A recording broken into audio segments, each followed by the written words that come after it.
Denali. And I'm Briley, and we're members of your Iowa Hawkeye softball team.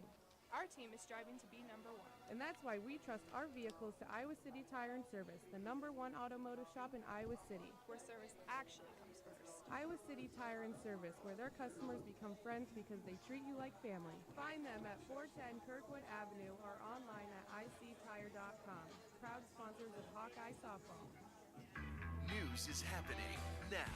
Look at what's making headlines around the world. And this is a significant moment. Whenever it happens, wherever you are, NBC News is streaming free on NBC News Now. You ever feel like when you're at work, everything you say sounds like this because you're completely unstimulated and you don't care? But then, when you're talking to your friends about things you're truly interested in and passionate about, you sound like you're alive and loving every moment of it. Maybe you should try podcasting with Spreaker from iHeart. It's the easiest way to podcast and get paid for it. Just head over to Spreaker.com, Spreaker, and start your voyage. From ugh to woo! Are you a safe driver? Are you looking to save money? With Drivewise from Allstate, the safer you drive, the more you can save. At Allstate, better protection costs a whole lot less. Visit allstate.com or call an agent for a quote today. You're listening to University of Iowa Hawkeye Softball on 800 KXIC.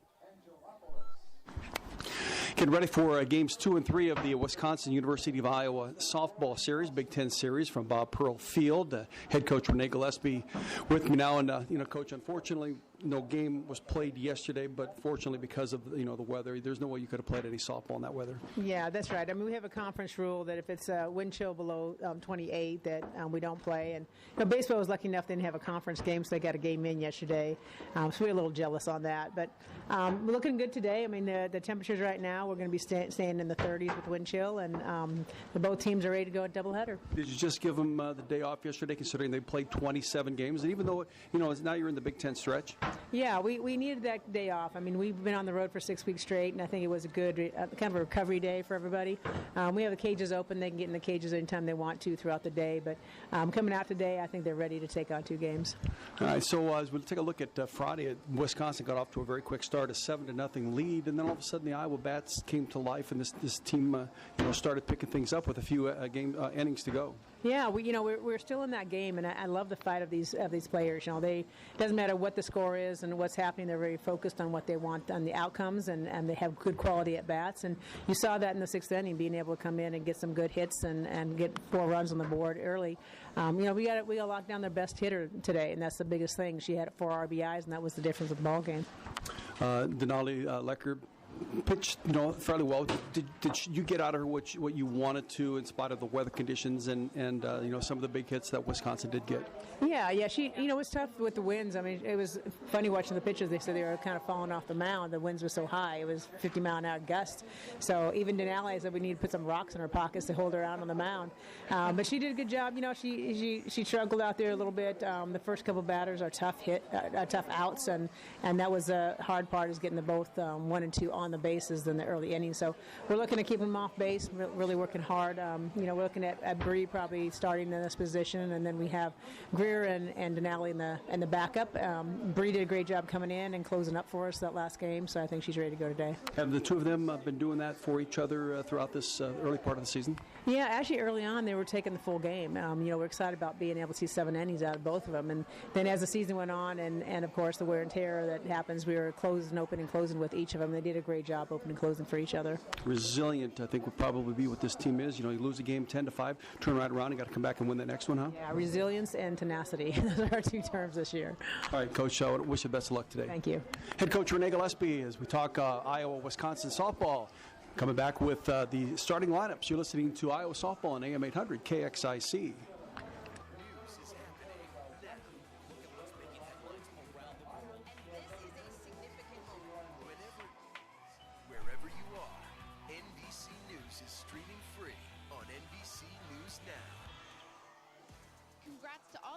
From the iHeart Radio Music Awards. Because of everyone who got vaccinated, we were able to celebrate our favorite artists together live.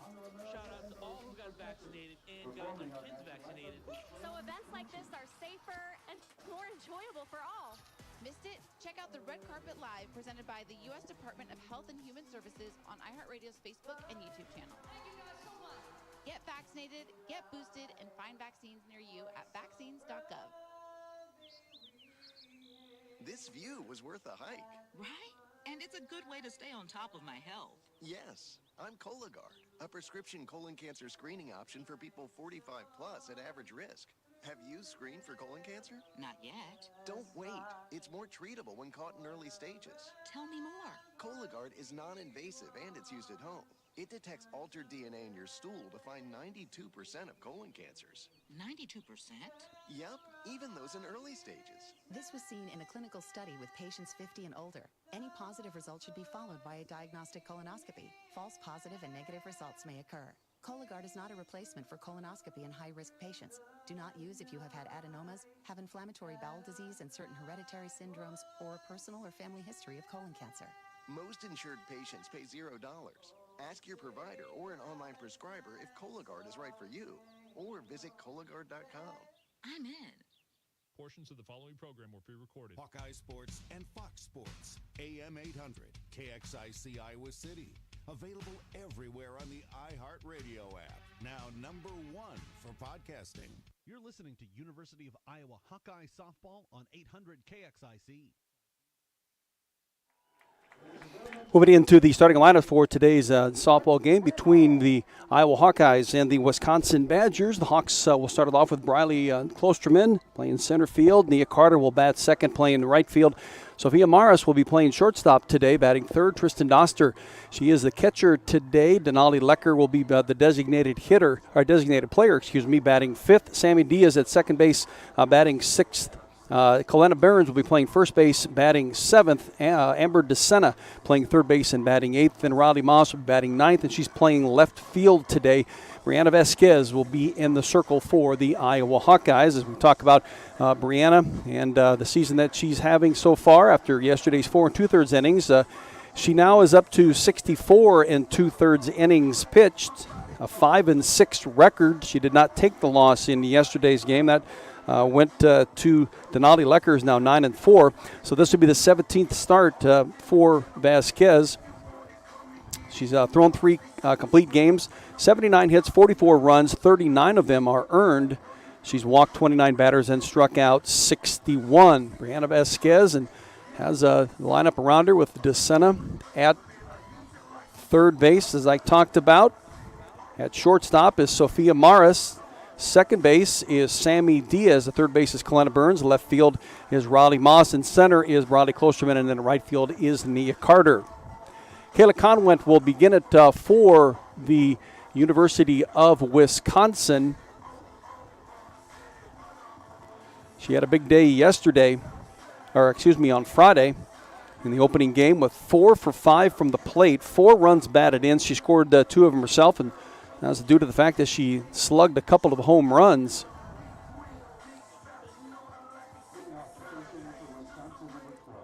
And she now will be facing Brianna Vasquez. Conwent, the 2019 Big Ten Player of the Year. Took a couple of years off, the 2020 season. Of course, most everybody did that after the pandemic had swept through America at the end of March. In 2021, last year, she did not compete as well. She was on campus doing some Bible studies work. She at the plate now for Wisconsin, and a 1-0 pitch on her. Here comes the 1-0 from Brianna Vasquez, and in talking with head coach Renee Gillespie, certainly got to try to pitch to her, but around her, see if you can't find the right pitches to fool her on to make her get a swing at. But she, very competent hitter, very strong athlete at the plate for the Wisconsin Badgers. Up in the count of 2 balls and no strikes. Here's the 2-0 to her. That's up and away from her. Both of the home runs that she hit on Friday were out in right center field. The first one was a rocket shot. And again, that was with a 30 to 40 mile an hour gust of wind from left to right. It just pushed that ball right over top of the wall. Here's the 3-0 to her, and she'll draw an opening at-bat walk. So for Kayla Conwent, she walks for the 14th time on the season. She had a .403 batting average coming into today's game. She was just 371 coming into the series on Friday. Those 4 hits certainly have advanced her batting average significantly. You're listening to AM 800 KXIC Iowa City.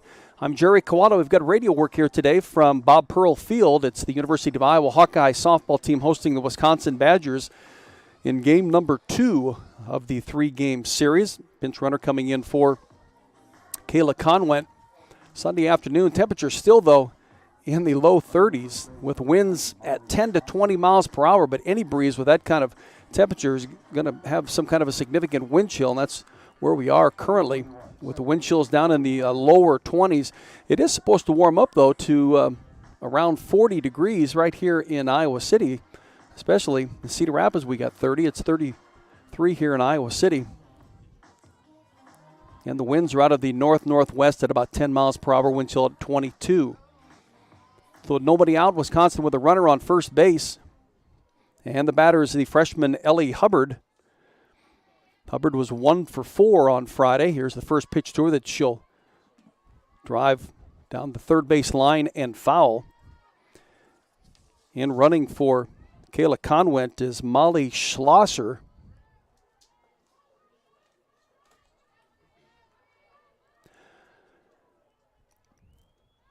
As Kayla Conwent drew a base on balls in her first at-bat, Schlosser is a freshman and an outfielder when she plays. Here is the 0-1 off-speed pitch that is now 1 ball and 1 strike to Ellie Hubbard. Hubbard with a .293 average, 22 hits and 75 at-bats. She has started and played in all 24 games, including today. Here's a pitch that's called strike 2 on the outside corner. So Brianna Vasquez ahead of Ellie Hubbard with a 1-2 count. On deck is Fiona Girardo. Nobody out, 1 on. Here's the 1-2 from Brianna Vasquez. Doster behind the plate, the freshman out of Fort Dodge. Has to hop out of the stance to get that one up and away from the batter Hubbard. So it's 2 balls and 2 strikes.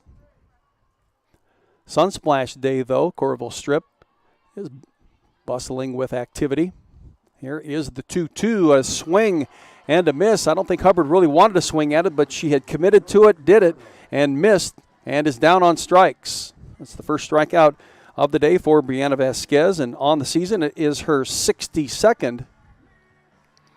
And she'll face the right-handed hitting Fiona Girardo. Girardo, a sophomore, hitting .263. Was 1 for 5 in the game on Friday. That includes a strikeout. Nice placement there by Brianna Vasquez with strike called. 1 out, 1 on. 0-1 count to Fiona Girardo.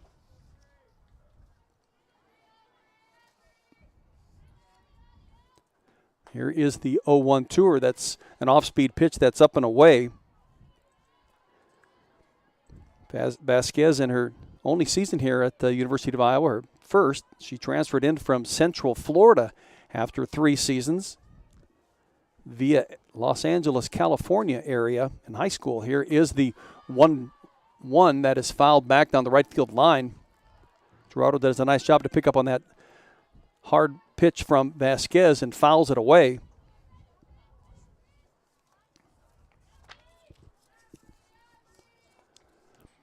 Nice crowd on hand here today. This Iowa fans love their softball, especially for as cold as it is coming out. They're in the sun. Wind is in to the left of their profile, so they're going to get some of that wind. They sit out in long enough, certainly going to get cold. The 1-2 now becomes 2 balls and 2 strikes to Girardo.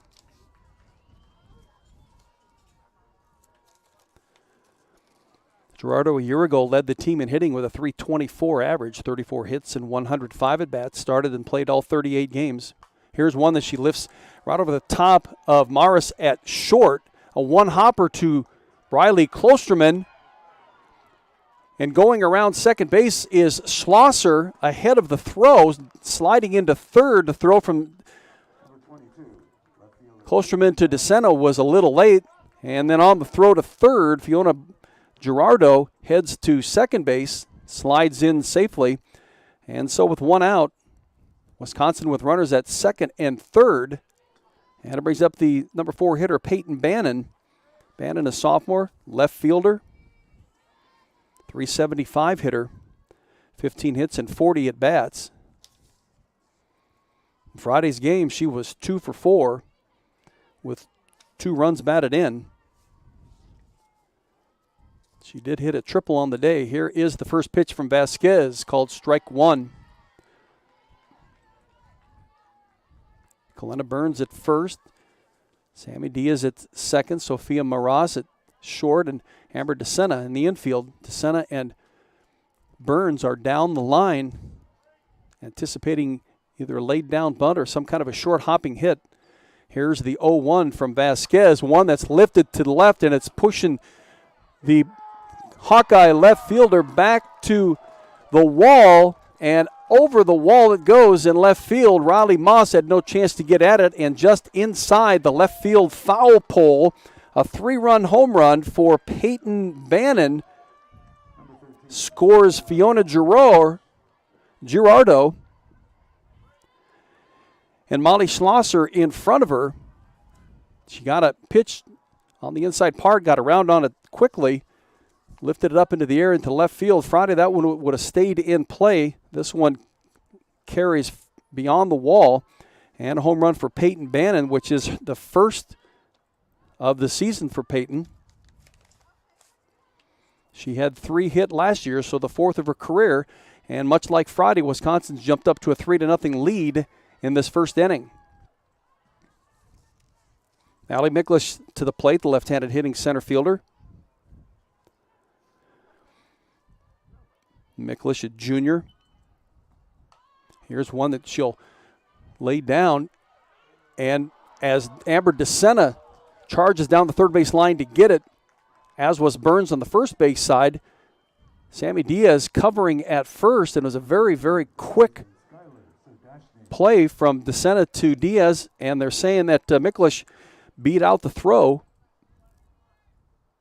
to first and is at first base with an infield hit. That'll bring up Skylar Serdashny, the sophomore third baseman. Wisconsin now leading this game 3-0. 3-run home run hit by Peyton Bannon. 1 gone. And a runner on first base in Allie Miklish. Serdashny, the sophomore, 324 hitter, 11 hits and 34 at-bats. And down to second base on the steal, making it safely, is Miklish. Just under the tag of Sophia Maras. Miklish 6 out of 8 in the stolen base department after that swipe, so that puts her in scoring position with 1 out. And Serdashny at the plate.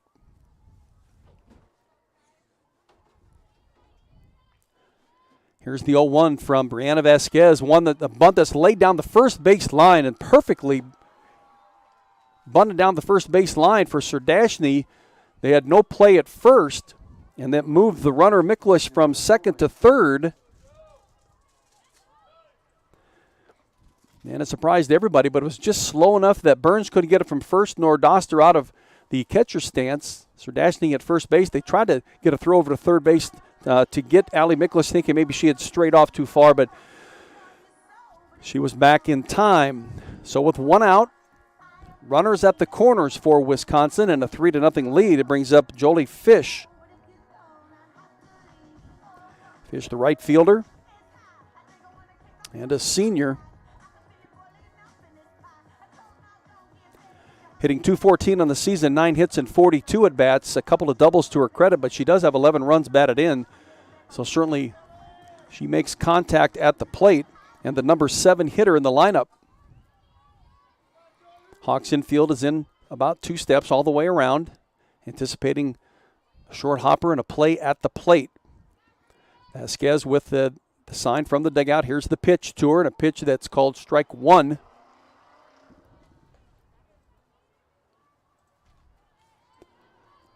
No balls and 1 strike on Jolie Fish.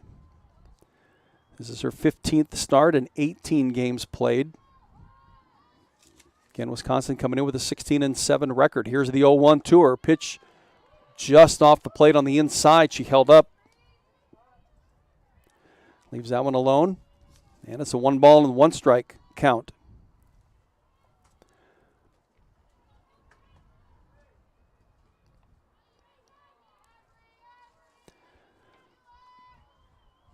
Vasquez back on the rubber in the circle. Gets the pitch from the chart on her left wrist. Here's an off-speed pitch that's upstairs, so it's 2 balls and 1 strike. Jolie Fish went through an injury-prone season a year ago.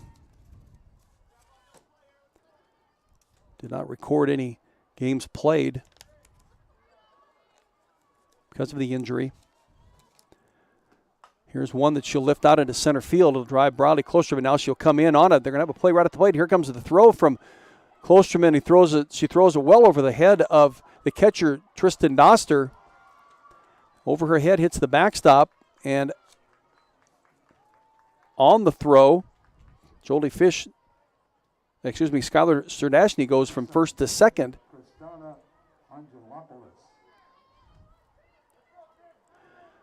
So sacrifice fly for Jolie Fish out to center field. It does move Serdashny onto second base, and it's Christiana Angelopoulos, sophomore catcher. She improved her batting average to begin the series after Friday's game to just a 74% batter. But in that game, she was 1 for 3 with an RBI and a run scored. Has a teammate out at second base in Skylar Serdashny. 4 runs are in for the Wisconsin Badgers. They lead it 4-0 here, just top of the first inning. And at the plate is Christiana Angelopoulos. Here's the 0-2. That's up and away. She doesn't chase it. Well, she lives to see another pitch, and 1 ball and 2 strikes, 2 gone. Just underway in game number 1 of a doubleheader today between the Badgers and the Iowa Hawkeyes from Bob Pearl Field. Here's the 1-2 from Vasquez, one that Angelopoulos will get around on, but fouled into the backstop. Count remains the same at 1 ball and 2 strikes.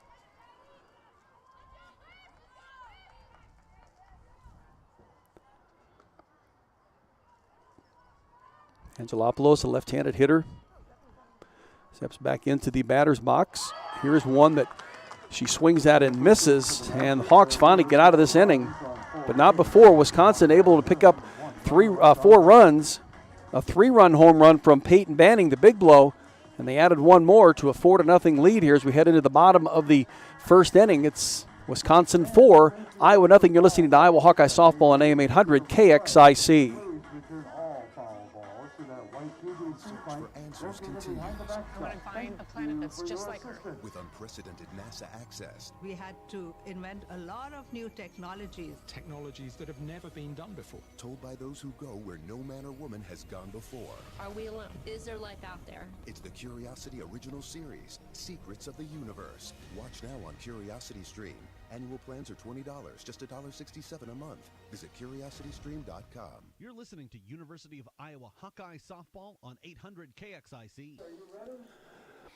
Back at Bob Pearl Field, I'm Jerry Koala, listening to Iowa Hawkeye Softball on AM 800 KXIC. Wisconsin with 4 runs in the top of the first inning to take a 4-0 lead. Other sports along the Iowa Hawkeye athletic department, the University of Iowa baseball team lost to Central Michigan yesterday. They did get their game in, as head coach Renee Gillespie had alluded to in our conversation prior to this game. They lost to Central Michigan by the score of 10-1. Hawks only had 5 hits. Michael Seeger had a couple of them. His 2 hits are his 6th multi-hit game performance of this season.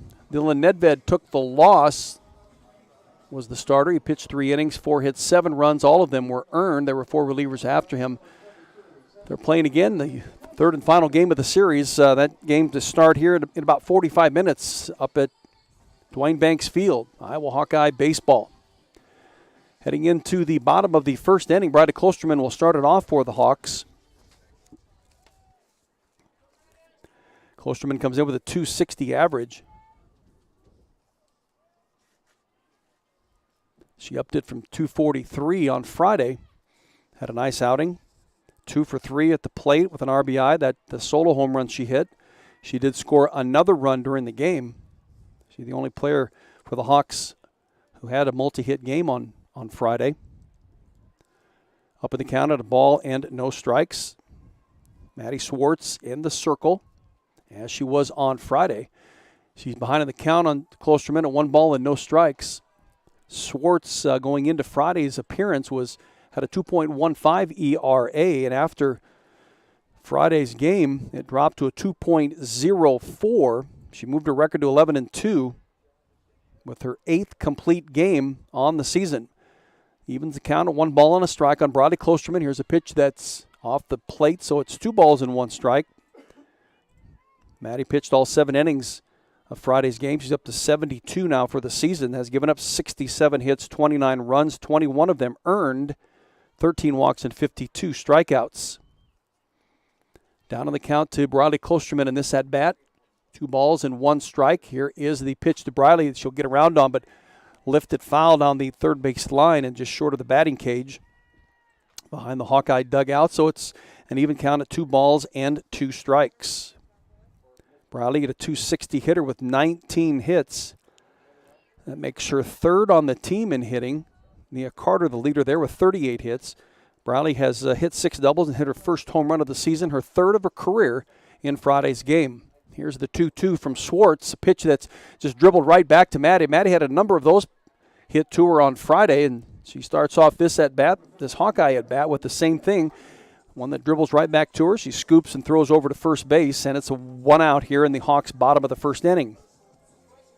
Brings up Nia Carter.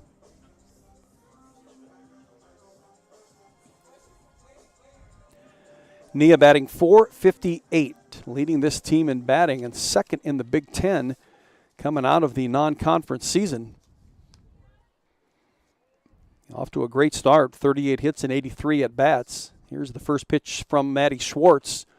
And she'll take a swing at and bounce it into the Hawkeye dugout. Nia was 1 for 4 on Friday.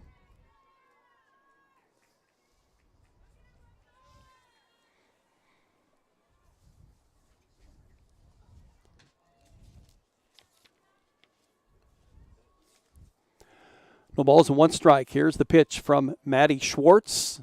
One that's off the plate, so it's 1 ball and 1 strike. Sherdashny charging hard down the third base line, anticipating Nia Carter trying to lay down something soft to her. Even at first base, Fiona Girardo charging down the first base line, but Sherdashny's about halfway down at this point. Here's the 1-1 to Nia, and she'll bounce it just to the left. Lauren Foster at short, picks it, throws it across the diamond, and the 2nd out of the Hawkeyes' bottom of the first inning.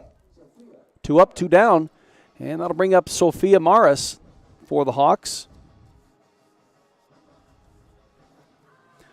Maris, a transfer from Des Moines Area Community College, was named the 2021 National Fast Pitch Coaches Association Player of the Year. She led the National Junior College Athletic Association in 6 major offensive categories, including runs scored, hits, home runs with 29 RBIs, total bases, and walks. Here's the first pitch from Schwartz that she tried to check swing on it, hit it down the third base line to Sherdashny, but it's a foul ball that Sherdashny fields right at third base, but in foul territory.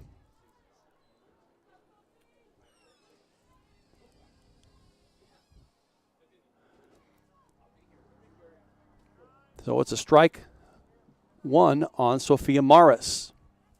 2 outs, and Iowa's bottom of the first, trailing this game 4-0.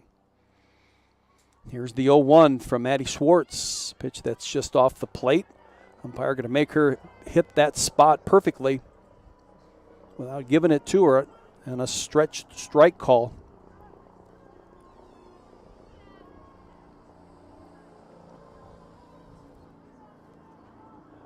Here's the 1-1 from Maddie Schwartz.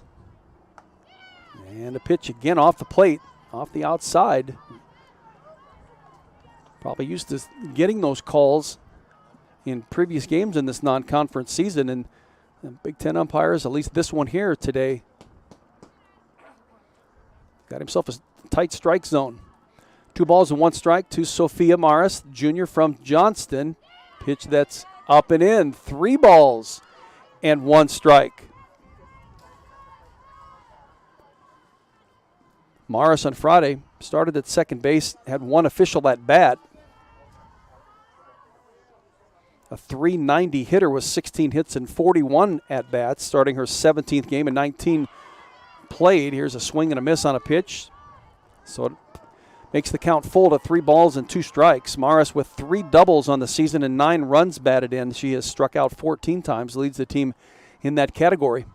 Again, the National Junior College Player of the Year coming out of Des Moines Area Community College last year. Here's the 3-2, pitch that she will hop right to second base and on to first for the out. Nice throw by Ellie Hubbard, the freshman, over to the first baseman Fiona Girardo, and that will end the Hawkeyes here in the bottom of the first inning. We'll go into the top of the second. It's Wisconsin leading Iowa 4-0. You're listening to Iowa Hawkeye Softball on AM 800 KXIC.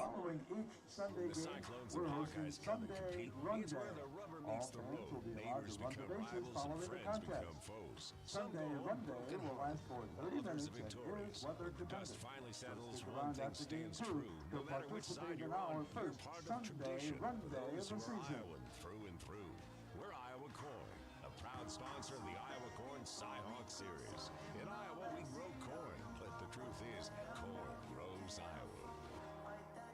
You're listening to University of Iowa Hawkeye Softball on 800 KXIC. Back at Bob Pearl Field on the campus of the University of Iowa, I'm Jerry Kawada. We've got top of the second inning coming up here with the Wisconsin Badgers coming to the plate. They did 4 runs in that first at-bat, did 3 runs on Friday in their first at-bat. They got a 3-run home run from Peyton Bannon, the number 4 hitter in the lineup, her first of the season, to take a 3-0 lead, and then Allie Miklish would score from there. They're down to the number 9 hitter. Then it'll be right back to the top of the order. Lauren Foster, senior shortstop, didn't start yesterday at shortstop, but did come in and get some playing time. Lauren, a .538 hitter, although this is just the second game she has started and 9th that she has played in. She has 7 hits in her 13 at-bats, has scored 3 runs, has a triple, has an extra base hit for her to her credit. Here's the first pitch from Brianna Vasquez, an off-speed pitch. It's called strike 1.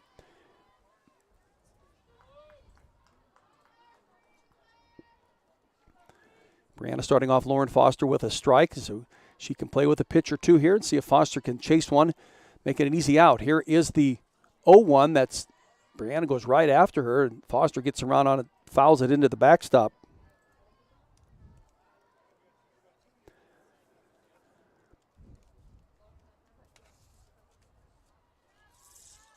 Lauren Foster a year ago started and played in all 40 games. Here's the 0-2 tour. It's an off-speed pitch that's off the plate.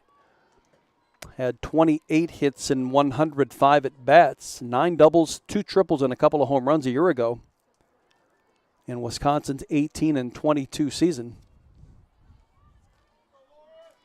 Number 9 hitter in the lineup. Here is the 1-2 tour. It's, again, out and away from her. She doesn't chase it, so it's 2 balls and 2 strikes.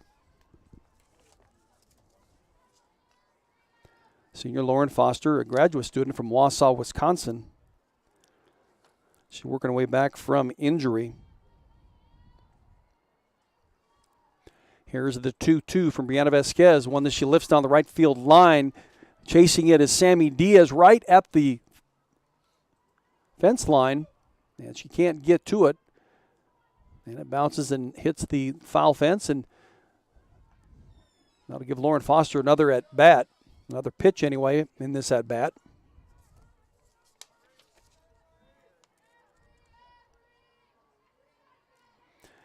Last weekend, though, against in the 6 games in Utah, last 10 games, she was 7 of 11.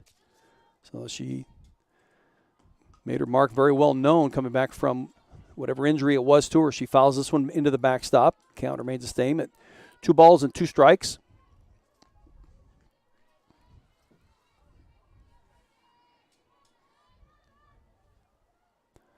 Brianna Vasquez stepping back to the rubber in the circle.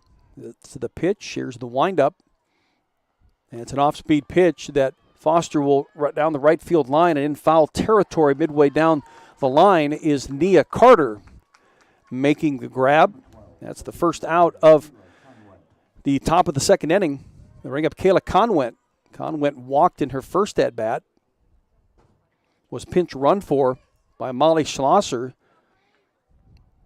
Schlosser would eventually get to third base, and then she was driven home on the 3-run home run by Peyton Bannon.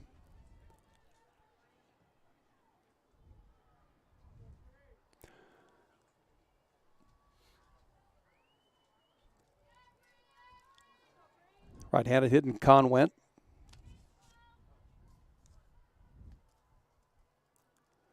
Senior out of Salem, Wisconsin. Here's the first offering to her. Pitch that's up and away from her. They're not going to give her anything in that strike zone so that she can get around on. She proved that on Friday with a couple of home runs. Ahead in the count at 1 ball and no strikes. Here is the offering from Vasquez. That one's up and away from her as well. So it's 2 balls and no strikes. Conwent, the 2019 Big Ten Player of the Year. Here's the 2-0 to her. Again, it's up and away from her. Well out of the strike zone. So 3 balls and no strikes. Just not going to give her a chance to swing the bat. And here's the 3-0 from Vasquez. And again, well outside, and Conwent again will be drawing another walk. Number 21, second baseman Ellie Hubbard. Ellie Hubbard will come in to the batter's box, struck out in her first at-bat. Now Conwent going to run for herself. She has actually stolen 2 bases in 2 attempts this year. She was 2 for 2. Well, and she didn't play a year ago nor finished the 2020 season.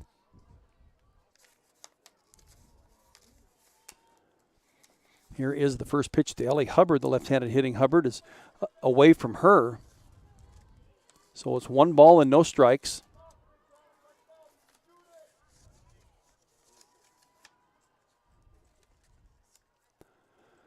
Kayla Conwent on first base. 1 out in Wisconsin's top of the second inning. They lead it 4-0. And a swing and a miss by Ellie Hubbard. Evens the count at 1 ball and 1 strike.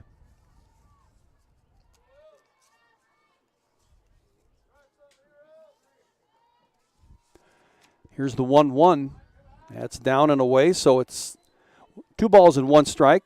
Ellie Hubbard, 293 hitter, struck out on her first at-bat, her 19th strikeout of the season. She does have 22 hits and 76 at-bats, has scored 12 runs.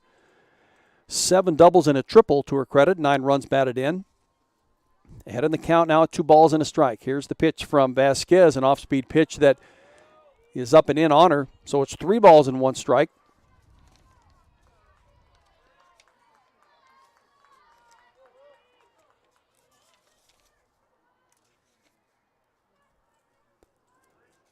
And with 1 out, a runner on first, and Kayla Conwent. Here's the 3-1 from Vasquez, one that's ripped at by Hubbard and fouled into the backstop. So she remains alive at 3 balls and 2 strikes.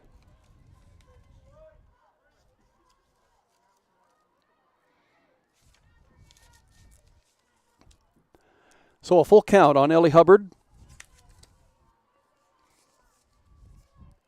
The freshman second baseman. Here's the pitch from Vasquez. She check swings but does not go far enough for the umpire to call it a strike. Up and in on her, so she'll draw a walk. That's 2 walks to begin the top of the second inning. With 1 out, Fiona Girardo is at the plate. Sophomore batting .263. She singled in her last at-bat, giving her 16 hits on the season and 58 at-bats. She has scored 17 runs as she was chased home on the 3-run home run by Peyton Bannon. She with 3 triples, a double, and a triple to her credit. Here's a nice ground ball to Amber DeSena at third base. Backhands it just in front of third base. Steps on it to get the force. Try to get the double play at second. Can't. But it does get the lead runner. Kayla Conwent for the second out of the inning. That'll move Girardo to first base on the fielder's choice, and Ellie Hubbard on to second base. That'll bring up Peyton Bannon. Bashed a 3-run home run over the left field wall in her last at-bat.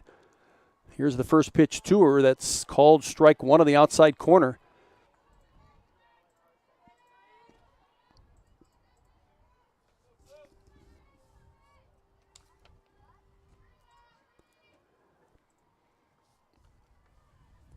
Peyton Bannon, part of the All-Big Ten freshman team a year ago.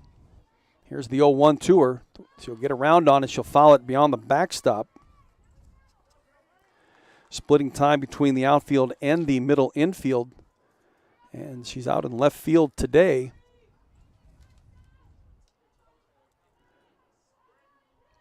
She was in left field on Friday as well. Was 5 for 9 on the plate in their trip to Utah a week ago. And 9 runs batted in the last 5 games. Can move that up to at least 12.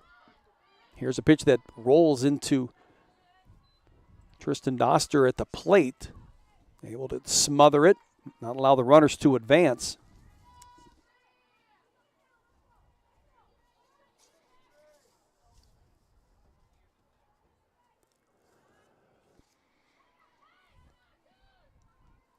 So the 1-2 pitch from Brianna Vasquez that Bannon will lift up in between short and center. Getting back there at second base is Sammy Diaz in very shallow center field to make the catch just in front of Brody Klosterman.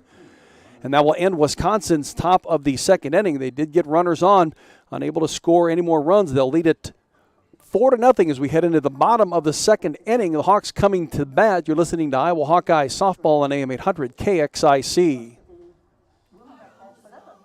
Welcome to AutoZone. So you need to change your oil. Right now you can get 5 quarts of Valvoline Daily Protection or Valvoline Max Life High Mileage Motor Oil with an STP oil filter, plus an STP air filter or cabin air filter for just $36.99. Visit one of our 6,000 stores or order from AutoZone.com for same-day store pickup or next-day delivery. Restrictions apply. You're listening to University of Iowa Hawkeye softball on 800 KXIC. Welcome back to Bob Pearl Field on the campus of the University of Iowa in Iowa City. The Hawks and the Badgers, game number 2 of this 3-game series. There'll be a second game this afternoon. Had to move it from yesterday, considering the mid-30-degree weather and 30 to 40-mile-per-hour winds that were blowing, creating quite a wind chill. So they decided to postpone it to today. Much less wind, more tolerable to play softball in, although the temperature right now in the early to mid-30s. Going to reach about 40 here in Iowa City, with winds, somewhere from 10 to 20, but not nearly as strong as they've been, especially on Friday and what would have been yesterday as well. Tolerable playing conditions in this softball game today, the first of the doubleheader. For the Hawks, it is Tristan Doster at the plate. Here's the first pitch to her that's down and in. So it's 1 ball and no strikes. Doster 0 for 2 in the game on Friday.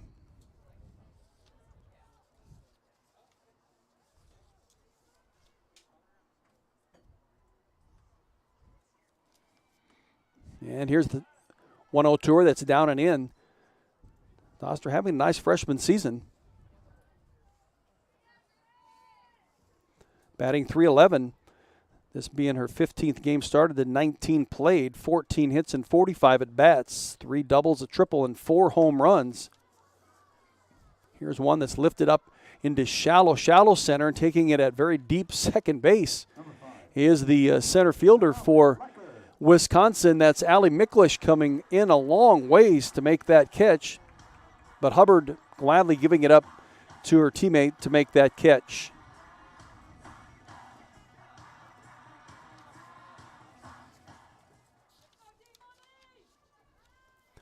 So one out in Iowa's bottom of the second inning. Denali Lecker at the plate. Lecker, the designated player today, started in the circle on Friday. Here's the first pitch to her, an off-speed pitch that she gets out in front of. And swings at and misses. Denali, a .297 hitter. 22 hits and 74 at-bats. Here's the 0-1 from Maddie Schwartz, one that's down and in on Denali. Got to watch out for Denali. She's certainly very capable of driving the softball. She gets the right pitch to hit. Has to be very difficult, though, at times, especially when you're pitching and batting in the same game. Not today, but on Friday she certainly was. Got to have to double the concentration that you're putting in to play either position. Here's one that's she'll submarine swing at, and golf swing doesn't make any contact, so she's down on the count at a ball and 2 strikes. Denali, a sophomore from Ogden, just outside of Ames. Had a big freshman year. For head coach Renee Gillespie. Here is the 1-2 to her that she'll, again, she likes that low inside pitch. She drilled it down the third base line and foul. 39 starts in 43 games played last year. Out of the 44, the Hawkeyes, when they went 26-18, all Big Ten games. Denali with 10 doubles and 4 home runs on the season, 28 runs batted in. That back in her freshman year. Down on the count at a ball and 2 strikes. Here is the 1-2, an off-speed pitch just upstairs. Called ball 2 from that home plate umpire. We're in the bottom of the second inning. Wisconsin with 4 runs in the top of the first to take a 4-0 lead. That's where we stand right now with 1 out. Denali Lecker at the plate, a 2-2 count. Here's the pitch from Schwartz. Nice pitch by Maddie Schwartz. Fooled Denali Lecker and strikes her out. And the strikeout recorded by Maddie Schwartz. Brings up Sammy Diaz. Diaz, the .257 hitter and the sophomore. 9 hits and 35 at-bats. She does have 2 doubles to her credit on the season.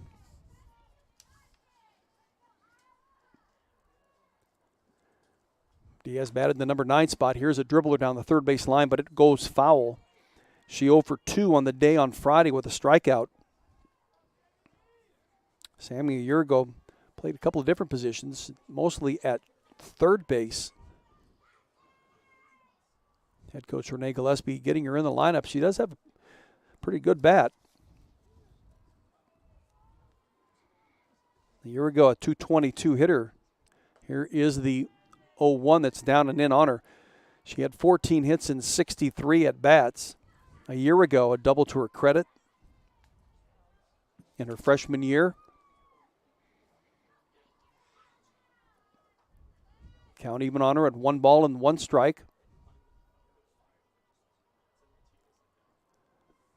Here's the pitch from Maddie Schwartz. One that Diaz hit right back up through the middle, but stabbing at it and getting it is Maddie Schwartz. It was just been to her right, but as a rocket shot, a one-hopper that Schwartz is able to glove and make the put out at first base. The Hawks down in order.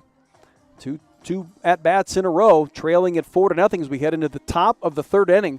Wisconsin leads at 4-0. You're listening to Iowa Hawkeye Softball on AM 800 KXIC.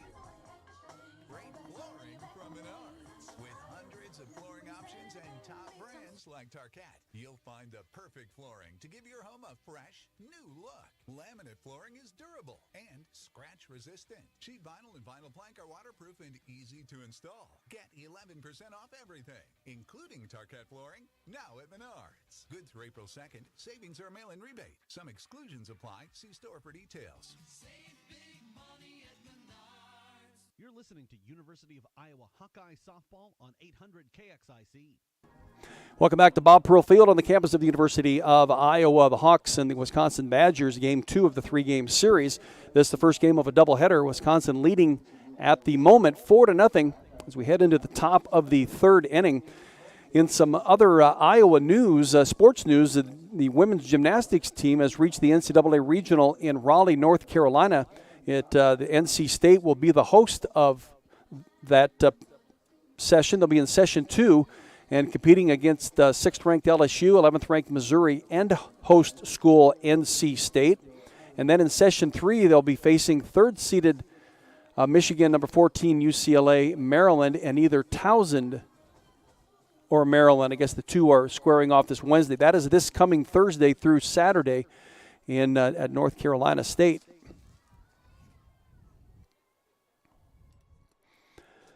Wisconsin at the plate. Left-handed hitting Allie Miklish. She was able to single in her first at-bat and scored.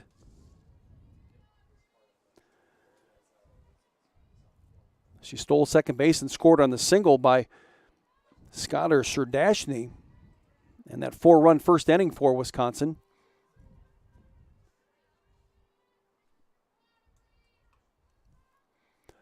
Ahead in the count now at 2 balls and no strikes.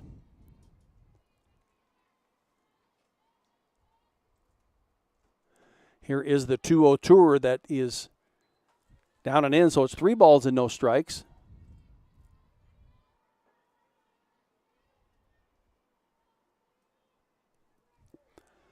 So ahead in the count is Allie Miklish. She's a junior center fielder. Batting .339 coming into the game. Here's the 3-0 tour. She's taken all the way, and it's strike 1.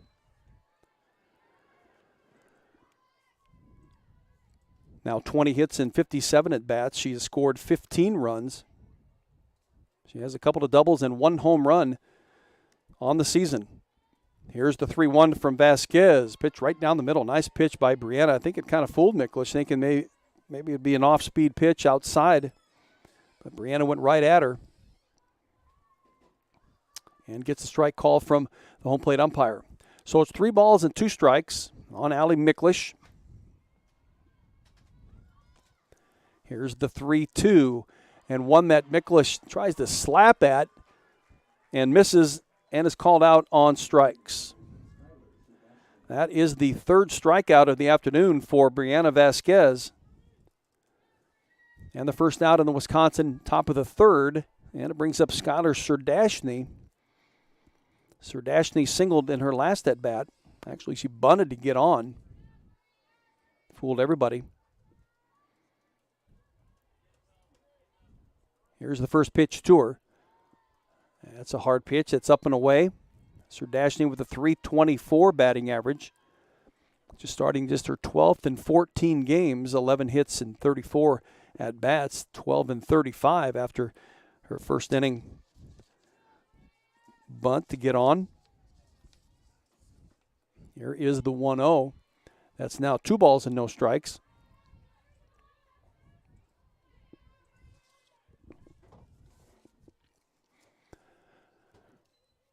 So 2-0 on Skylar Surdashny, sophomore out of the Woodlands, Texas. Here is a pitch that she'll foul back into the backstop. Surdashny a year ago, a .222 hitter. Played all 40 games a year ago, 24 hits and 108 at-bats. A couple of doubles, a triple, and 3 home runs. Has a 2-1 count on her.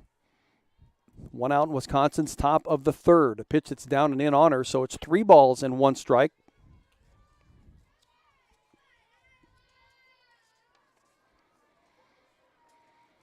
Definitely a true utility player. Plays third base, and she also does some part-time catching for the Wisconsin Badgers.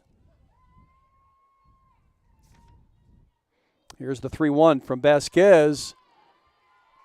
She thought it was a ball, a nice off-speed pitch. Really, it was right down the middle. She was running down to first base thinking it was a base on balls, and the umpire brings her back. Strike 2, so it's a full count. Skylar Serdashny.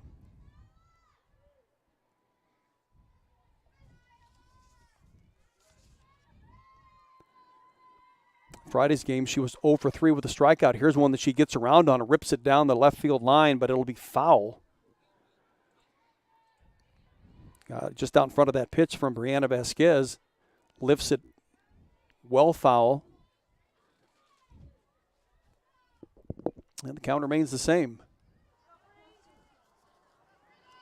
3 balls and 2 strikes. Again, a nice crowd on hand here today. For the kind of chill that it is out there. Here's the 3-2. Right back up through the middle, just past the outstretched reach of Brianna Vasquez through the circle. And Serdashny on a full count pitch with a single, her second hit of the day. And she'll be at first.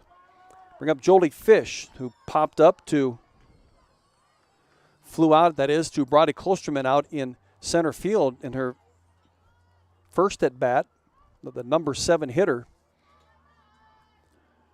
Fish, a .214 hitter, 9 hits and 42 at bats. This is her 15th game started and 18 played. She does have a couple of doubles to her credit, but 11 runs batted in. She has a teammate in front of her in Serdashny at first base. And the first pitch is up and away from Fish.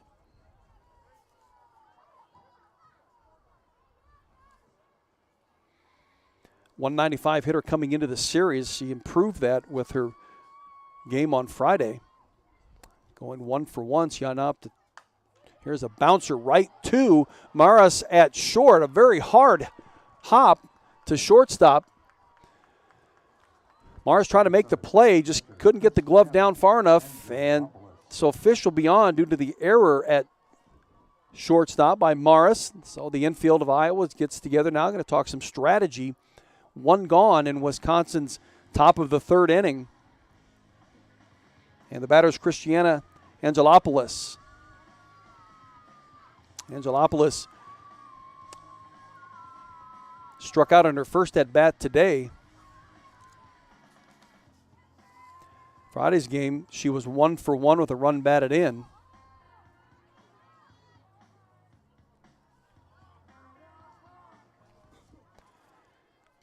She had to play with teammates on at first and second. 1 gone. Here's the first pitch to the left-handed hitting Angelopoulos. It's down and away from her.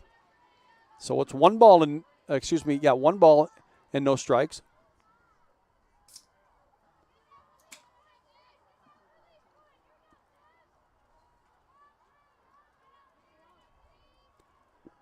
Here's the pitch from Vasquez. An off-speed pitch. Actually, it's strike 2. Home plate umpire didn't. I guess I didn't see the indication that the first pitch was a strike. So it's no balls and 2 strikes on the sophomore Angelopoulos. Wisconsin leading 4-0. Top of the 3rd inning. 4 runs on 5 hits. So far, the Hawkeyes are hitless. Here is the 0-2 from Vasquez. Just off the plate on the outside.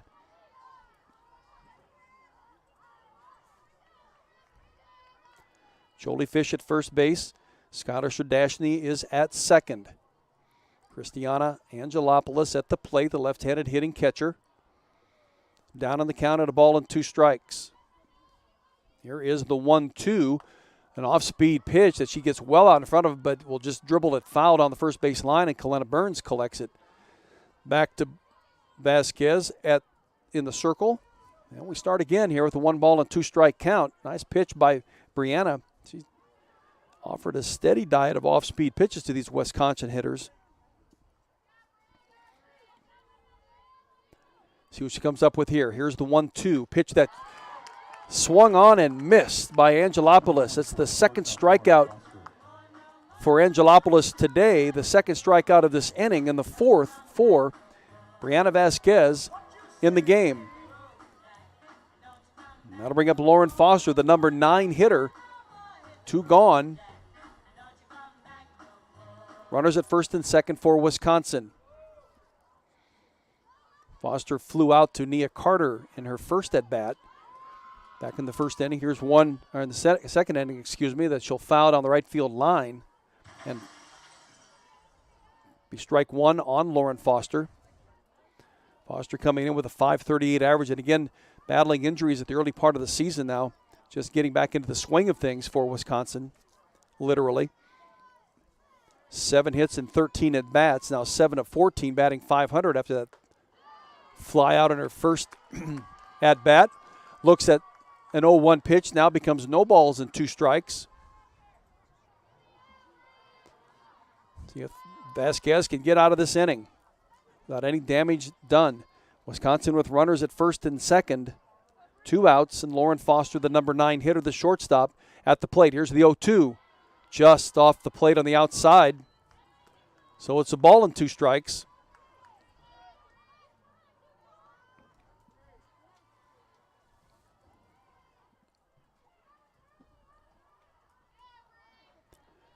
One ball and 2 strikes. The pitch from Vasquez, one that Foster will lift down the right field line. It'll drift foul. So the count remains the same at a ball and 2 strikes. On Lauren Foster, the graduate student out of Wausau, Wisconsin.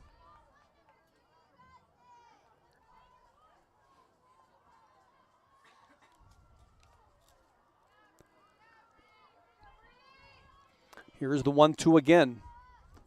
Foster drills right into center field with the line drive right at Brodie Klosterman. She moves to her left a couple of strides, makes the catch, and that ends the Wisconsin top of the 3rd inning.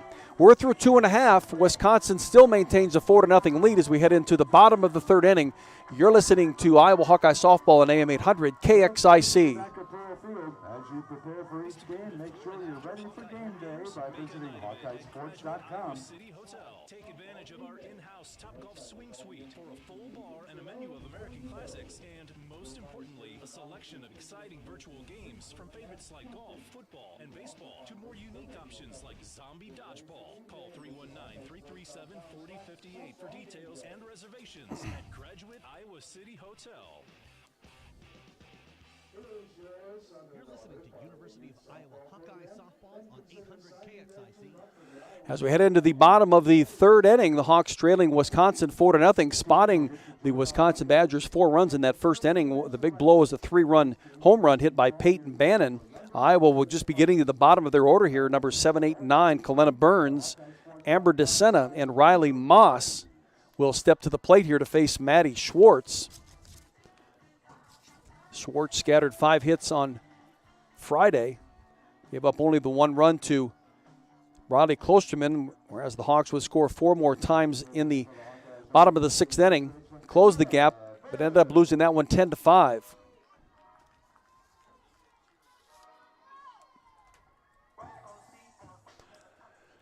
So Kalena Burns steps into the right-handed batter's box. .259 hitter, 15 hits and 58 at-bats. 3 doubles and a home run.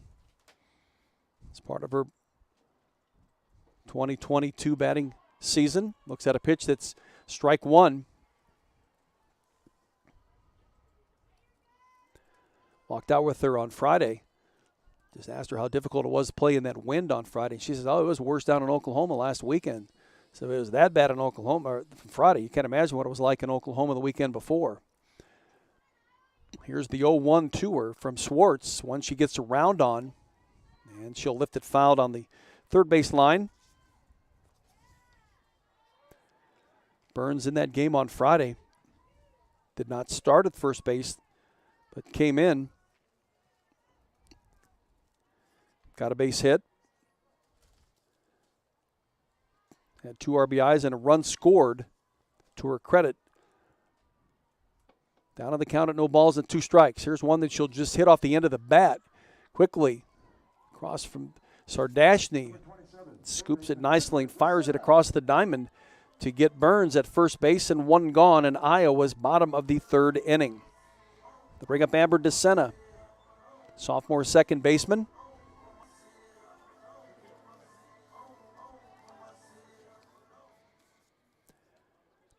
DeSena batting .220. 11 hits and 50 at-bats. Was 1 for 2 on Friday with 2 runs batted in. Here is the first pitch from Maddie Schwartz. It's off the plate and outside.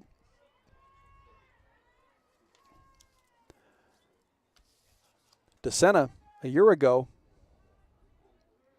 just a 94 hitter, started 12 games in 26 that she played out of a total of 44, 3 hits and 32 at-bats. Up in the count of the ball and no strikes. Here's one that she hits off the fist. Serdashny charging, scoops on the run, throw across the diamond, and gets Amber DeSena at first base and 2 outs in Iowa's bottom of the 3rd inning. Roddy Moss steps to the left-handed batter's box. Riley, just her first game started, has no hits in 3 at-bats on the season, and a freshman out of Muscatine.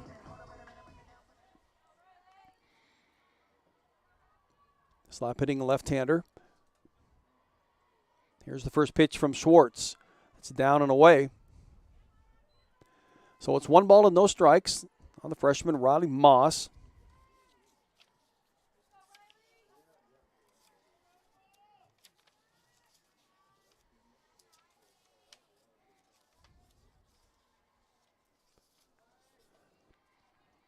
One ball and no strikes, 2 gone, and Iowa's bottom of the 3rd. Here's the pitch from Maddie Schwartz.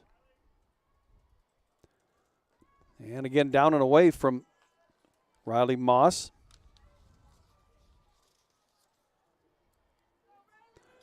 So 2-0 on the freshman out of Muscatine. Done more pinch running opportunities this year. She has scored 7 runs. So she has speed on the diamond. Here is the 2-0 that she'll try to slap it, and she'll foul it back. Bounces off the top of the press box. So it's 2 balls and 1 strike.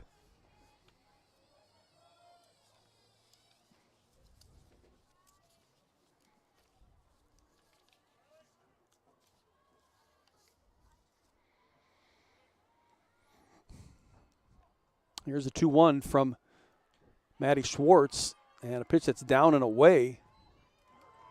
And Roddy goes after.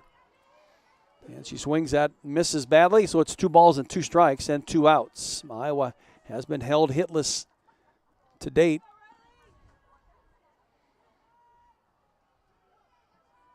And trails 4-0.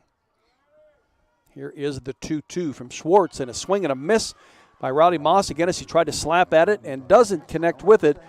And that is the 3rd strikeout of the game for Maddie Schwartz.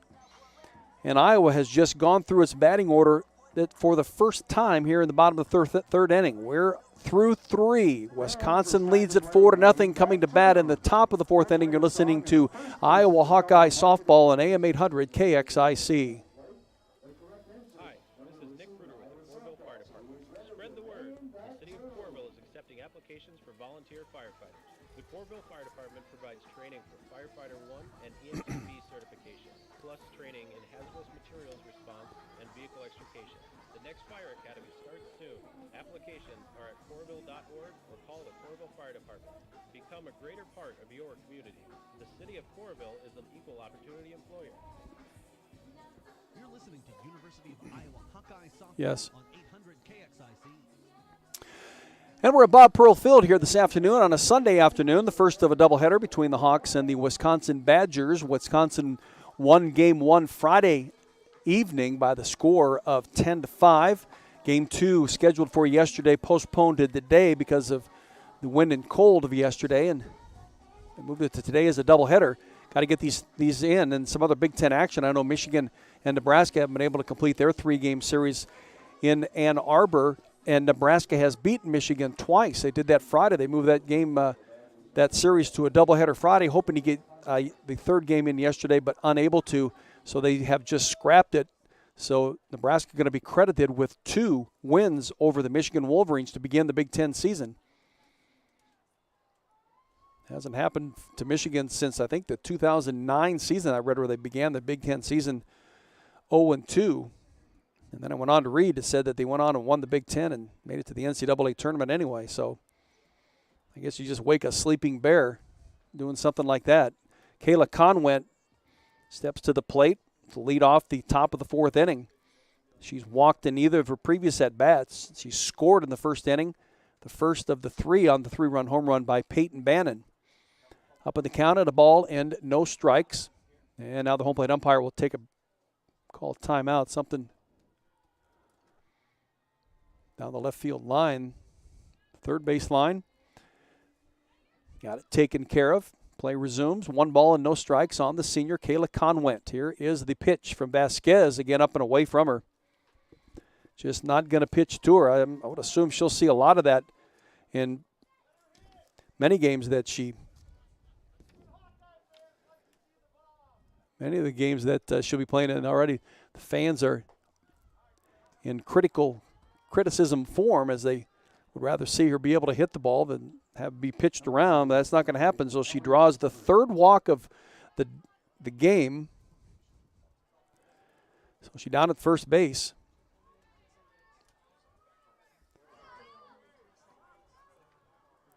And that'll bring up Ellie Hubbard.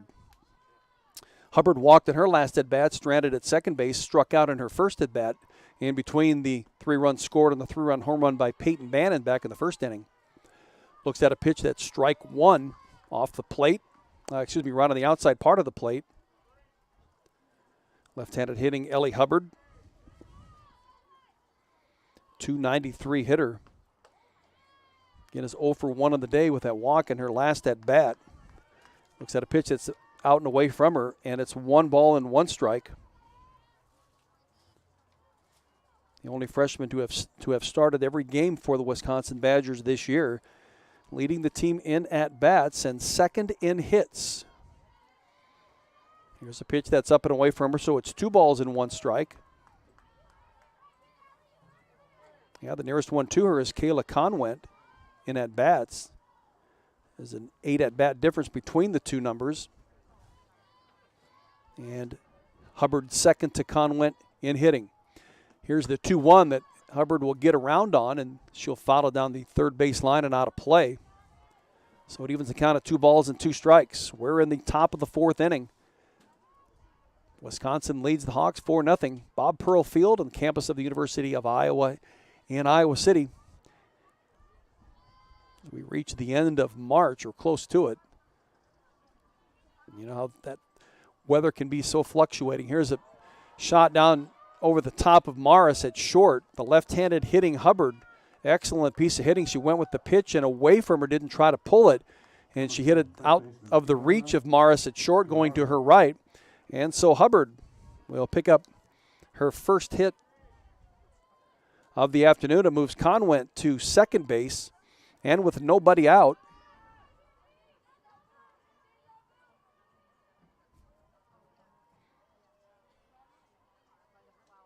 the Wisconsin Badgers have runners at first and second. And Fiona Girardo at the plate. Girardo, a .263 hitter. Singled in her first at bat and scored the second of the 3 runs on the Peyton Bannon 3-run home run. And she got on a fielder's choice in her next at bat, was stranded at first base. Has teammates at first and second. Ellie Hubbard at first, Kayla Conwent at second. Here's the pitch to her. Hard pitch from Brianna Vasquez that will be fouled over top of the backstop. So it's a ball and a strike on the junior. Fiona Girardo. Again, hitting .263. Now up to 16 hits in 58 at-bats, has scored 17 runs. Leads this Wisconsin team in runs scored. Here's the 1-1 from Vasquez that just brushed her left forearm. She quickly drops the bat, heads down to first base on the hit by pitch from Brianna Vasquez. That's the 3rd batter that Brianna Vasquez has touched with a pitch this year. And so with the bases loaded and nobody out, Peyton Bannon comes to the plate. Hawkeye infield discussing strategy in the circle. You can only work it 1 out at a time. Certainly want to make a play at the plate if they can. I would assume the infield will be playing in. Down the line at third by DeSena. Down the line at first from Kalena Burns. Sammy Diaz is right between first and second.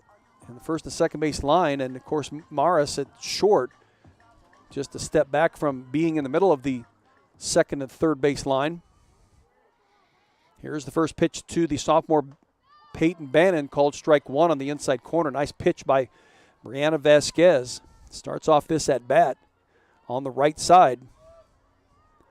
Nobody out in Wisconsin's top of the fourth inning. They lead it 4-0. Have the bases loaded. And the fourth hitter in the lineup, Peyton Bannon, at the plate. Here's the 0-1, a line drive right at Bradley Klosterman. She rifles the throw from mid-center field right to home plate to Tristan Doster. And so no harm done, no runners advancing, and it's one out in Wisconsin's top of the fourth. Allie Miklish will step to the plate, struck out in her last at-bat, but singled in her first at-bat and scored the fourth run in that 4-run first inning. Still with the bases loaded. Miklish, a .339 hitter. 20 hits now in her 57 at-bats. Looks at a pitch that's up and in on her, so it's ball one.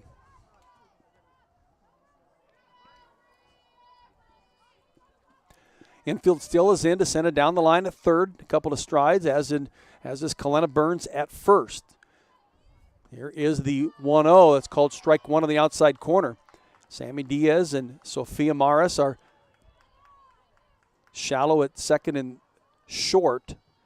Right between first and second is Diaz, and right between second and third is Maris. Now the outfield is playing at about normal depth. Here's the 1-1 from Brianna Vasquez, fouled back just over top of the press box here. So 1 ball and 2 strikes on the junior Miklish.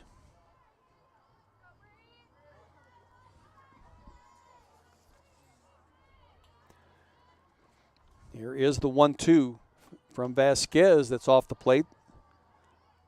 2 balls and 2 strikes. Friday's game, Miklish, no hits and 3 at-bats. Had a couple of runs batted in and 2 runs.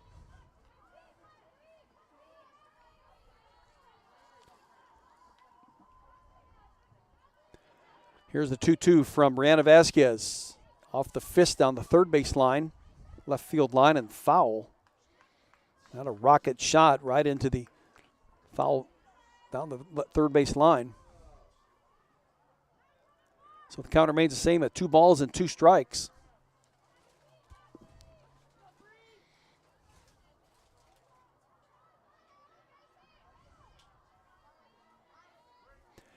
Here again is the 2-2 from Brianne Vasquez. It's dribbled foul into the Hawkeye dugout. Again, the count remains the same. See what kind of pitch that Brianna Vasquez can come up with here. She's done a nice job of placing off-speed pitches and fooling Wisconsin batters, some of them. See if she can't get Miklish fooled on this pitch. Here's the 2-2 from Vasquez, a pitch that's hit just over the top of Sammy Diaz. It's going to score. Conwent from third. Nia Carter in a very, very shallow right field, able to scoop and get it into the infield, but not quickly enough to get Conwent from third. Everybody else moves up. The base hit for Allie Miklish, and the bases again remain loaded.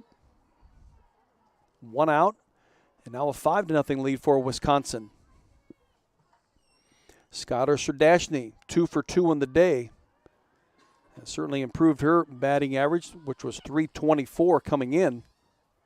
She's now 13 hits and 36 at-bats. Here's the first offering from Vasquez, a pitch that is up and away. 1 ball and no strikes.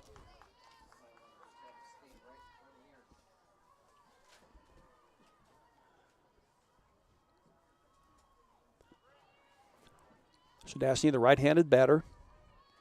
Sophomore, playing third base. Here's a pitch called strike one right down the middle. She certainly was taking all the way on that pitch. Friday's game, she was 0 for 3 with a walk.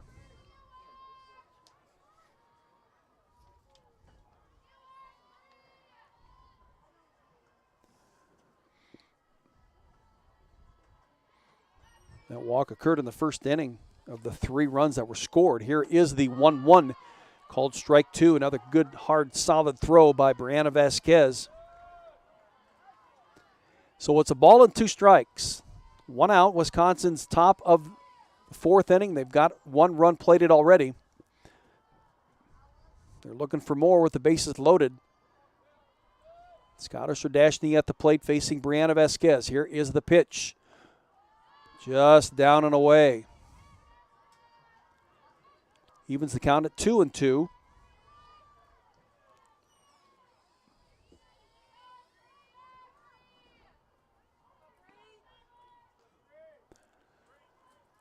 Vasquez stepping back into the circle on top of the rubber. Here comes the pitch.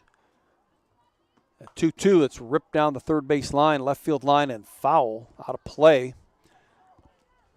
Serdashny getting around on that pitch and giving it a ride, but foul. So the 2-2 count remains the same. Ellie Hubbard at third, Fiona Gerardo at second, and Allie Miklish at first. Here is a pitch that's grounded right to Sophia Maris. And it's a very close play at the plate. And apparently the throw didn't get there before Hubbard crossed the plate.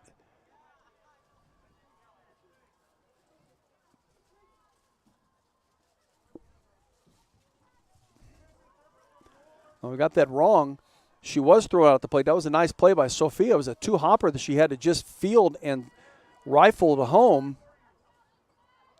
And she was able to get to Ellie Hubbard crossing the plate.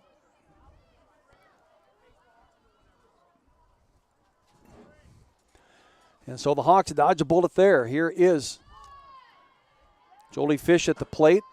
Everybody else again moves up a base, and that puts Skylar Serdashny at first.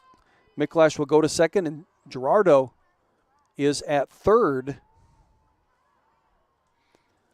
And Jolie Fish at the plate.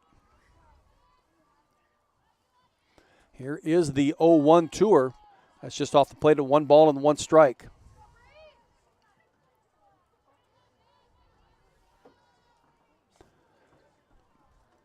Well, the Hawks are taking their outs just 1 out at a time, making the plays that they need to make. That was a good one by Sophia Maris at short. Here's the 1-1. It's ripped out in the left field and past the diving Riley Moss. 1 is in, 2 is in.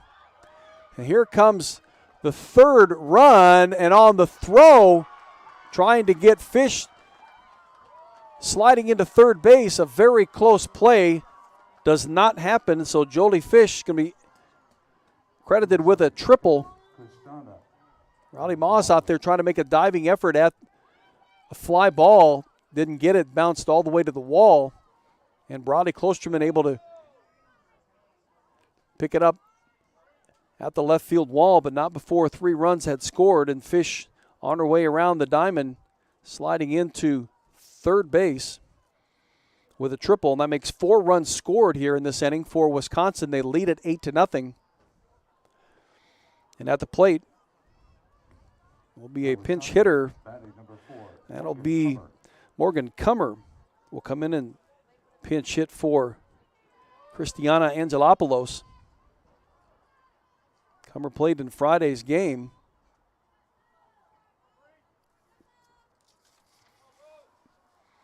She pinch hit for Miklish, and she pinch hit and stayed in and played. Let's put it that way. 2 for 3 from the plate with a run scored. One of the hits that she had in the day was a double. She's up in the count at a ball and no strikes. 4 runs in for Wisconsin here in the top of the 4th. They lead it 8-0. Here's a swing and a foul back into the backstop. So it evens the count at 1 ball and 1 strike.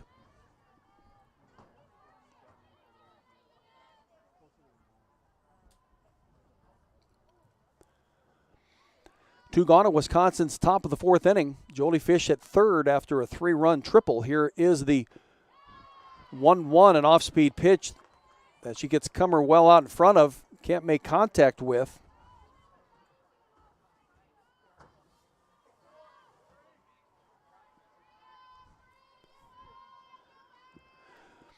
And down on the count is Morgan Cummer at 1-2.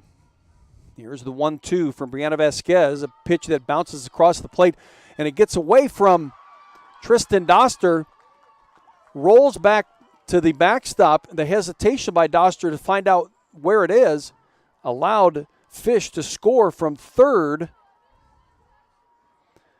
on the pass ball. And that's 5 runs in this 4th inning for Wisconsin, leading the game now 9-0. 2-2 count on Morgan Cummer, pinch hitting for Christiana Angelopoulos. Here is the 2-2, called strike 3. Nice pitch by Brianna Vasquez. Hit that inside corner. Well, that will end Wisconsin's top of the 4th inning, but they get 5 runs, and they lead this game 9-0 as we head into the bottom of the 4th inning, and the Hawkeyes coming to bat. You're listening to Iowa Hawkeye Softball on AM 800 KXIC. With Owens Corning shingles and save 11% on everything. Now at Menards. Owens Corning architectural shingles have a limited lifetime warranty and can withstand up to 130 mile-per-hour winds. Choose from over 60 styles and colors, available now in-store or online at Menards.com. Save big money with 11% off everything at Menards. Good through April 2nd. Savings are mail-in rebate. Some exclusions apply. See store for details. Save big money at Menards. You're listening to University of Iowa Hawkeye Softball on 800 KXIC. Well, it's been all Wisconsin here this afternoon. 9 runs on 8 hits to Iowa's no runs and no hits. Maddie Schwartz again in the circle for Wisconsin Badgers. In Friday's game, Schwartz went the distance, giving up 5 hits. 5 runs she was charged with, but only one of them was earned. So far today, not giving up any hits and no runs to the Iowa Hawkeyes, as Iowa will finally reach the top of the order for only the 2nd time today as we move into the bottom of the 4th inning. Hey, University of Iowa track and field next weekend will be dividing up, going 3 different directions. Part of the team, men's and women's, will be going to the San Francisco State Distance Carnival.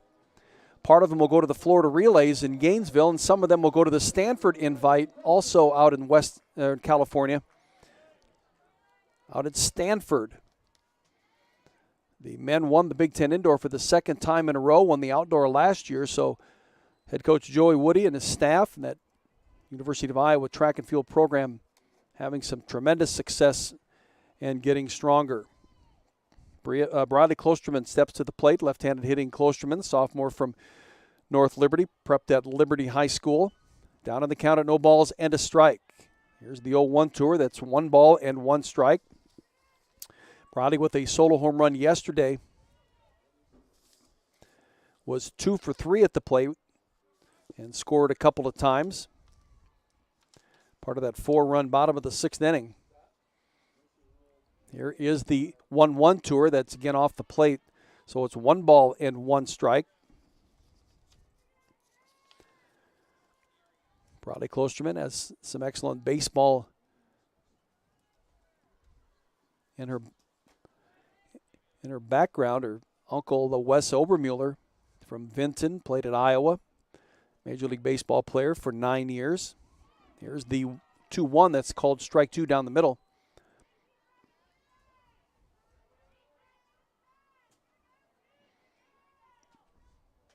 Bradley having a terrific high school career at Liberty High School in Iowa City. Even in the count of 2 balls and 2 strikes. Here is the pitch from Schwartz, one that Bradley will swing on and foul it into the backstop. So she remains in this at-bat at 2 balls and 2 strikes.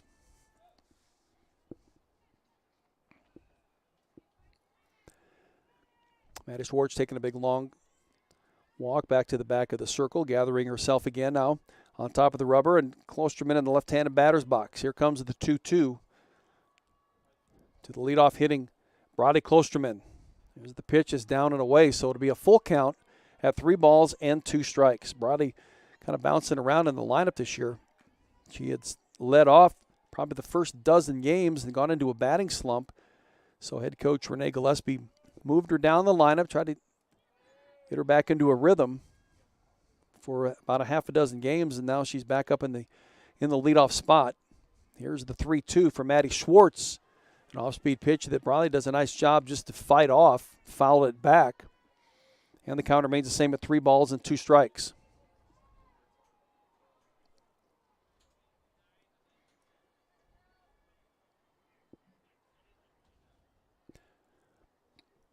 Nine 0 the lead for Wisconsin.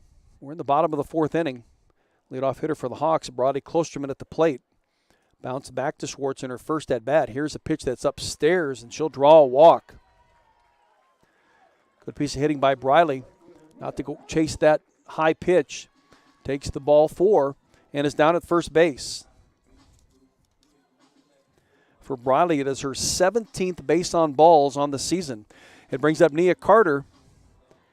Nia grounded out to Lauren Foster at short. In her first at-bat, leads the team in hitting at .458, second in the Big Ten. With 38 hits, now in 84 at-bats, a double and a triple to her credit. Here is the first pitch from Schwartz. She tries to bunt it, but bunts it foul.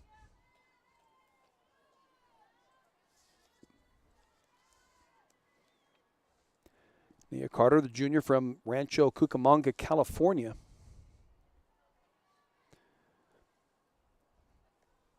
Outside of L.A. Down on the count at no balls and a strike.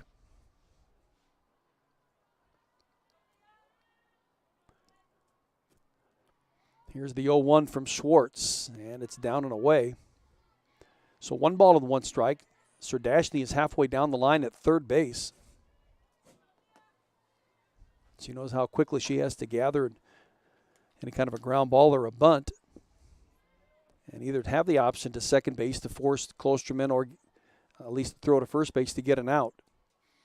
1 ball and 1 strike to Nia Carter. Here's the pitch to her that she'll bounce. This one goes to Foster. No play at second. She'll pick it up. She won't even have time to get Nia Carter at first. It was a slow roller. Foster had to charge for it. And Nia Carter will be on base with an infield single. Bring up Sophia Maris. Hawks threatening here in the bottom of the 4th inning. Nobody out. Runners at first and second. And the third hitting, Sophia Maris. Maris struck out in her first at-bat to end the first inning. Coming into the game, a .390 hitter with 16 hits and 41 at-bats, now 16 and 42. She does have 3 doubles to her credit. Sophia, the 2021 National Fast Pitch Coaches Association Player of the Year in the junior college ranks, coming out of Des Moines Area Community College. Led the nation junior college in 6 major offensive categories. Scored 105 runs, had 117 hits, hit 29 home runs, had 92 runs batted in, and she had 40 base on balls. She totaled 234 bases, so she was a busy young lady running around the bases. For the Des Moines Area Community College Bears in her 2 years there, she a junior out of Johnston, Iowa, which is just a suburb of capital city of Iowa. Struck out in her first at-bat. Has runners at first and second, Nia Carter at first and Briley Klosterman at second. Nobody out. Here's the first offering from Maddie Schwartz. Here's a bunt attempt by Maris. Stabbed at it and fouled it back. I think a pitch that was down and away from her that she could only reach down and try to stab at it. She fouled it back, so she's down on the count at no balls and a strike. We'll see if she doesn't try to bunt here again just to move those runners forward. Here's the pitch from Maddie Schwartz.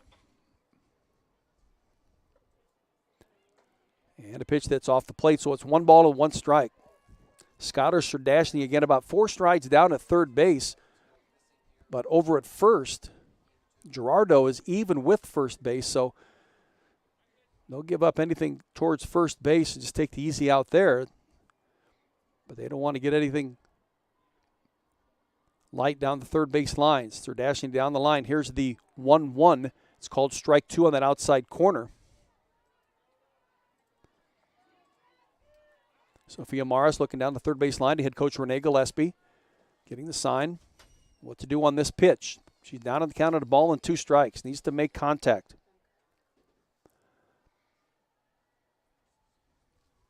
Here is the pitch. And she swings and misses, and Sophia Morris is down on strikes for the second time today, and the first out of this bottom of the 4th inning.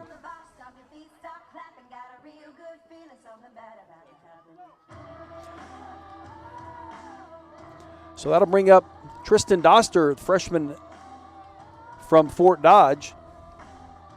She flew out to Micklish in center field in her first at-bat back in the 1st inning. Again, teammates at first and second base. Here is the offering from Schwartz. Pitch that's called strike 1 on that inside corner. Tristan Doster, a .318 hitter coming into the game, 14 hits and 44 at-bats. Now 14 and 45, 3 doubles, a triple. She does have 4 home runs, so certainly is capable of hitting the long ball. Here's the 0-1 from Maddie Schwartz. And Doster gets around on it, but fouls it down the first base line. Out of play. So she's down on the count at no balls and 2 strikes. Bottom of the 4th inning. Hawks at the plate, haven't scored. Finally picked up their first hit by Nia Carter in this at-bat, but trails 9-0. Has Nia at first base and Briley Klosterman at second. 0-2 on Tristan Doster. Here's the pitch from Schwartz, a pitch that's up and away, and Doster doesn't chase it. So it's 1 ball and 2 strikes on the freshman catcher from Fort Dodge. Also plays first base. Head coach Renee Gillespie likes her bat in the lineup, so she certainly has multiple positions that she can play. Very deep Iowa softball team. Number of players that can play in various positions. Here's the 1-2 for Maddie Schwartz. A pitch that Doster takes a cut at and misses. And she's down on strikes. Back-to-back strikeouts for Maddie Schwartz. Her 4th and 5th of the game. 2 outs. And that will bring up Denali Lecker. Lecker, the designated player, struck out in her first at-bat. Batting at .297 coming into the game, now 22 out of 75. 3 doubles, a triple, and 4 home runs. She, too, capable of the long ball with the right pitch. Here is the pitch from Schwartz. And here's one that's drilled out to right field. It's going to score a run. Here comes Brodie Klosterman around third base, and she'll score easily on the base hit by Denali Lecker. That moves Nia Carter from first to third. And the Hawks, with their first run of the afternoon, still trails 9-1. Got a long way to go. The only way to get there is just one at a time. Here's Sammy Diaz stepping to the plate. The number 6 hitter in the lineup, playing second base today. And pinch running for the Hawkeyes will be Kate Claypool. Claypool, senior out of Des Moines, prepping at Roosevelt High School. Pinch running for Denali Lecker here in the bottom of the 4th inning. Runners at the corners for Iowa. A run is in. 2 out. And Sammy Diaz steps to the plate. Face Maddie Schwartz.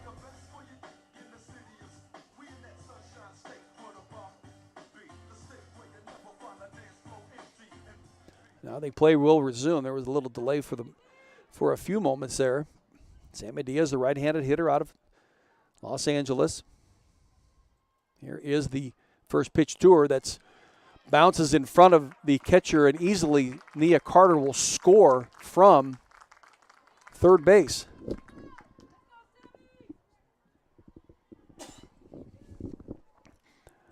So the wild pitch will get Nia Carter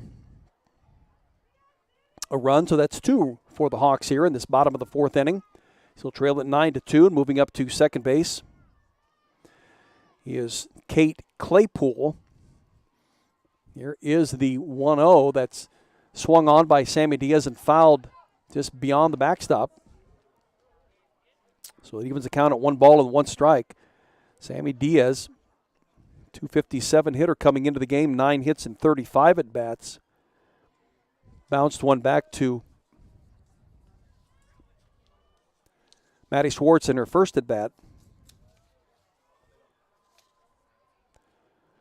sophomore from Cypress, California. Here's the 1-1 to her. It's a pitch that's down and in. So 2 balls and 1 strike. Hawks with a couple of runs here in this bottom of the 4th inning. They trailed 7-0 in the first game on Friday. Got a solo home run from Brody Klosterman, make it 7-1. Then they scored 4 more in the bottom of the 6th to make it 7-5. And then Wisconsin would add on to make it 10-5. Here's one that's dribbled just in front of home plate. Schwartz quickly picks it up and on to first base and gets Sammy Diaz just before she crosses first base. Couldn't have been any delay at all whatsoever. That ball was just about 3 or 4 feet down the third base line, and that allowed Maddie Schwartz to get to it quickly. She only had time to pick it and throw it, and she does it perfectly and beats Diaz by about a half a step. Well, that'll end the Hawks here in the bottom of the 4th inning. Iowa does pick up 2, trails at 9-2 going into the top of the 5th inning.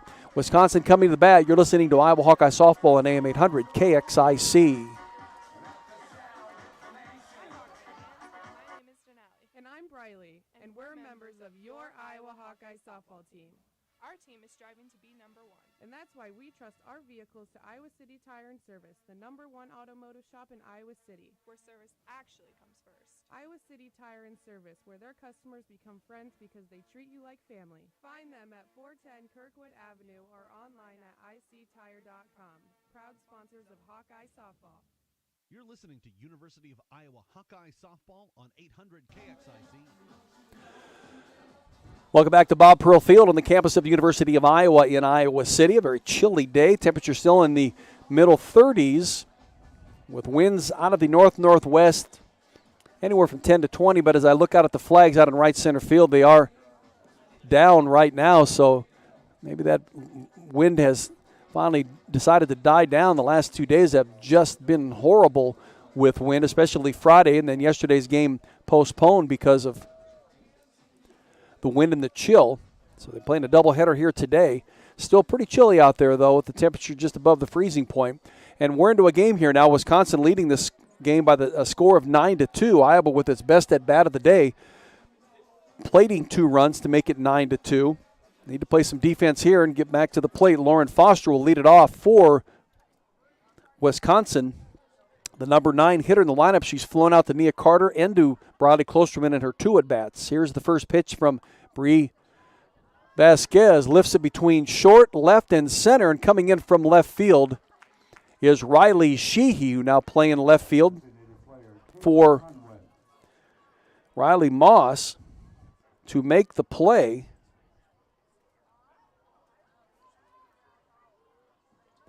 Here in the top of the 5th inning to get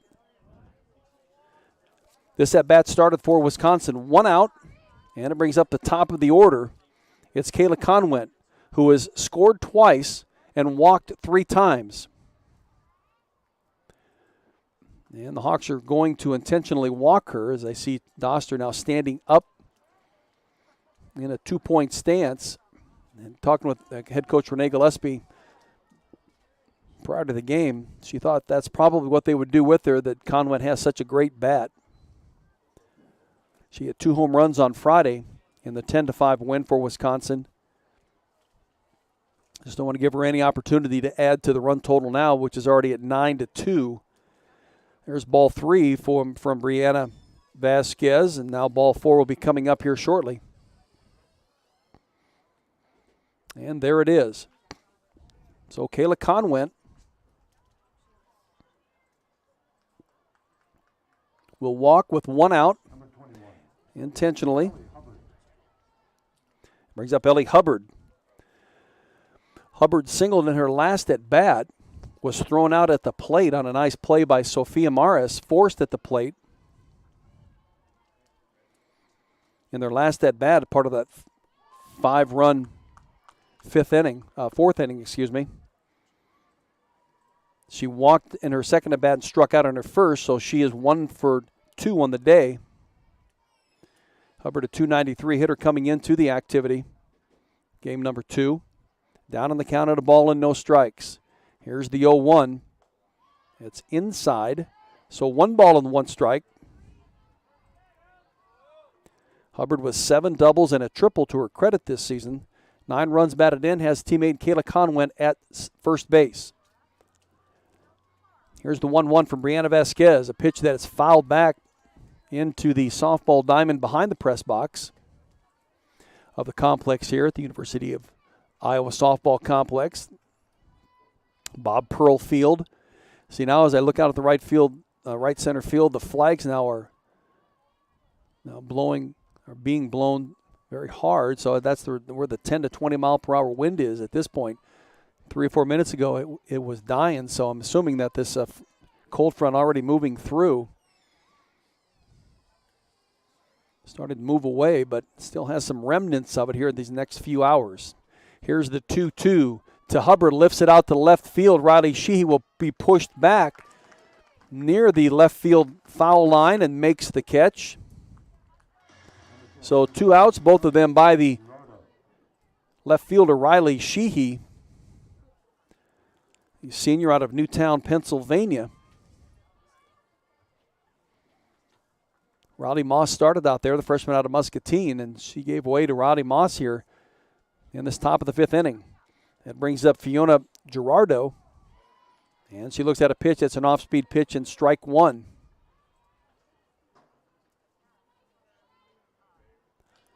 No balls and a strike to Gerardo. Fiona, the .263 hitter coming into the game, was hit by a pitch in her last at-bat and scored in that at-bat. Part of that 5-run 4th inning. Here is the 0-1-2, an off-speed pitch just off the plate or high, one of the two. Gerardo singled in the 1st inning, part of that 3-run home run hit by Peyton Bannon, who's on deck at this point. She got out on the fielder's choice in her 2nd at-bat, and again hit by a pitch and scored in her 3rd at-bat, which was their last in the 4th inning. So Fiona Gerardo been on base all 3 times that she's been at the plate. She's ahead in the count here at 2 balls and a strike, has a teammate in Kayla Conwent at first base. 2 out in Wisconsin's top of the 5th inning. Here's the offering from Brianna Vasquez. Went right after her, and Gerardo able to get around on it, fouled it into the backstop.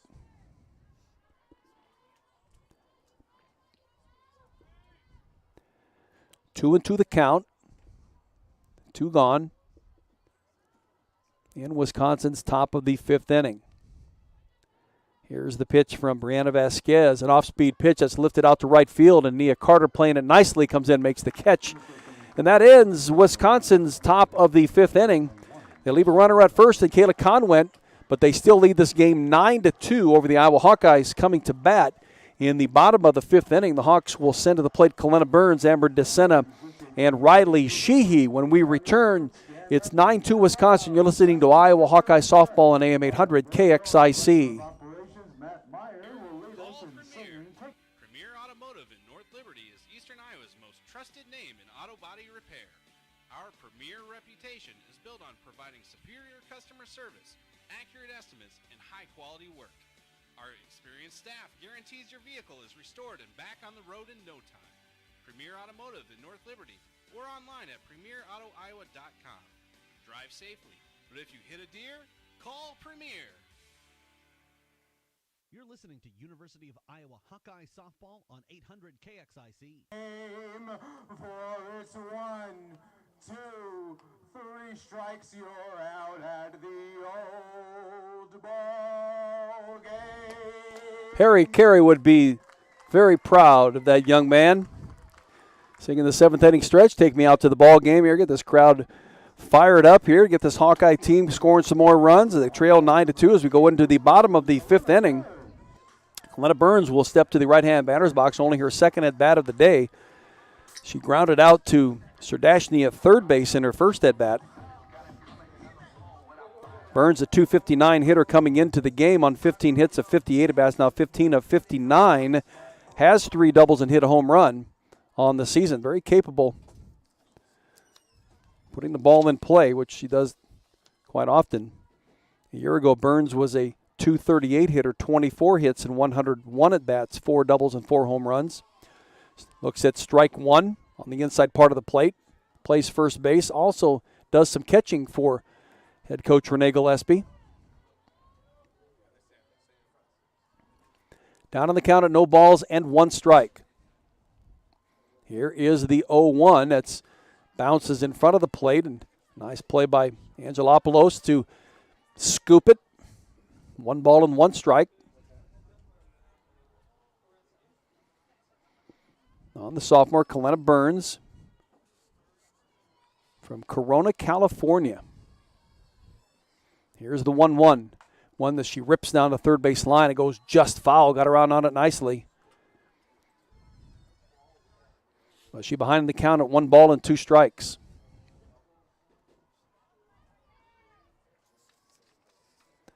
Burns had quite a game on Friday. Had 1 official at bat. Had a hit in it. 2 RBI single. Part of that 4-run bottom of the 6th inning for the Hawkeyes that closed the gap to 8-5. Here's one that she lifts high out into left field. And out there to make the catch is Peyton Bannon for Wisconsin. And that's first out of the bottom of the 5th for the Hawks. Brings up Amber DeSena. DeSena also grounded out to Serdashny in her first at bat at third base and back in the 3rd inning. Iowa just hasn't sent many players to the plate. Their best at bat was their last one when they scored 2, sending 6 players to the plate. Prior to that, it was 3 straight, 3 up and down. Here's DeSena looking at the first pitch that's down and in on her. DeSena, the sophomore from Concord, California.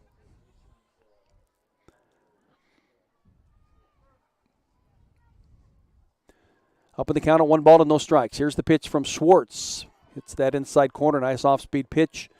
And it's a ball and a strike.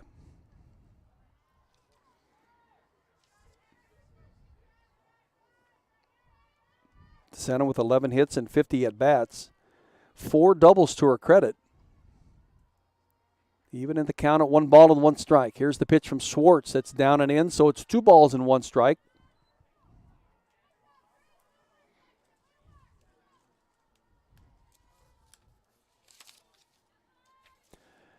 DeSena a year ago started 12 of 26 games that she played in as a freshman. Here's the 2-1 from Maddie Schwartz. And it's just off the plate on the outside. 3 balls and 1 strike. DeSena had but 3 hits in 32 at-bats. And then 1 extra base hit as a double. Part of a good freshman crew of softball players that head coach Renee Gillespie and her staff brought in to revitalize this Iowa Hawkeye softball program. Looks at strike 2 on the inside corner, so it's 3 balls and 2 strikes. 1 out in Iowa's bottom of the 5th inning. That on a fly out by Kalena Burns to left. Here's the 3-2 from Maddie Schwartz. And Amber DeSena draws a walk. Pitch that's upstairs on her. So the Hawks with a 1-out walk to Amber DeSena will bring up Riley Sheehy. Coming in for Riley Moss out in left field. Sheehy, the senior from Newtown, Pennsylvania. Just outside of, not far from New Jersey. Started her collegiate career at Upstate, South Carolina Upstate, before transferring to the University of Iowa. She came in and played left field. Didn't start in Friday's game either, but she did score a run in that game. She walked. And here she tries to bunt to get on and bunts it foul. Came in at the top of the 3rd inning.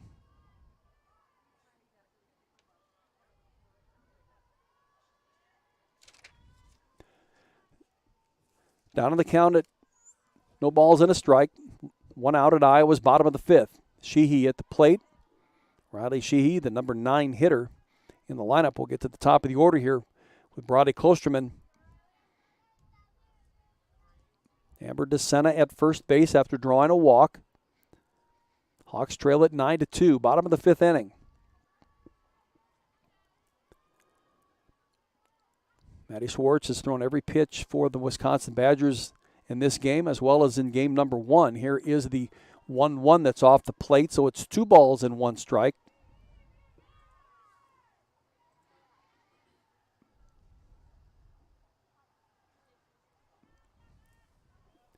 Not in any hurry to get that next pitch going, as even Riley Sheehy will step out. Now back into the left-handed batter's box. The number 9 hitter, Sheehy. 2 balls and a strike. Here's the pitch. Tour, an off-speed pitch called strike 2. Nice spot placement by Maddie Schwartz. Evens the count at 2-2.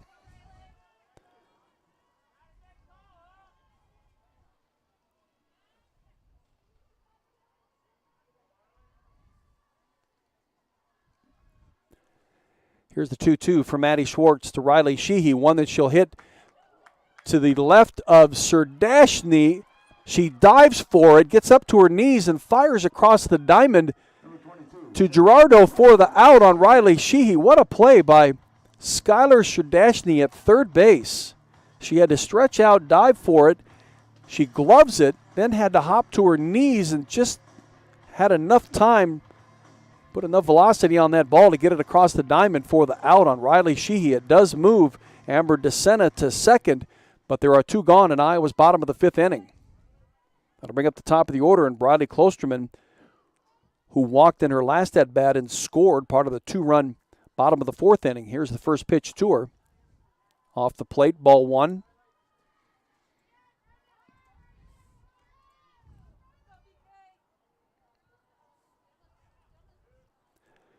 And if Brody can get on, Nia Carter will be next up at the plate. Here's the 1-0 from Maddie Schwartz. Off the plate, so it's 2 balls and no strikes.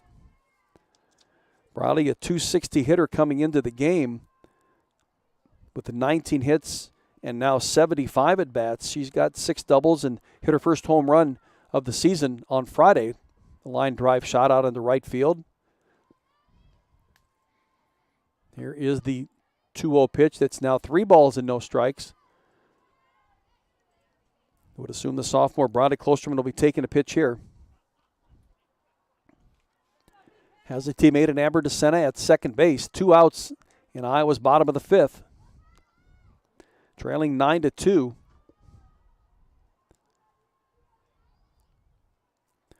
Here is the 3-0 pitch called strike 1 on the outside corner. So it's 3 balls and 1 strike. Well, not a cloud in the sky here at this point in Iowa City. Again, temperature in the middle 30s. Winds anywhere from 10 to 20, sometimes dying for a few minutes, but consistently a 10 to 20. Wind chills definitely below the freezing point. Here's the 3-1 to Brody Klosterman. Draws walk number 2 in her at-bats today. Now she trots down to first base. Amber DeSena in front of her at second base, and with 2 outs, it brings up the junior Nia Carter. Nia singled in her last at-bat, hit a slow roller to Lauren Foster at short, and now the Hawkeyes are going to have Zoe Schulte pinch running for Amber DeSena here in the bottom of the 5th inning. So Zoe Schulte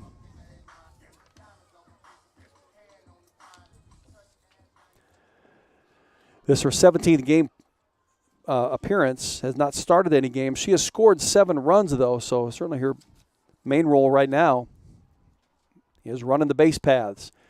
Here's Nia's first pitch. She'll hit it 1 hop to Lauren Foster, scoop and throw across the diamond, and that'll end the Hawks.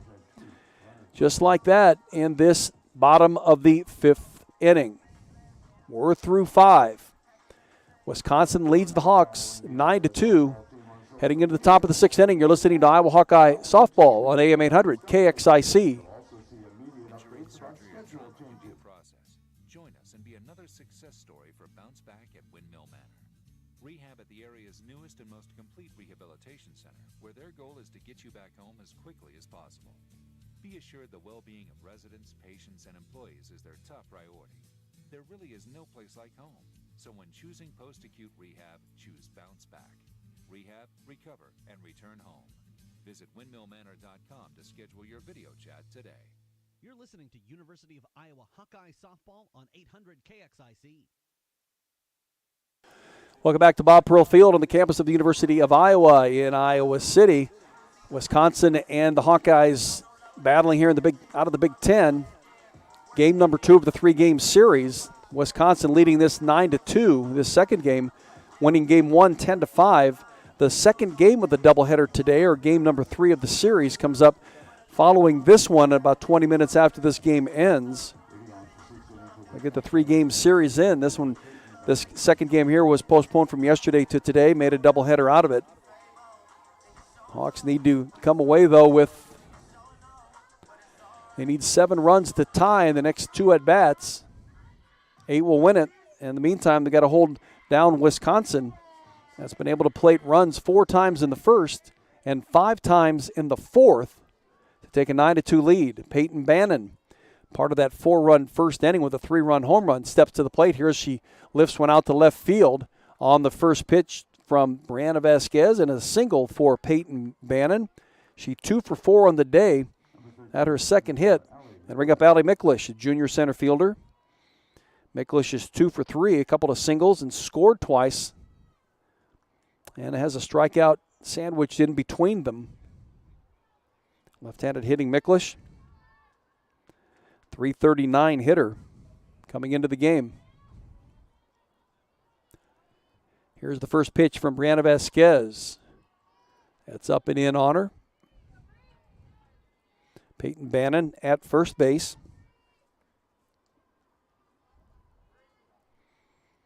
Nobody out here in Wisconsin's top of the 6th inning. Here is the 1-0. Swung on by Miklish and missed. A nice off-speed pitch by Brianna Vasquez.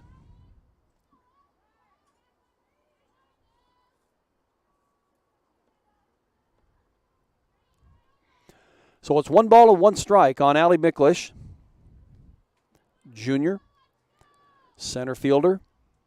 Here's the pitch from Vasquez. Miklish shows bunt, pulls back, and pitch is called strike 2 in the outside corner.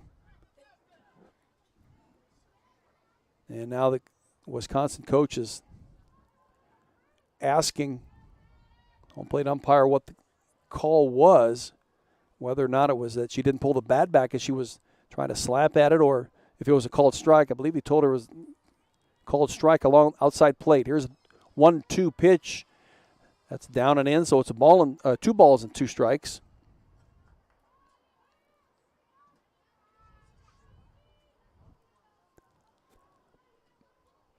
Nobody out. Wisconsin with a runner on first base, and Peyton Bannon, who just started the inning off with a base hit. Here's the 2-2. Miklish will lift it right over the top. Morris does a great job of getting back, going out into left field, short left field, making the catch. And in the meantime, Bannon strayed way off of first base. Actually, was sliding into second, thinking it was going to go over the top of Morris. Morris makes the catch and doubles up Bannon at first base on the throw back. So the Hawks quickly now with 2 gone in this Wisconsin top of the 6th inning. Brings up Scotter Stradashny. She has a couple of singles in her first 2 at-bats. Got on a fielder's choice in her 3rd at-bat, but scored part of that 5-run scoring 4th inning. And she looks at a pitch that's called strike 1.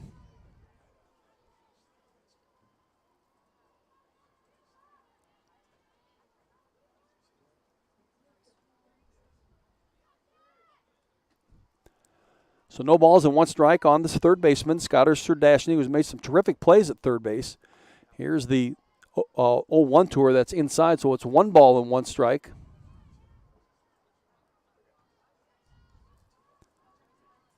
University of Iowa and Central Michigan baseball. Hawks trailing 2-1 in the bottom of the 2nd inning up at the baseball diamond. Hawkeyes lost to Central Michigan yesterday by the score of 10-1 and won on Friday. So trying to salvage the rubber game of this 3-game set between them and Central Michigan. Iowa will play Tuesday. They're scheduled Tuesday. Here's a one-hopper, actually a line drive to Amber DeSena. Rips it out of the air, and that will end Wisconsin's top of the 6th inning. Well, they've gone 4 innings, 4 at-bats without any runs, but the 2 at-bats where they scored 9 runs have been the most damaging today, 4 in the first and 5 in the fourth. Iowa scored 2 in the bottom of the fourth. Hawks trail at 9-2 as we head into the bottom of the 6th inning. Here for Bob Pearl Field in Game 1 of the doubleheader today. You're listening to Iowa Hawkeye Softball on AM 800 KXIC.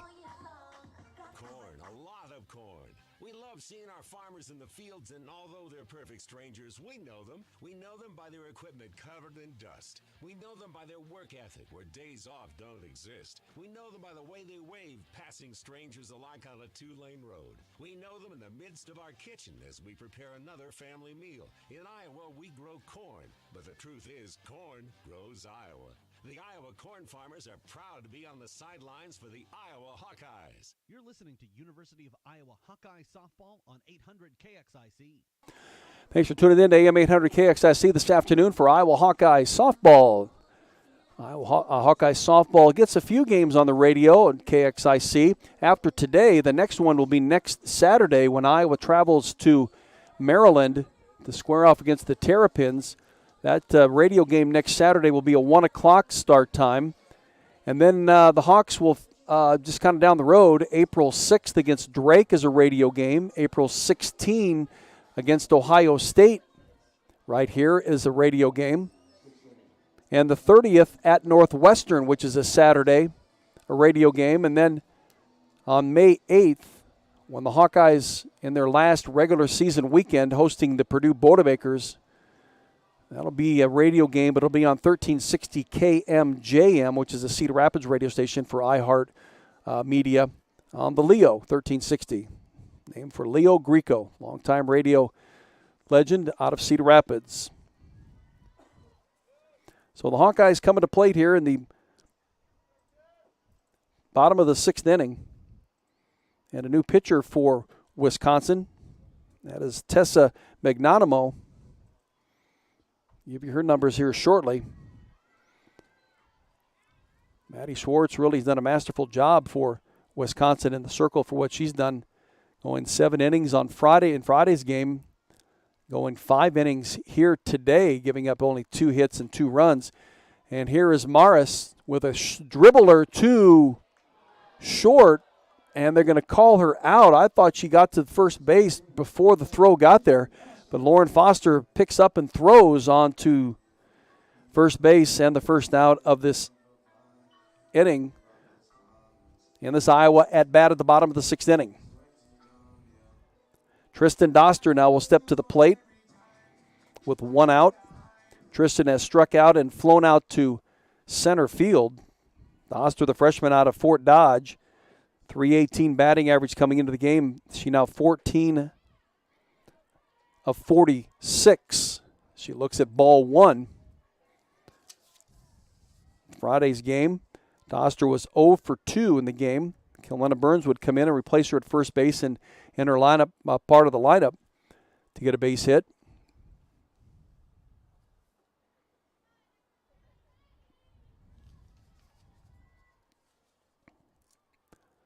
Still up in the count at 1 ball and no strikes. The freshman Tristan Doster. Tessa Magnanimo with a pitch that Doster will lift out into right field. And Jolie Fish out there to make the catch. And quickly 2 gone, and Iowa's bottom of the 6th inning. I'll bring up Denali Lecker, who singled in her last at-bat. An RBI single. And she struck out on her first at-bat. 1 for 2 in the day. Denali, a .297 hitter coming into it. Now 23 out of 76 at-bats. 3 doubles, a triple, and 4 home runs. Tessa Magnanimo.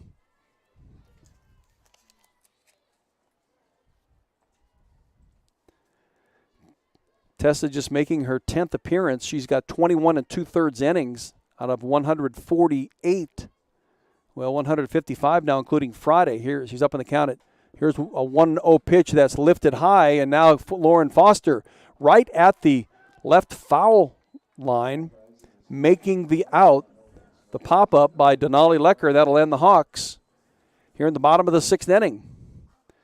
So 3 up, 3 down for Iowa in the bottom of the 6th. We'll move to the top of the 7th inning. Wisconsin coming to bat, which presumably will be their last, leading 9-2. You're listening to Iowa Hawkeye Softball on AM 800 KXIC. From the outhouse to the penthouse, do you have property your brothers need help with transferring ownership? Do you love everything Hawkeye from Kinnick to Carver? Then you'll want to talk with us. Hi, this is Steve Anderson with Hawkeye Title and Settlement, ready to serve you high-quality real estate title and closing services.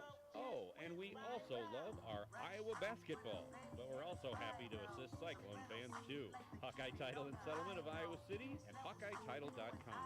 The team you love, the people you trust. You're listening to University of Iowa Hawkeye Softball on 800 KXIC. Welcome back to Bob Pearl Field on the campus of the University of Iowa. We're moving into the top of the 7th inning.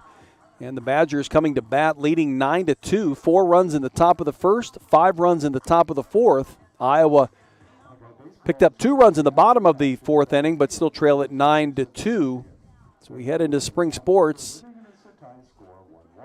Very chilly day out here today. Even worse yesterday, and just a horrible day on Friday with all the wind and off and on rain and snow showers that we did have, but they played on Friday. Here we're playing game number 2, the first of a doubleheader today against the Wisconsin Badgers. Brianna Vasquez has gone the entire distance for the Hawks in this game. She's given up all 9 runs and 9 hits.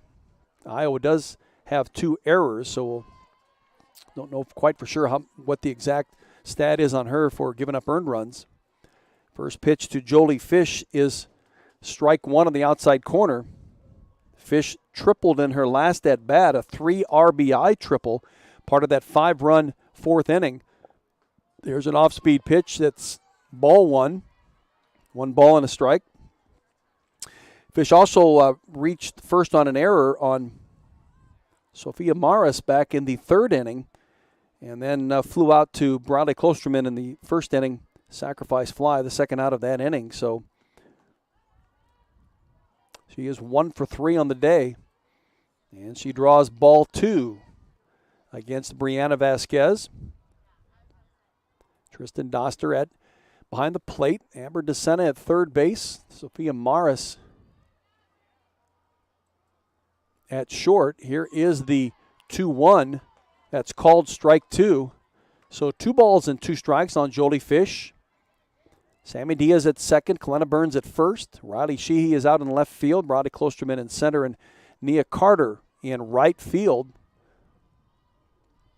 For the Hawks, here's the 2-2 off-speed pitch that Fish will not chase. Boy, she was leaning right into it, but she was able to hold back that bat. Ball 3, so it's a full count on Jolie Fish, 214 hitter. Had 9 hits and 42 at-bats coming in.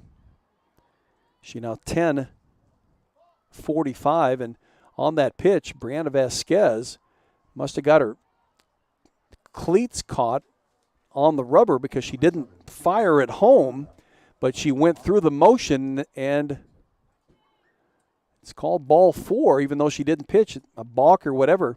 Anyway, so that'll send Fish down to first base. And now assistant coach Rick Dillinger coming out of the dugout to talk to Brianna. I want to make sure she's okay. I can see some of her actions just showing that she must have slipped or something on the rubber as she was coming across it, and she did not throw the pitch. So Dillinger talking to Brianna and to Tristan Doster. Now that has been taken care of, and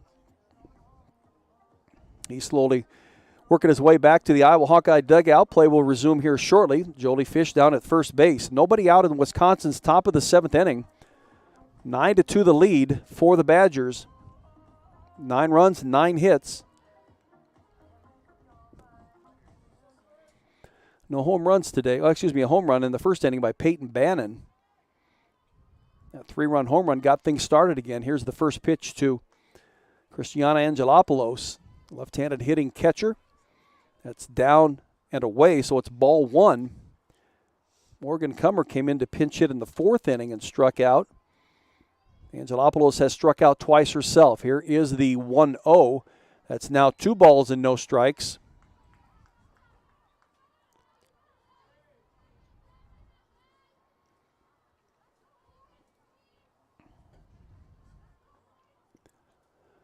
So 2-0 on the number 8 hitter in the lineup, Christiana Angelopoulos. Here is the 2-0 to her. Off the plate on the outside, so it's 3 balls and no strikes. Jolie Fish, the senior right fielder at first base.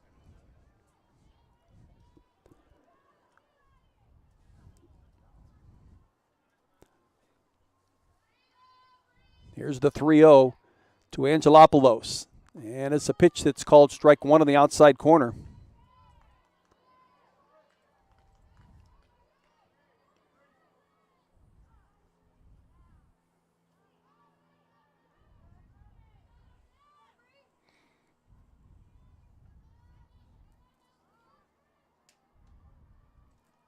Here's the 3-1. Angelopoulos will go after it and fist it down the left field line for a foul, so it brings up full count of 3 balls and 2 strikes.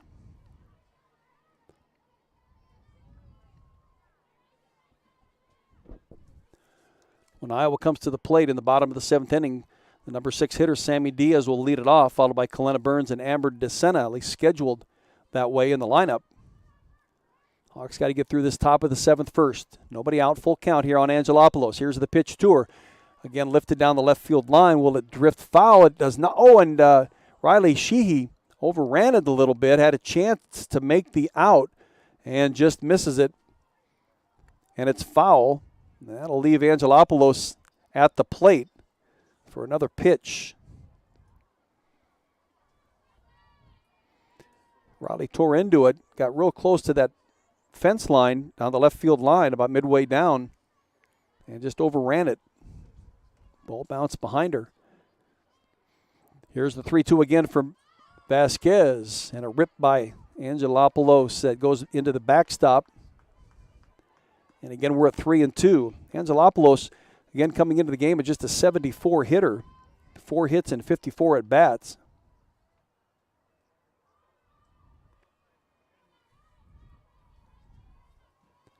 Full count on her. Here is the windup and the pitch. One that she lifts up into the infield. Sammy Diaz drifting back, but it gets too far out from her to get to. Nia Carter comes in from right field to make the catch for out number 1 in this top of the 7th inning.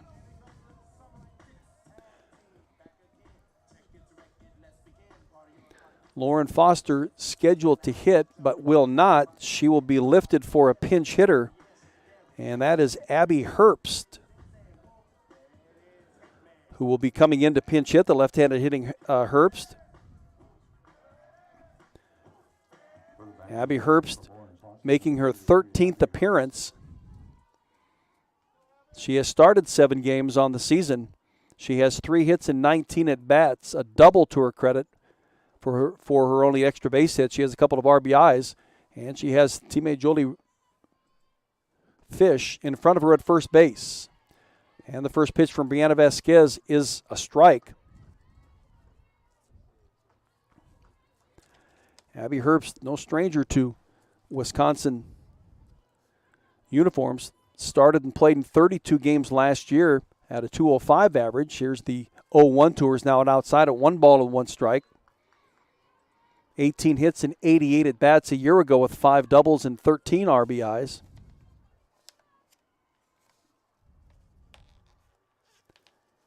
And she even played in the 2020 season. Here is the 1-1 that she takes a good cut at and misses.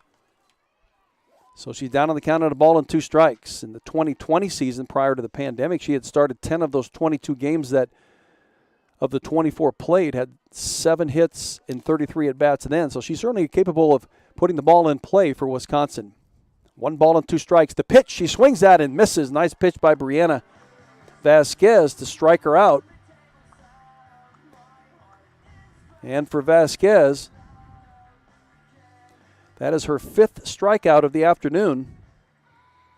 and it's out number 2 in the Wisconsin top of the 7th inning. Brings up Kayla Conwent, the top of the order. She has walked all 4 times that she has been to the plate.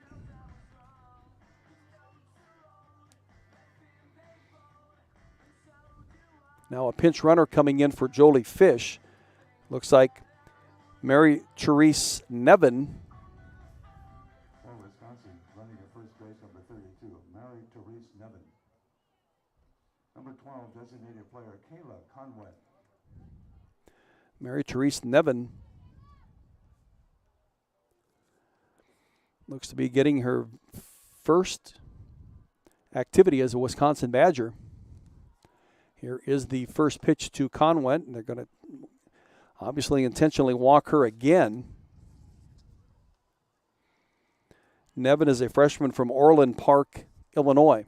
Here's the second pitch, ball 2.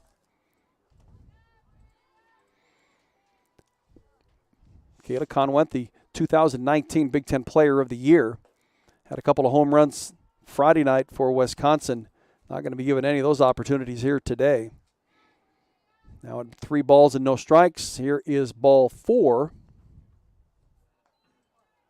That is the 8th walk of the day issued by Brianne Vasquez.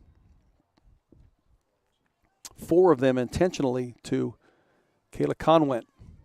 Now coming in to bat for Ellie Hubbard is Megan Donahue.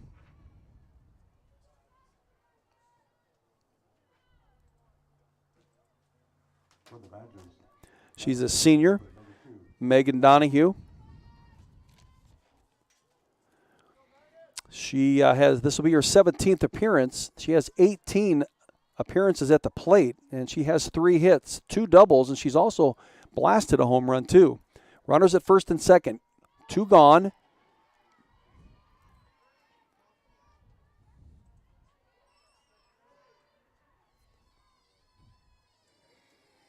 And Megan Donahue at the plate. She looks at strike 1, so it's no balls and 1 strike. Here's the 0-1 from Brianna Vasquez, one that she hits right at Amber DeSena. She'll get the force at second on Conwent. And that will end Wisconsin in this top of the 6th inning, or 7th inning, pardon me. Hawks need 7 to tie to force extra innings, 8 to win it, to make it a 10-9 game here. They trail 9-2 heading into the bottom of the 7th inning. And coming to bat, you're listening to Iowa Hawkeye Softball on AM 800 KXIC.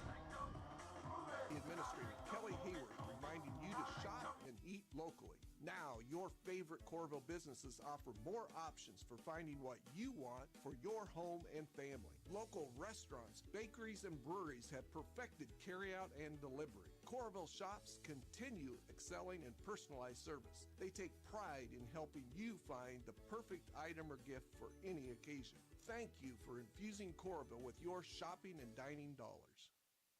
You're listening to University of Iowa Hawkeye Softball on 800 KXIC. Thanks for tuning in to AM 800 KXIC this afternoon for University of Iowa softball on the Wisconsin Badgers. Iowa, unfortunately, trailing 9-2 heading into the bottom of the 7th inning. Iowa scored 2 in the bottom of the 4th, just have been unable to get any run production going in the other 5 at-bats as we head into their 6th at-bat of 7, where they may not have scored as they got into a Tessa Magnanimo. Again, a 1.94 ERA. She replacing Maddie Schwartz. This is her 10th appearance. She's pitched 21 2/3 innings, given up 17 hits and 7 runs. 6 of them earned, thus the 1.94. The right-hander has struck out 18, given up 8 doubles, a triple, 2 home runs, so she certainly is very hittable. She came in the bottom of the 6th inning, and the Hawks went 3 up, 3 down. And it'll bring up Sammy Diaz to start off this bottom of the 7th inning. Here's the first pitch from Magnanimo. And it's fouled back by Sammy Diaz. So she's down on the count at no balls and a strike. Diaz at 257 has grounded back to the pitcher twice today. One of them was a hot shot in her last at-bat that Schwartz was just able to snag. Here's the 0-1. That's inside, so it's 1 ball and 1 strike. On Sammy Diaz, the number 6 hitter in the lineup for the Hawks. Sophomore from Cypress, California. Here's the 1-1. Here's one that she lifts out to left field, pushes back Peyton Bannon, looking right into that sun, but she was able to come up with the catch. She looked confused at the time, but I think her glove was placed in the right place, and the ball just fell in it seemed like. But nevertheless, she makes the catch, and it's the first out of the Hawks' bottom of the 7th inning. Coletta Burns will step to the plate now for the Hawks. She's flown out and grounded out. Burns at a .259 batting average. Now 15 of 60. That'll soon change. She's got 3 doubles and a home run. Here is the first pitch from Magnanimo. And it's up and away, so it's a ball 1 on Coletta Burns. Burns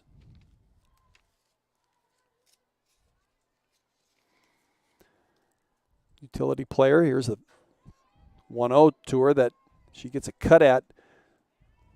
Fouls it back into the backstop, and it bounces right back out towards Magnanimo in the circle. A year ago, Burns, .238 hitting. Started 31 of 39 games played, 24 hits and 101 at-bats. Here is the 1-1 to her that gets away. So it's 2 balls and 1 strike. She did have 20 runs batted in. 4 doubles and 4 home runs a year ago. Has 3 doubles and a home run in the 2022 season. Here's the 2-1 to her. It's down and in, so it's 3 balls and a strike.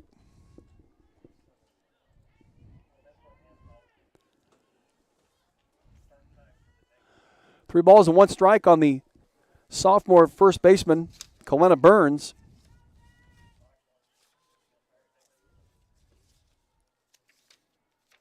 Here is the 3-1 to her. That's called strike 2 on the inside corner. Coletta out of Corona, California.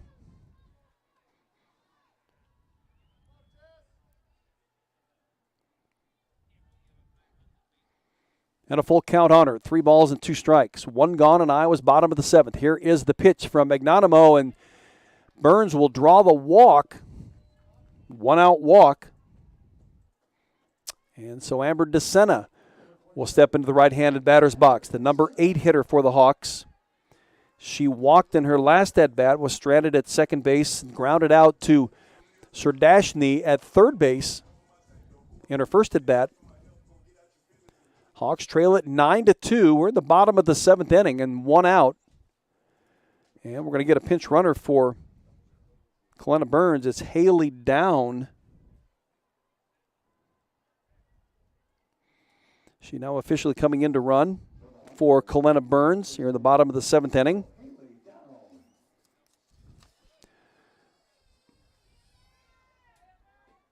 So Haley Down with her 19th appearance.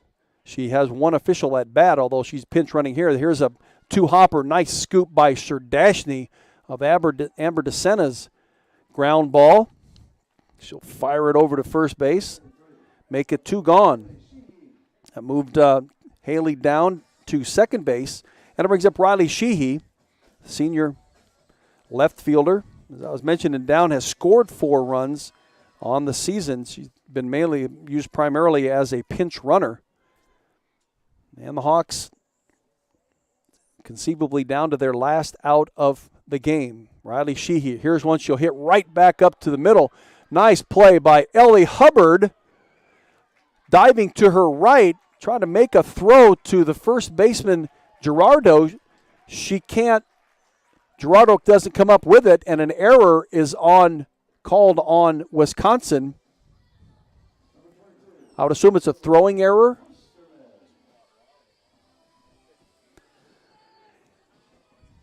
And so Sheehy goes on to second. Haley Down will score, and that makes it a 9-3 game. So Riley Sheehy hit one right back up to the middle. Hubbard going to her right, diving for it, coming up with it. But on the throw over to first base, throws it away from Gerardo. And that allowed Sheehy to go to second. Riley Klosterman now steps to the left-handed batter's box, the leadoff hitter for the Hawks. She has walked in both of her at-bats, 2 of her 3 at-bats. She grounded back to Maddie Schwartz in her very first at-bat back in the first inning. 9-3 the game. Lead for Wisconsin. Here's a pitch that's down and away from Briley Klosterman. So it's 2 balls and no strikes on the sophomore center fielder.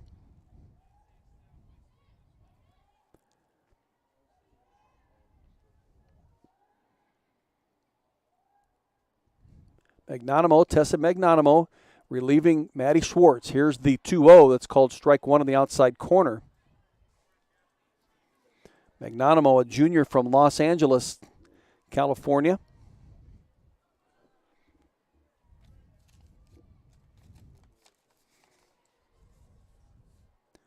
A year ago had a 5-3 record, 3.11 in 56 innings pitched. Here is the 2-1 that's out and away. So it's 3 balls and 1 strike.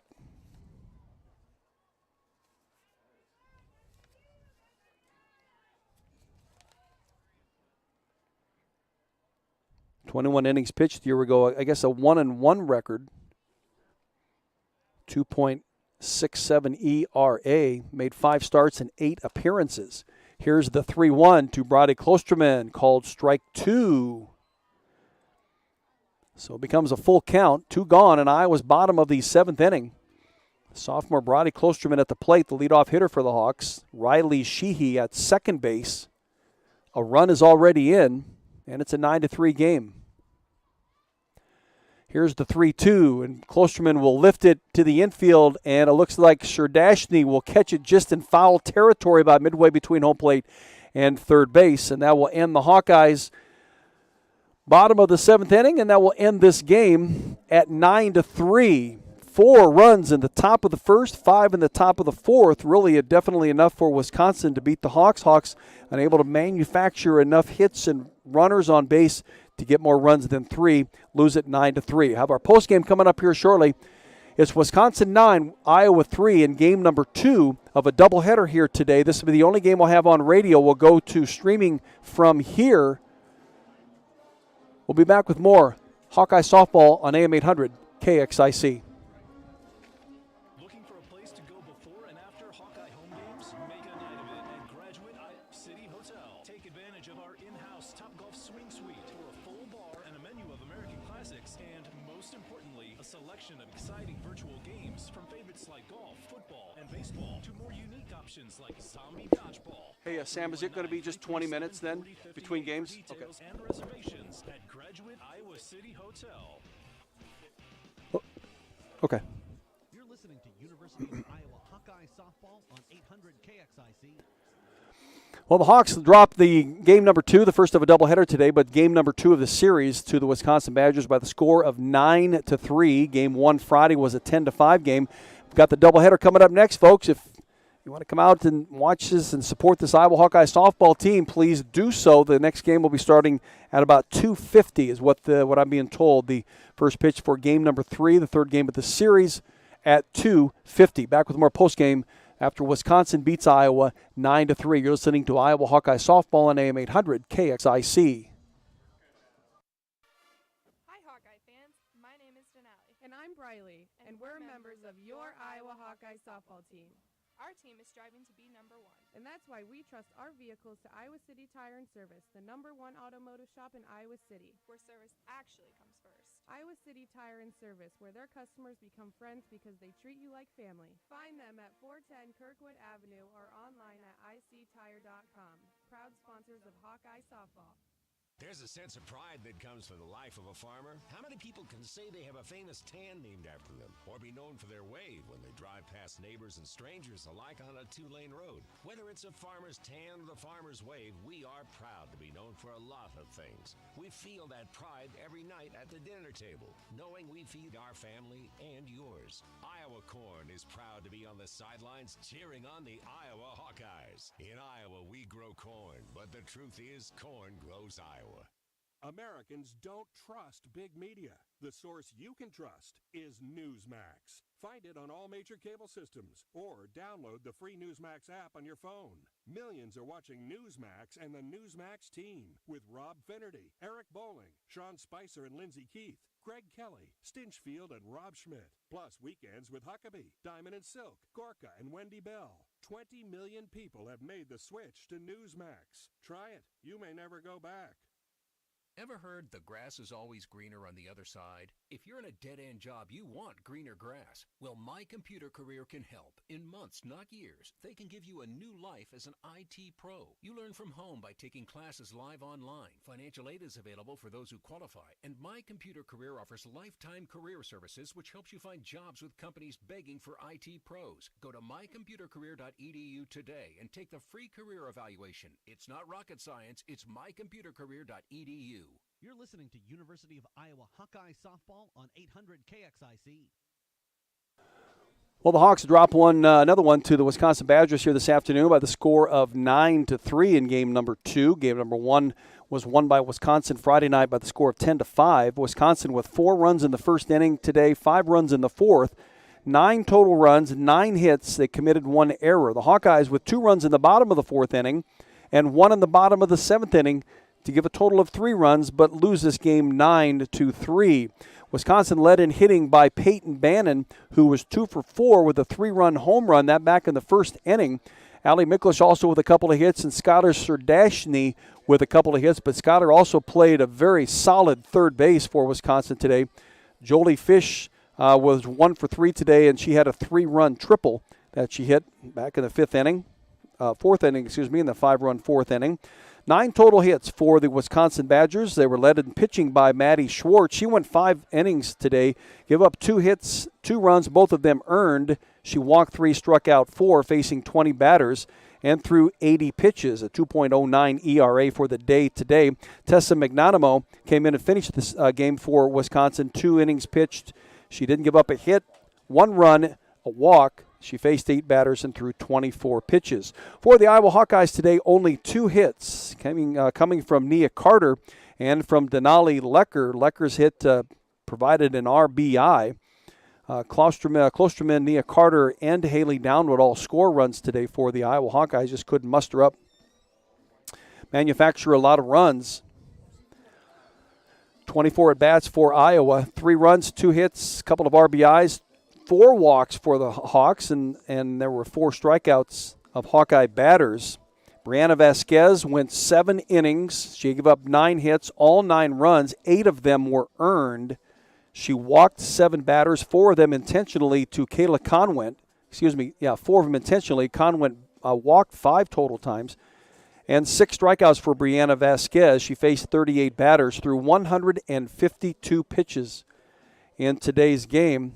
Her ERA for today alone at 4.02. But the Hawks lose it to Wisconsin by the score of 9-3. Finish this postgame and get out of radio here shortly. You're listening to Iowa Hawkeye Softball on AM 800 KXIC. From COVID and mask mandates are lifted, your business needs a lift too. Promote your company right here, right now. Radio ads connect with 93% of Americans every week. That's more than Google, more than Facebook, more than TV. In fact, radio reaches 20% more millennials than TV. Want more of the people you want to talk to all in one place? Visit iHeartAdvertising.com and get AM and FM working for you. That's iHeartAdvertising.com. Recovery from an injury, surgery, or trauma can be a process. Join us and be another success story for Bounce Back at Windmill Manor. Rehab at the area's newest and most complete rehabilitation center, where their goal is to get you back home as quickly as possible. Be assured the well-being of residents, patients, and employees is their top priority. There really is no place like home. So when choosing post-acute rehab, choose Bounce Back. Rehab, recover, and return home. Visit windmillmanor.com to schedule your video chat today. Find your style with Patriot Lighting from Menards and save with 11% off everything. Choose from more than 1,000 Patriot Lighting fixtures. They come in a variety of unique styles and finishes to give your home a fresh, updated look. Save today with 11% off all interior and exterior Patriot Lighting. Start saving with 11% off everything now at Menards. Good through April 2nd. Savings are a mail-in rebate. Some exclusions apply. See store for details. Save big money Call Premier. Premier Automotive in North Liberty is Eastern Iowa's most trusted name in auto body repair. Our premier reputation is built on providing superior customer service, accurate estimates, and high-quality work. Our experienced staff guarantees your vehicle is restored and back on the road in no time. Premier Automotive in North Liberty or online at premierautoiowa.com. Drive safely, but if you hit a deer, call Premier. We'll now wrap up this broadcast on 800 KXIC with the play-by-play voice of the Iowa Hawkeye softball team, Jerry Kowala. Thank you, Eric. The Hawks lose to Wisconsin this afternoon by the score of 9-3. It's the first game of a doubleheader. It's the second game of the series. So Wisconsin has won the first two games 10-5 and 9-3. Thank you for tuning in to KXIC here this afternoon. Again, our next radio broadcast of University of Iowa Hawkeye softball is next Saturday afternoon, the 2nd of April, at Maryland. It'll be a 1 o'clock, about 10 till 1 is when we'll get things started with the pregame show with head coach Renee Gillespie. And we'll get into play-by-play at about 1 o'clock of Iowa at Maryland in college softball. Thank you for tuning in here this afternoon. I'm Jerry Kowada. We'll talk to you very soon on AM 800 KXIC, but we're going to go to streaming now. You can go to Hawkeye Radio Network YouTube channel. That's youtube.com/Hawkeye Radio Network for all the sub-channel play-by-play that you get here for University of Iowa Hawkeye softball. Thank you for tuning in here this afternoon. We'll talk to you again very soon on AM 800 KXIC. Tuning into the Learfield broadcast of the University of Iowa Hawkeye softball team on 800 KXIC. This broadcast was brought to you by Bounce Back at Windmill Manor, the City of Coralville, Graduate Hotel, Hawkeye Title and Settlement, Iowa City Tire and Service, Iowa Corn, and Premier Automotive. We now join Fox Sports Radio, already in progress on 800 KX. Okay, we made it through.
Anything can happen when the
Good afternoon. Welcome back to Bob Pearl Field for Game 2 of today's doubleheader. Our Big Ten matchup features the University of Wisconsin Badgers and your University of Iowa Hawkeyes. This is the 69th meeting between these teams. Fans remember to be great fans throughout the game. Cheer loud for the Hawkeyes and treat each other with dignity and respect. Please be considerate to your neighbors, our officials, and our student athletes, and be courteous in what we do and what we say. Have a great time and enjoy the game.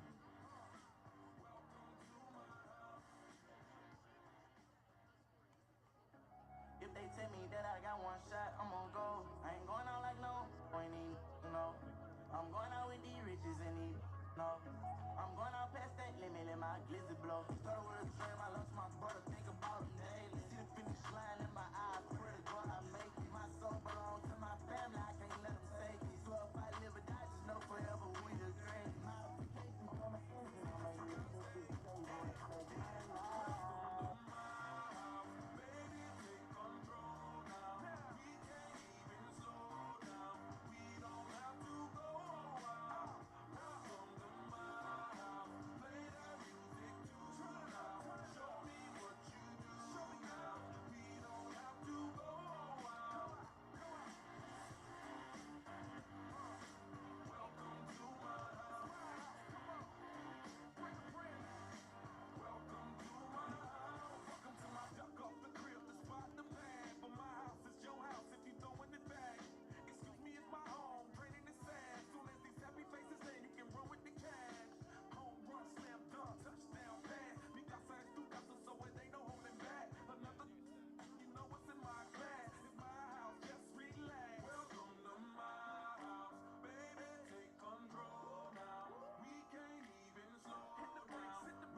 number 25, Devin Greer. I'm a champion for real. Every court, every field. I'm a champion for real. Every court, every field.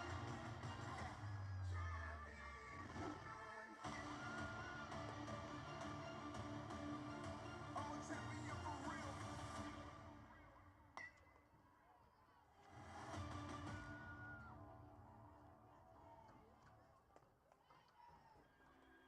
I get those goosebumps every time, yeah. You come around, yeah. You ease my mind, you make everything feel fine. Worry about those comments. I'm way too numb, yeah. It's way too dumb, yeah. I get those goosebumps every time. I need the Heimlich, throw that to the side, yeah. I get those goosebumps every time, yeah. When you're not around, when you throw that to the side, yeah. I get those goosebumps every time, yeah. 713 through the 281, yeah, I'm riding. Why they on me? Why they on me? I'm flying, sipping low key. I'm sipping low key in Onyx, rider. When I'm pulling up right beside you. Welcome back to University of Iowa softball. The Hawkeyes and the Wisconsin Badgers getting ready to square off in game number 3 of the 3-game series. Wisconsin has won the first 2 games 10-5 and just recently ending a 9-3 second game win. The Hawks sending Devin Greer to the circle to face the Wisconsin Badgers here in game number 3. We're underway. Kayla Conwent is at the plate. The senior designated hitter walked 5 times in the first game today. 4 of them were intentional walks. Devin Greer in the circle. Again, they're going to intentionally walk her again, just not going to let her have a chance to use the bat, which she can do very well. She hit a couple of home runs in game number 1 on Friday. She's at ball 2 right now, 2 balls and a strike. As Marissa Peak behind the plate for the Hawkeyes, catching Devin Greer. 2-1 becomes 3 balls and 1 strike.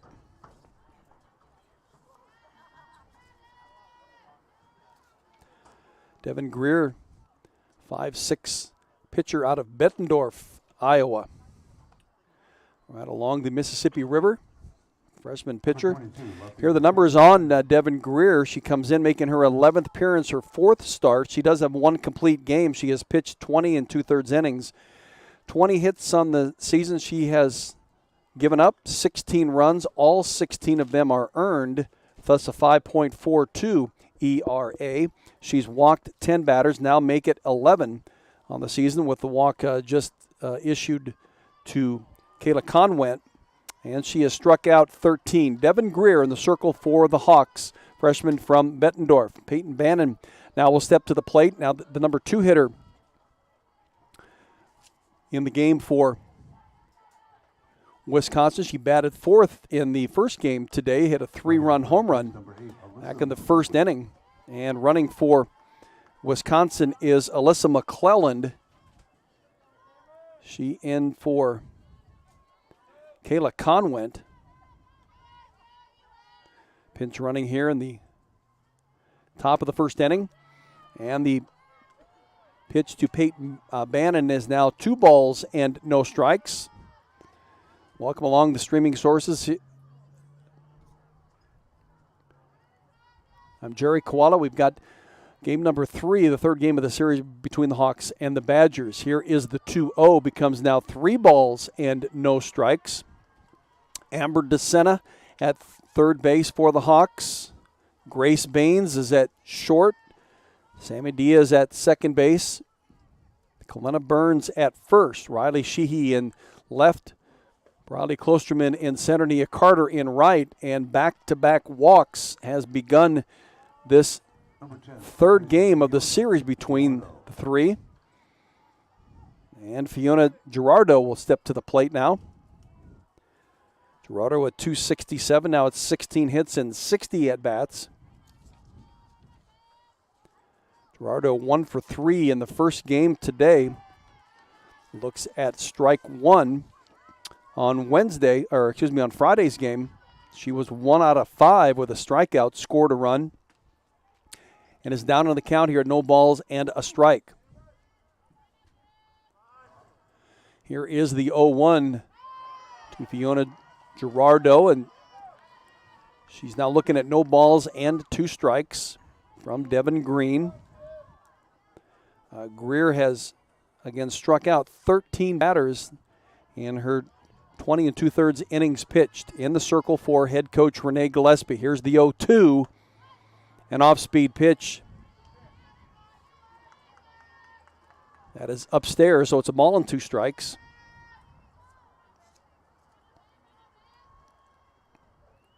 Runners at first and second. Nobody out in Wisconsin's top of the first. Devin Greer. And a pitch that's just off the plate, an off-speed pitch by Devin. Didn't get the call from the umpire. Of course, they've changed positions too, so now it's a completely different umpire behind the plate. See what kind of a strike zone he's offering here this afternoon. Here's the 2-2 from Greer. A pitch that's upstairs, and it's a full count. Peyton O'Bannon at first. Alyssa McClelland is at second. McClelland running for Kayla Conwin. Both of those batters were issued walks. Here's Fiona Gerardo with a 3-2 count on her. Pitch that is called. Strike 3 on that outside corner. Nice pitch by Devin Greer. Number 16, third baseman Skylar Zerdashny. And Greer gives the Hawks their first out of this first inning, first at bat. The most that Devin Greer has pitched in a game has been a 7-inning game she did against the Kansas City Roos back on the 15th of March a couple of weeks ago. Gave up 2 hits, struck out 3 as the Hawks won that game 4-0.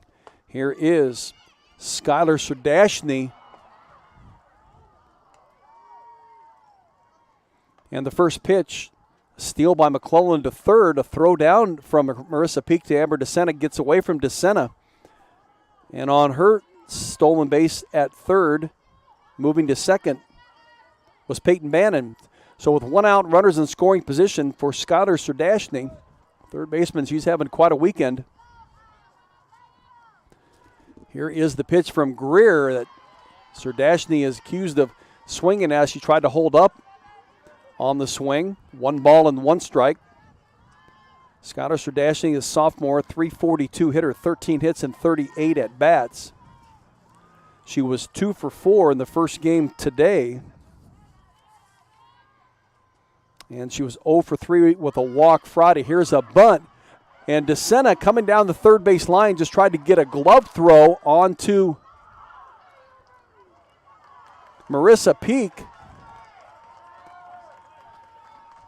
And as she does that, Zerdashny will have a base hit, but she is thrown out at second base. Trying to go from first to second after the bunt attempt, and on that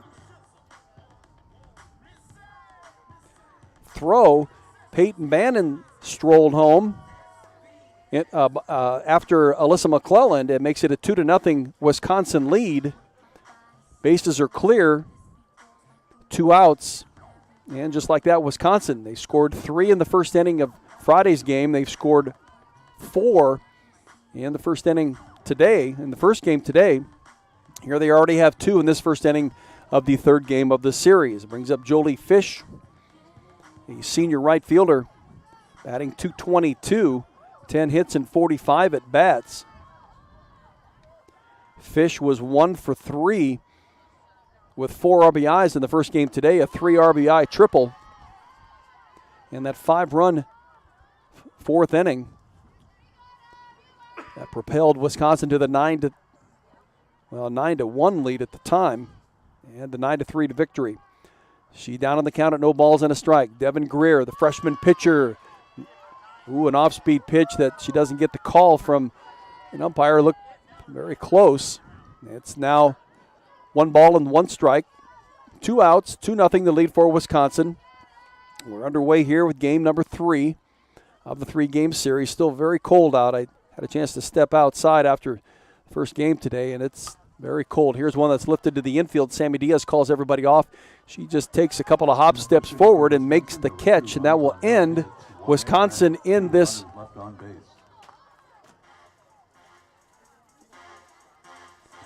top of the first inning.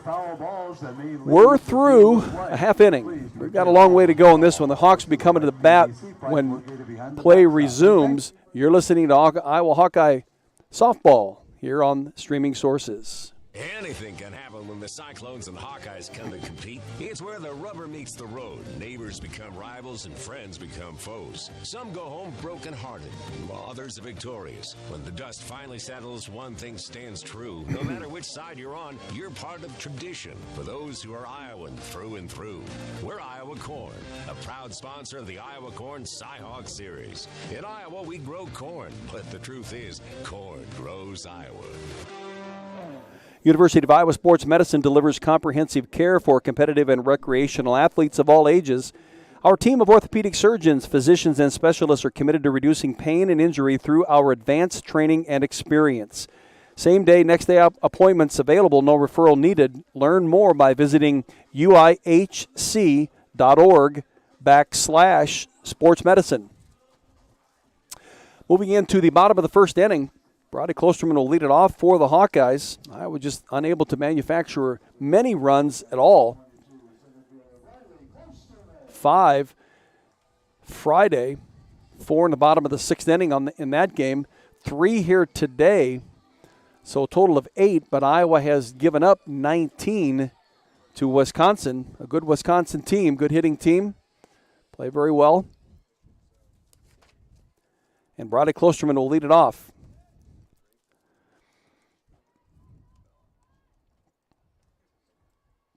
Here's the first pitch to her.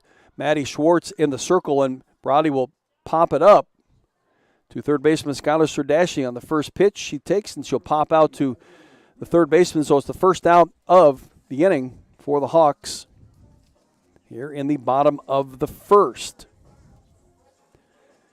Brody raising her record, or her average at 253 now, 19 hits and 76 at-bats, 6 doubles and a home run. I'll bring up Nia Carter. Nia Carter saw her batting average slip a little bit to 453. She's got 39 hits and 86 at-bats. Batting second in the lineup, facing Maddie Schwartz. Here's the first pitch to her. She bunts it down the first base line, and she's going to beat out any kind of a throw attempt. Nice bunt by Nia Carter. Starts this bottom of the first inning off for the Hawks. We got Grace Baines.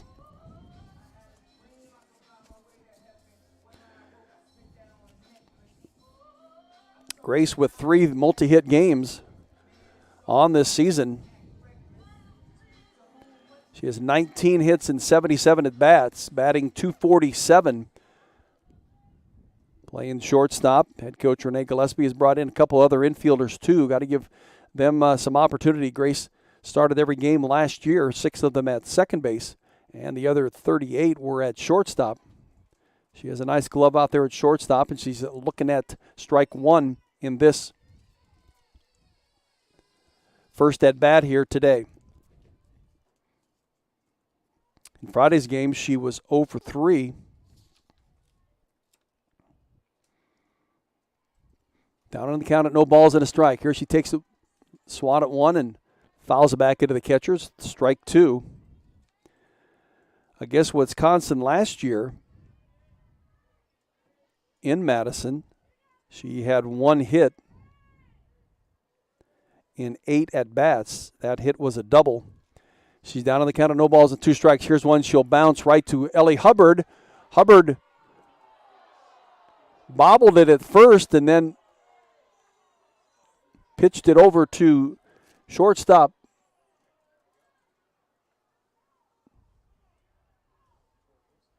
Brooke Kuffel, just getting Nia Carter in time, and now they called her out. Head coach Renee Gillespie is out talking with the base umpire. Now they're going to converge right outside the circle, talk about what they all saw.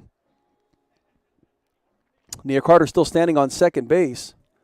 Nevertheless, Grace Baines will be at first on a fielder's choice. Ellie Hubbard was she bobbled it just a little bit, and now they're going to call her safe. And now the Wisconsin coach, Yvette Healy, is coming out. You're going to give her side of the observation.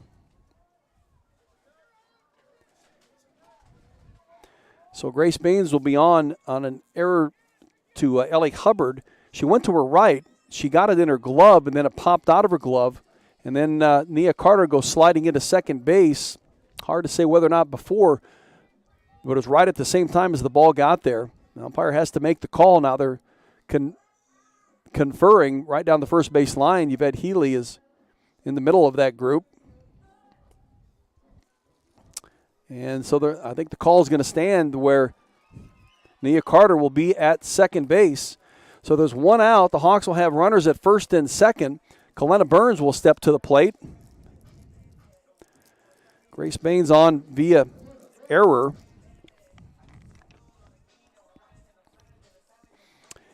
And a good situation for the Hawks.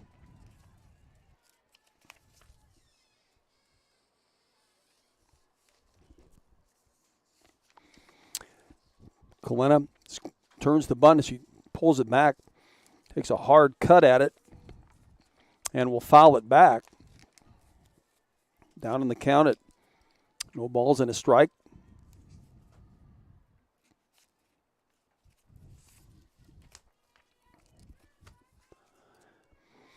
Kalena out of Corona, California.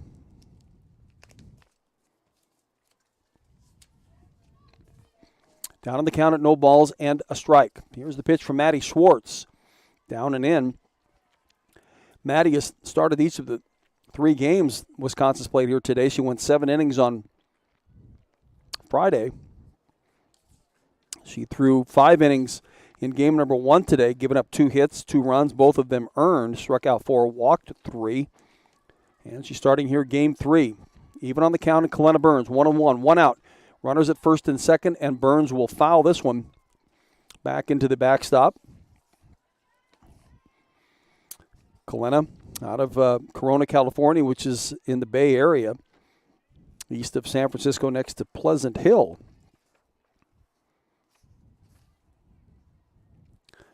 Last season had 5 multi-hit games, has a couple of multi-hit games and a couple of 2 RBI games.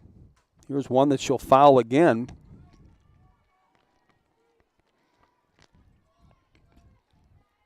Had a 3-game hitting streak going back in the middle of February. 1 against South Dakota State, 1 against DePaul, and then had 2 hits against California Riverside. She played third base on that particular day. She's played third, first, been a pinch hitter. So she's quite versatile on the infield. Down on the count at a ball and 2 strikes against Maddie Schwartz. Here's the pitch that she'll get out in front of, and she'll rip it into the netting along the third baseline. Kalena batting .250, 15 hits and 60 at-bats. 3 doubles and a home run on the season. She was 0 for 2 with a walk in game number 1 today.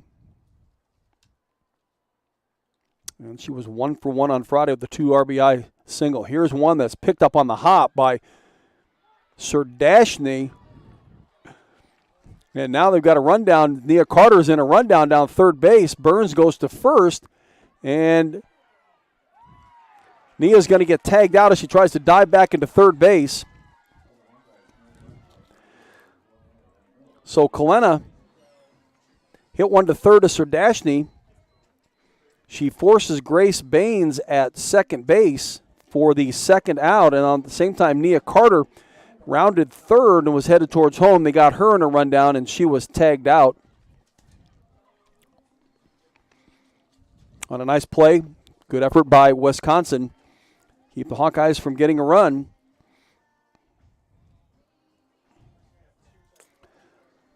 So Iowa forced a little issue here.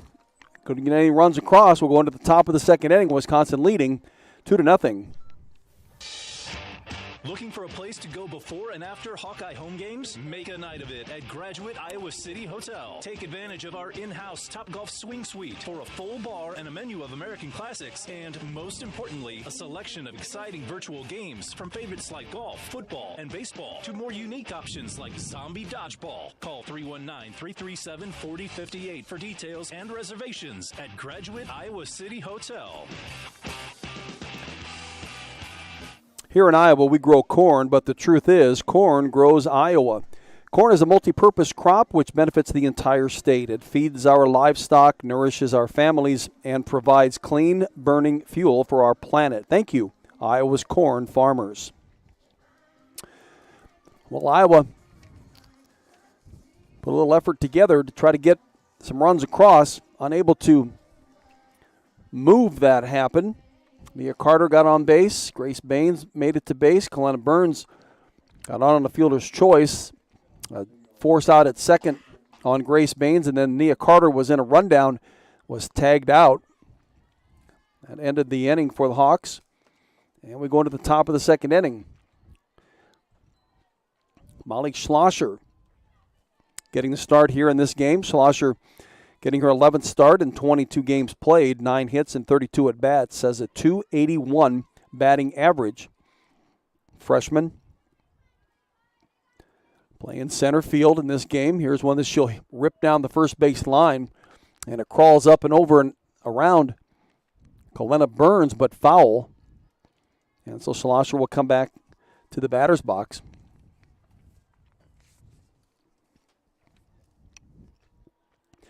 Schlosser, a freshman from Oconomowoc, Wisconsin.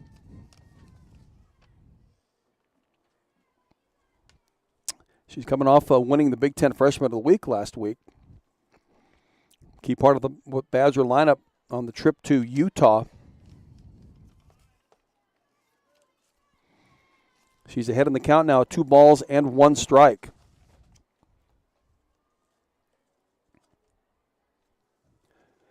Here's the 2-1 from Devin Greer, one that's fouled back into the backstop.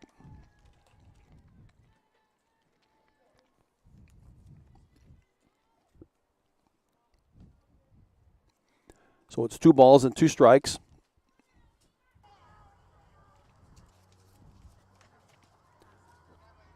On the freshman, Molly Schlosser. Nobody out in Wisconsin's top of the second. They lead it 2-0. Here's a pitch that's just off the plate. So it's 2 balls and 2 strikes.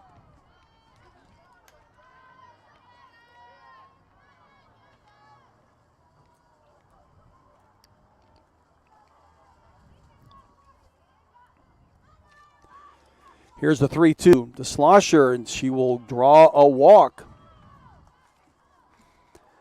In the Utah series, Schlosser was named the Big Ten Freshman of the Week. She hit .438 and hitting a triple for her first career hit as a Wisconsin Badger. She now walks down to first base, and with nobody out, she draws a second at-bat walk. That'll bring up Ellie Hubbard. Hubbard with a .295 average and 23 hits and 78 at-bats. Has 7 doubles and a triple. She scored 12 runs. Schlosser has also scored 10 runs. So 5 players in the Wisconsin lineup have scored in double-digit runs on the season. Devin Greer in the circle for the Iowa Hawkeyes, freshman out of Bettendorf. Count even at 1 ball and 1 strike. Here's the 1-1. And it's a pitch that's called strike 2.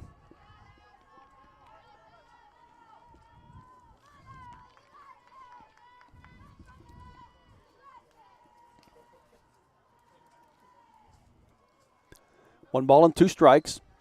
Devin Greer gets the pitch symbol from the dugout. Looking at the chart on her arm, and she fires strike 3 past Ellie Hubbard. First out of the inning for Wisconsin. Getting to the number 8 batter, Christiana Angelopoulos steps to the plate.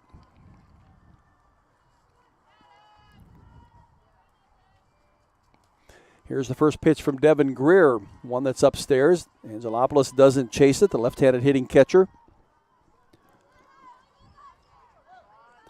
2-0 the lead for Wisconsin here in the top of the second inning. Runner at first base and Molly Schlosser. Hawks playing shallow all the way around. And pitch, the 1-0 becomes 1 ball and 1 strike on Angelopoulos.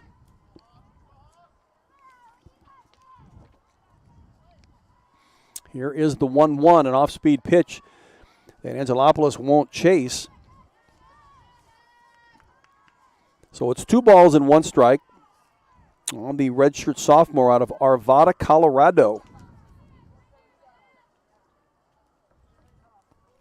Here is the 2-1 that's lifted near the backstop, and it just gets over the netting and the backstop and hits the stands, and it's foul. So it's 2 balls and 2 strikes.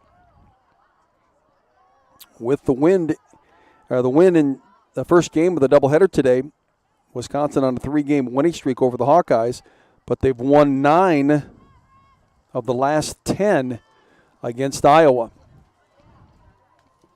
And now Angelopoulos will step out as we were getting ready for the 2-2 pitch from Devin Greer. Here is the 2-2. And trying to steal, a nice throw by Marissa Peak. Going to get Molly Schlosser from the catcher's stance, and a rifle throw down, a one-hopper that went right to Sammy Diaz. And the tag was made easily to get Molly Schlosser. That's out number 2 for Wisconsin here. First steal attempt of the year by Schlosser. She's cut down. Number 18, shortstop, Brooke Couple. So Angelopoulos draws a walk. She's down on first base. Brings up Brooke Couple, freshman playing shortstop.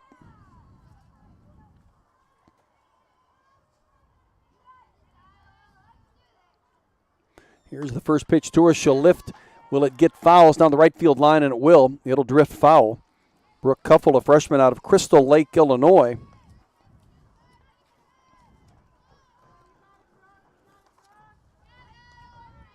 Couple of 122 hitter, making her 20th start in 24 appearances. Has 6 hits and 49 at bats. A couple of doubles. She's blasted a home run.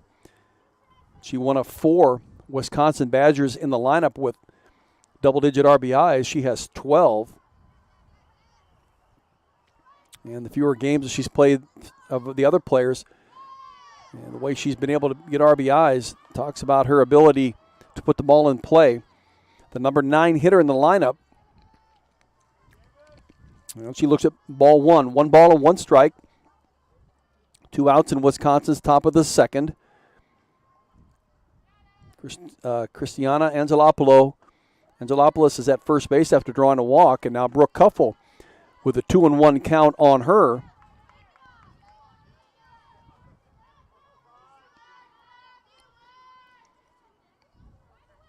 And a good hitting pitch coming up here for Couple. Here it comes from Devin Green. One that she gets around on, rips it down the left field line. Bounds it off of the wall, but foul. She got around on that pitch quickly, and she hit it off the wall before Riley Sheehy could even come within 10 strides of it.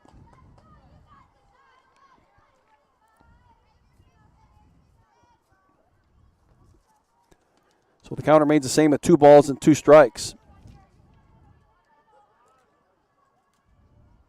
Here is the 2-2, and just off the plate at 3 balls and 2 strikes. That was an off-speed pitch. Brooke Couple has started 20 games at shortstop this season for Wisconsin in her first Big Ten action this weekend. Here's the 3-2 to her. She'll lift it up into right center field. Going back is Briley Klosterman, and a line drive home run over the wall in right center field. She got a good pitch to drive, and she drove it. Briley Klosterman giving chase, but before she could even get to the warning track, that ball had cleared the wall. And much like the home run that Kayla Conwent hit on Friday, the first of the two, that was a line drive shot that just clears the wall.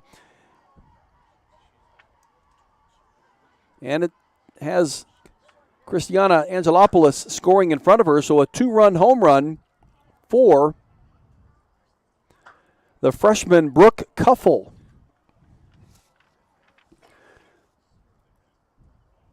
For Devin Greer.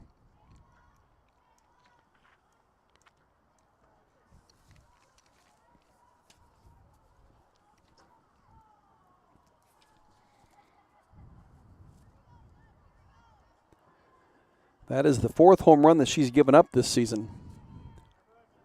And it's now a 4-0 lead for Wisconsin. Back to the top of the order, Kayla Conwent. And it looks as if they're going to intentionally walk her again. Now it's 2 balls and no strikes. So the number 9 hitter with the 2-run home run. Now we get to the top of the order, Kayla Conwent. Looks like she wanted to go out after that one. Now it's 3 balls and no strikes. 2 gone here in Wisconsin's top of the 2nd inning. Here is the 3-0, becomes ball 4. And that's the 2nd time in this game that they've walked Kayla Conwent automatically. So Peyton Bannon will step to the right-handed batter's box. She also drew a walk in her first at-bat back in the 1st inning. Alyssa McClellan ran for Conwent the last inning. No such thing here in this one. Conwent is at first base.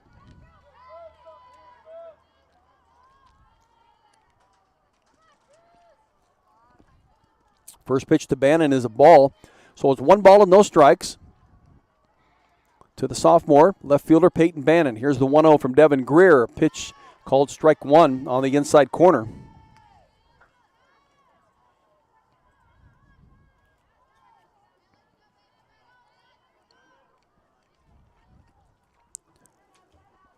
One ball and 1 strike. Here's the 1-1 from Greer. An off-speed pitch that releases a little bit late, and it's upstairs. So it's 2 balls and 1 strike. 2 gone in Wisconsin's top of the 2nd, but they've already put in 2 runs. So it's 4-0 Wisconsin. Here is the 2-1 from Greer. Swung on and fouled into the backstop. 2 balls and 2 strikes.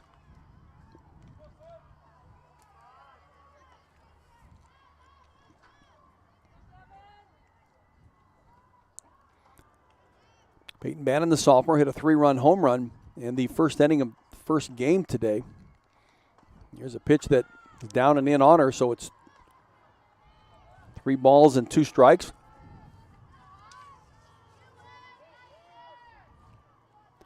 Two for 4 in the 1st game today. 3 runs batted in on that 3-run home run. And she was 2 for 4 in Friday's game. Here's one that she'll 1 hop right to DeSena across the diamond to Kalena Burns. And that will end Wisconsin in this top of the 2nd inning. But they do pick up 2 runs and lead it 4-0 heading into the bottom of the 3rd inning. Iowa, bottom of the 2nd inning, the Hawks coming to bat.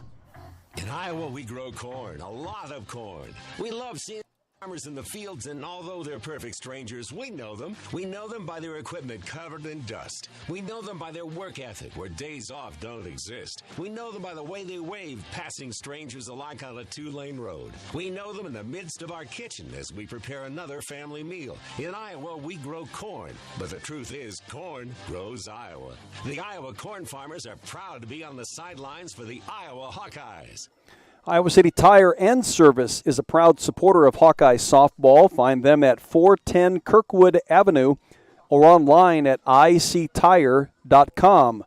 Iowa City Tire, where service actually comes first.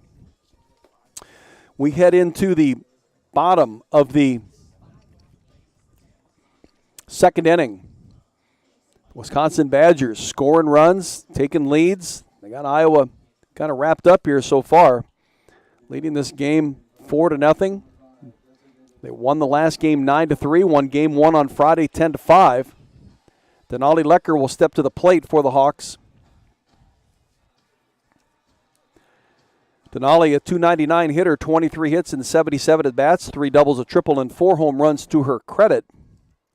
She's had a couple of lengthy hitting streaks on the season, a 4-game hitting streak between Missouri State, Kansas, Wichita State, Southeast Missouri State, and a 3-game hitting streak from Cornell, Indiana State, and Memphis.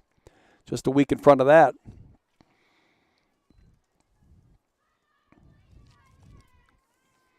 In today's first game, she was 1 for 3 with a run batted in and a strikeout. And in the game on Friday, which she also was doubled as pitching, she was 0 for 3. Here is the 1-0 to her, an off-speed pitch that she goes after and swings at and misses. 1 ball and 1 strike. Maddie Schwartz in the circle for the Wisconsin Badgers, 12-2 record. She's now won 9 games in a row. Here's an off-speed pitch just off the plate. So it's 2 balls and a strike.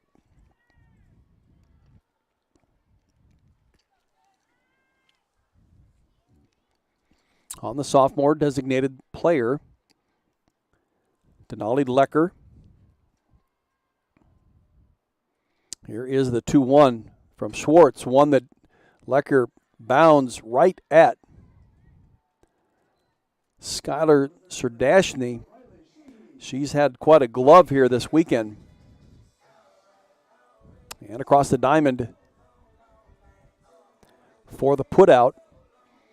1 out in Iowa's bottom of the second inning. That brings up Riley Sheehy.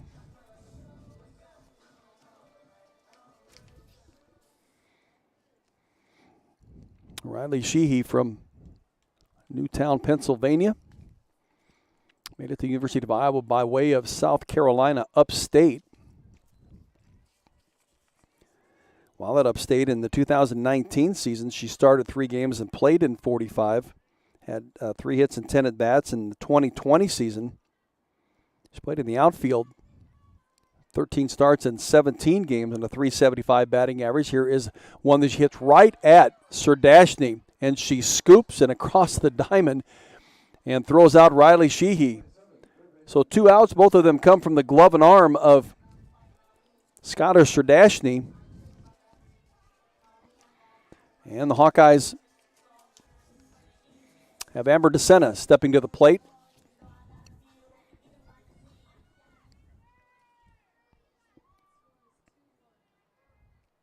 Had a hit in the Friday's game, run and a couple of RBIs in that game.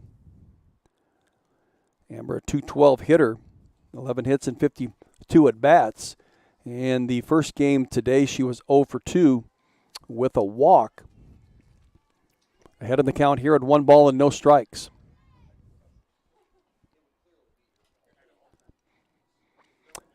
Here's Amber DeSena. Here's the pitch from Maddie Schwartz. Pitch that's she rips down the third base line and foul. So it's a ball and a strike. 2 gone in Iowa's bottom of the second inning. Game number 3 of the series between the Hawks and the Badgers.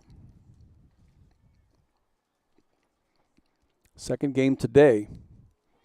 Here's the 1-1 from Maddie Schwartz. And it's hit right at the second baseman, Ellie Hubbard, to first.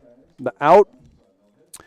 3 up and 3 down for the Hawks here in the bottom of the second inning. We'll go into the top of the third, and it's Wisconsin leading the Hawks by the score of 4-0. Hawkeye fans, my name is Denali. And I'm Briley. And we're members of your Iowa Hawkeye softball team. Our team is striving to be #1. And that's why we trust our vehicles to Iowa City Tire and Service, the #1 automotive shop in Iowa City, where service actually comes first. Iowa City Tire and Service, where their customers become friends because they treat you like family. Find them at 410 Kirkwood Avenue or online at ictire.com. Proud sponsors of Hawkeye softball. Frequently asked questions. You can also find links to radio coverage. Get ready for game day and visit HawkeyeSports.com/. Throughout the Iowa Hawkeye Iowa Corn Cyhawk Series, Iowa Corn promotes honest, hardworking values that are uniquely Iowan. On behalf of Iowa's corn farmers, we salute all fans and athletes for their hard work and determination to be the best both on and off the field. Just like our top athletes, our state leads the nation in corn and ethanol production. Follow Iowa Corn to learn how corn grows Iowa.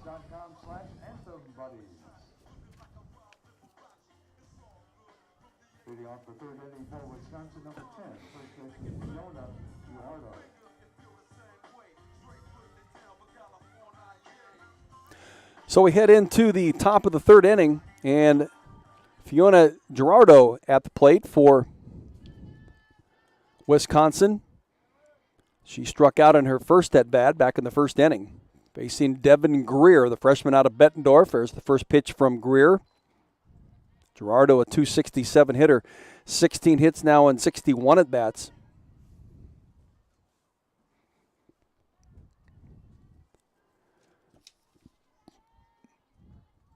Here is the 1-0 pitch that's upstairs, 2 balls and no strikes. Gerardo 1 for 3 in the first game today, plays first base, had 10 putouts. And in the game on Friday, 1 of 5 with a strikeout. Ahead in the count of 2 balls and no strikes, looks at a pitch that's called strike one right down the middle from Devin Greer.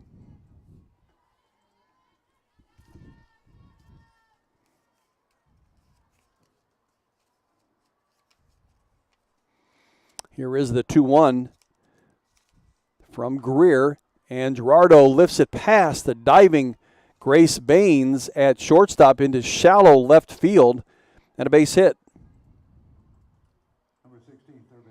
1 for 2 in the day is Gerardo. Brings up Skylar Serdashny, who singled in her first at-bat. Now, I believe we're going to get a pinch runner for, or are we? Head coach Yvette Healy is talking with the home plate umpire. Going to make some switches, some changes. Yep, they're going to get a pinch runner, and it's going to be Mary Teresa Nevin running for Gerardo.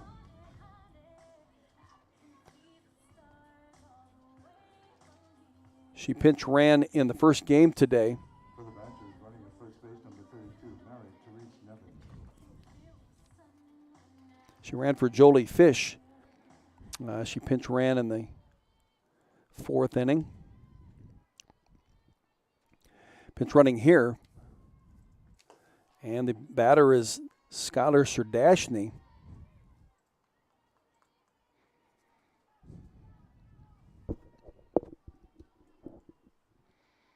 Ball 1 on Skylar. Nobody out here in Wisconsin's top of the third. They lead it 4-0. Here is the pitch from Greer. Lifts it right behind second base to Grace Baines, playing it nicely and gloving it for the first out. Quickly flips the ball over to first base to see if Nevin strayed off a little too far. Didn't happen. Got to keep her honest over there. So 1 gone. It brings up Jolie Fish. Fish at .222 hitting, 10 hits and 45 at-bats. She popped up to Sammy Diaz in her first at-bat at second base. Here is the pitch from Greer. Pitch that's called strike one.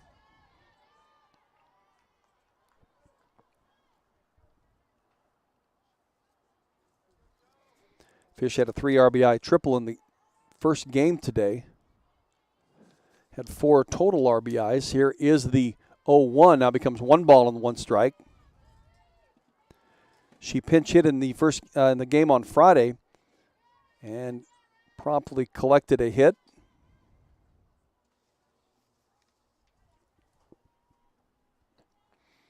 Here's the 1-1 from Devin Greer, a pitch that's bounds off the edge of the end of the bat, and foul. Burns there to collect it. And it's 1 ball and 2 strikes. 1 out in Wisconsin's top of the third. They lead it 4-0.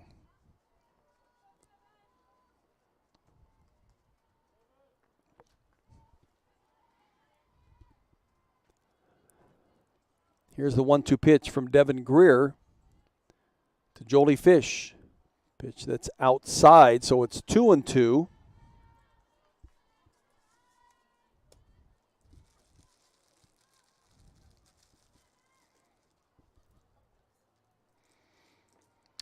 On the senior right fielder, Jolie Fish. Here it comes from Devin Greer, and she cue balls it again off the end of the bat. This one rolls right down the first base line to Kalena Burns, who scoops it up and touches first base. 2 gone. Brings up Molly Schlosser.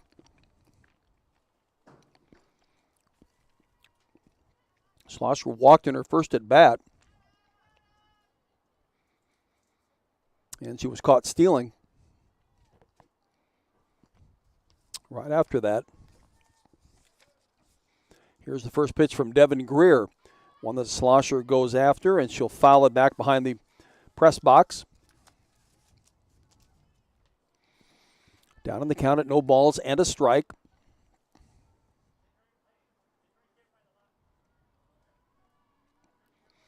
Left-handed hitting Schlosser. Here's the 0-1. Does it hit that outside corner? It does. Good placement by Devin Greer.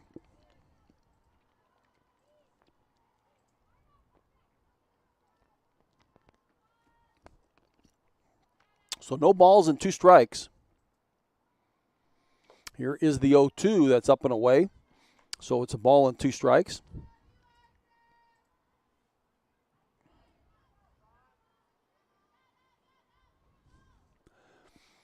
One ball and 2 strikes and 2 out.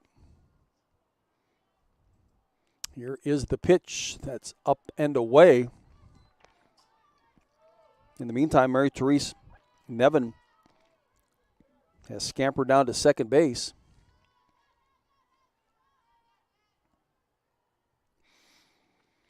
Here's the 2-2 from Devin Greer. Molly Schlosser. Pitch that's away, so it's 3 balls and 2 strikes. Update you now from Iowa baseball. The Hawks leading Central Michigan 2-1 in the bottom of the 7th inning.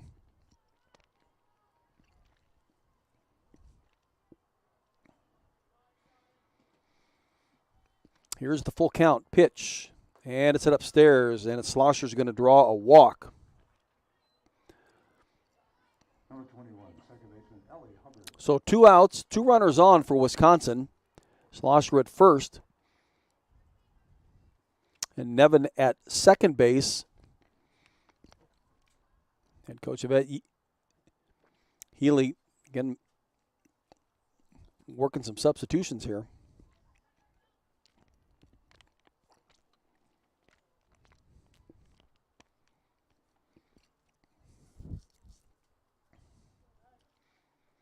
So we're going to have a pinch hitter.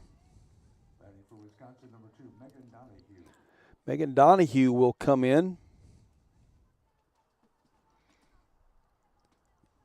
And she will pinch hit for Ellie Hubbard.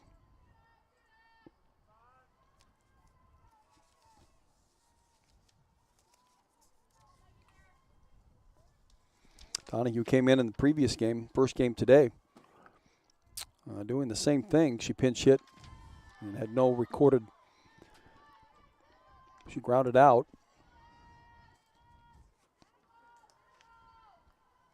Down on the count at no balls and a strike here.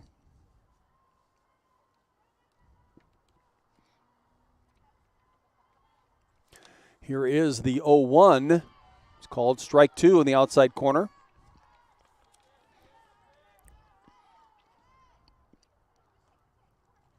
So no balls and 2 strikes on Megan Donahue.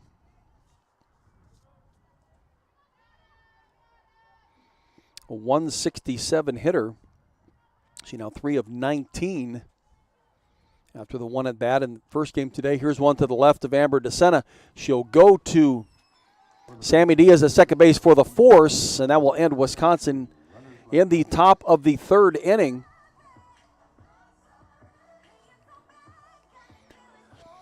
Wisconsin still leads the Hawkeyes by the score of 4-0 as we head into the bottom of the 3rd inning. We're going to name 3 There's a sense of pride that comes with the life of a farmer. How many people can say they have a famous tan named after them, or be known for their wave when they drive past neighbors and strangers alike on a 2-lane road? Whether it's a farmer's tan or the farmer's wave, we are proud to be known for a lot of things. We feel that pride every night at the dinner table, knowing we feed our family and yours. Iowa Corn is proud to be on the sidelines cheering on the Iowa Hawkeyes. In Iowa, we grow corn, but the truth is, corn grows Iowa.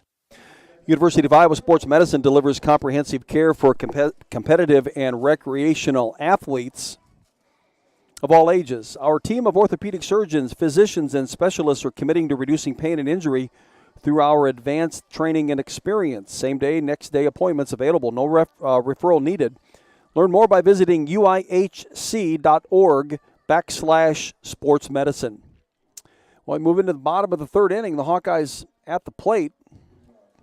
And it'll be Marissa Peak, Sammy Diaz, and then back to the top of the order. See if this can't get some run production here from this part of the lineup. And Marissa Peak, heading into the Wisconsin series, was 0 for 1 against Oklahoma, but had a 5-game hitting streak prior to that between UMKC, Houston, San Diego, Sam Houston, and Indiana. And 2 of those games were 2 multi-hit games. She also had 4-game RBI streak. 2 of those games were 2 RBIs.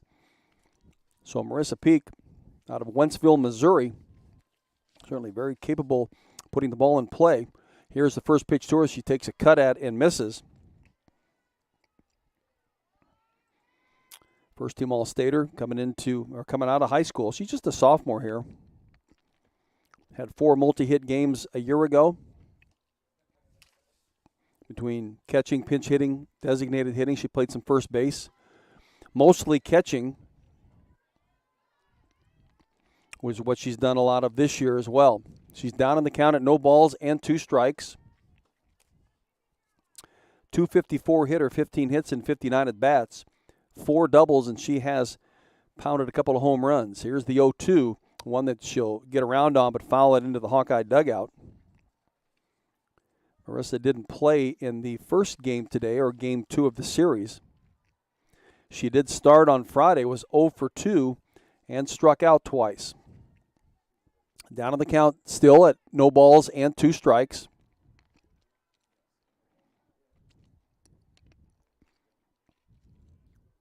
Here's the 0-2 from Maddie Schwartz, and it bounces, lifts it between second and right field, and Jolie, unable to come up with it, racing out from second base, and out in right field was Megan Donahue. She couldn't get in soon enough, and on the play, Marissa Peak around first base to second. That a double, Sam?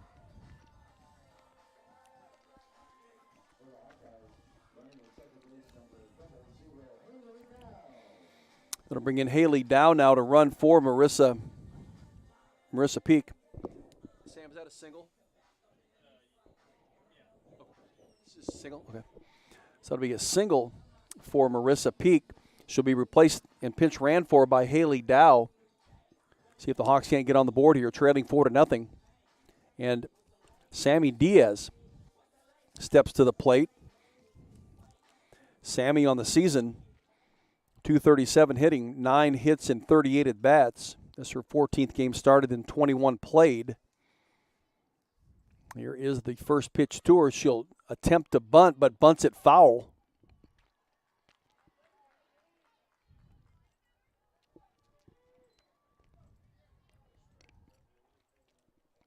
Now there's some confusion. He'll be down still at third base, but was it foul? Because Sammy Diaz is still at the plate. It was foul, but Haley Down is still standing at third base.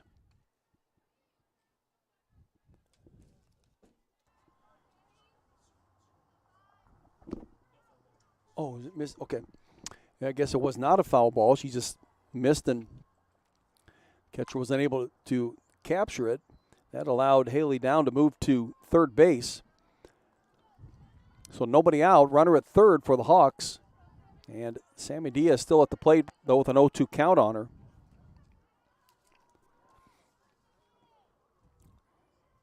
Sammy was 0 for 3 in game number 1 today and 0 for 2 with a strikeout on Friday. Certainly capable of making contact. Here is the 0-2, and she'll get the bat on this and the fat part of it, but foul it down the right field line and out of play.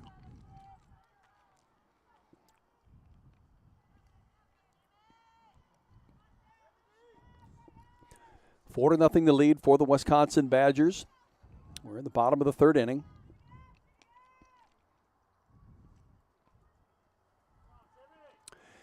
Maddie Schwartz, here's the pitch, and it's down and in. Nice scoop up by Angelopoulos.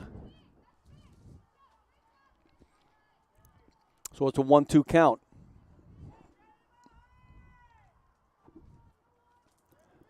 Haley down at third base.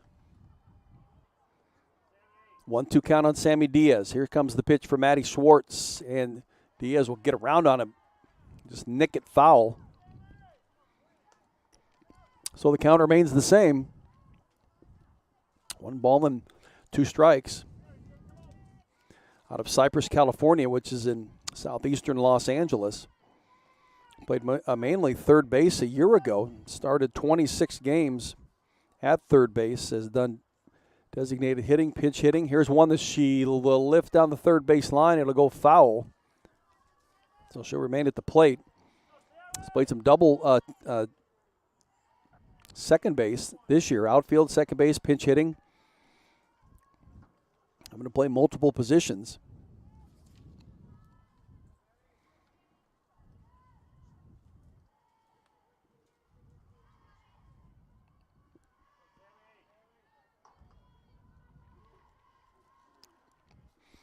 Here's the 1-2, and they're going to call it for going around. She tried to check her swing. Hopefully an umpire thought she went all the way around. So that'll be the first out of the inning. Brings up Brody Klosterman with Haley down at third base, running for Marissa Peak. Klosterman flew out to a line shot to Skylar Serdashny at third base in her first at bat. Here's the first offering from Maddie Schwartz. And it's a pitch that's off the plate.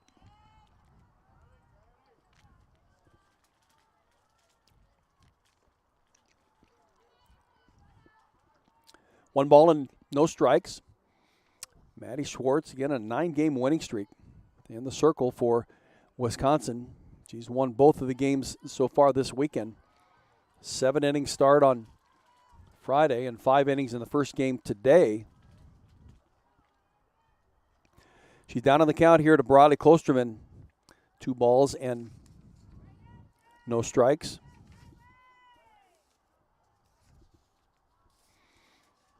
Here's the 2-0 from Schwartz to Klosterman. A pitch that Klosterman will hit right up the middle. It's going to score. Haley down from third. And Klosterman with an RBI single. And it's a 4-1 game. Nice piece of hitting by Brody Klosterman. 253 hitter. Had 2 hits in Friday's game. Didn't get a hit in the first game today. Walked a couple of times and scored a run. But she gives the Hawks their first run of the afternoon. In this game, that is. And with 1 out, it brings up Nia Carter with Briley Klosterman at first base. Bradley has stolen 9 bases in 11 attempts, so certainly a threat to steal. Here's the first pitch from Maddie Schwartz to Nia Carter. And it's a pitch that's down and away. Skylar Serdashny is halfway down the line at third base, anticipating either a bunt, choppy slap hit.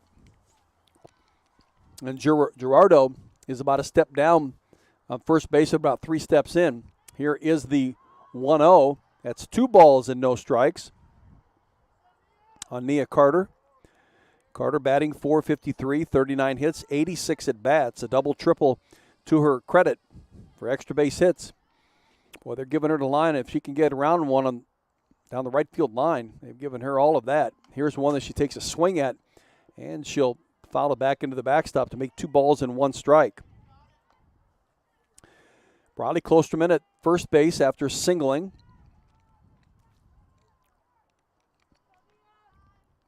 Mia Carter singled in her first at-bat. And a 2-1 count on her right here in this second at-bat. Here's the pitch. Pitch that's out and away. 3 balls and 1 strike. Hawks finally put a little pressure on this Wisconsin defense with this top of the order. That has been, or had been, very productive. Here's the 3-1 for Maddie Schwartz. Dania Carter called strike 2. She was taking all the way.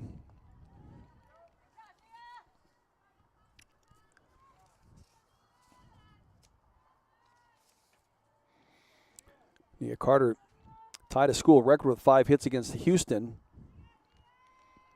back on the 18th of March. Here is the 3-2, and it's ball 4. Down and away. Nice at-bat for Nia Carter.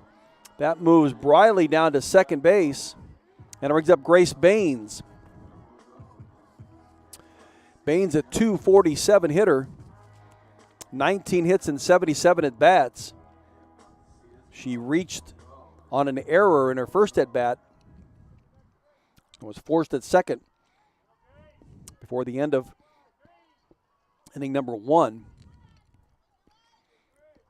Hawks with runners at first and second and only 1 out. Here's Grace Baines. She squares to bunt, does so, moves the runners, and the sacrifice bunt will make the second out, but it moves the runners to second and third and brings up Kalena Burns. That is the 4th sacrifice on the season for Grace Baines. Sophomore from Kansas City, northwest of Kansas City, just off of 435 in the metro area. Here comes Kalena. She reached on a fielder's choice in her first at-bat, and that's when all the fireworks began. That's when Nia Carter was caught in a rundown. Here's an off-speed pitch that she takes a good strong cut at and misses. Gets herself ready for this next pitch.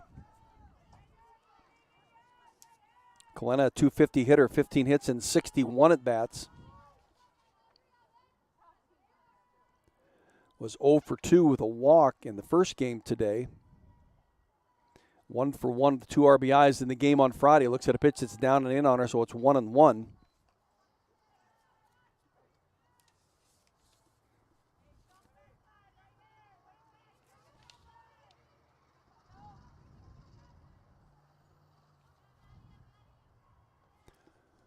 Here's the 1-1 from Maddie Schwartz.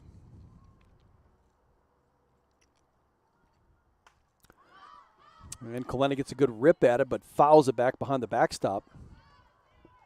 She got a good pitch to hit, and I think she knows it. Just was unable to make that connection. She has teammates at second and third. Hawks with a run in already, trailing now just 4-1. Nia Carter at second. Bradley Klosterman at third.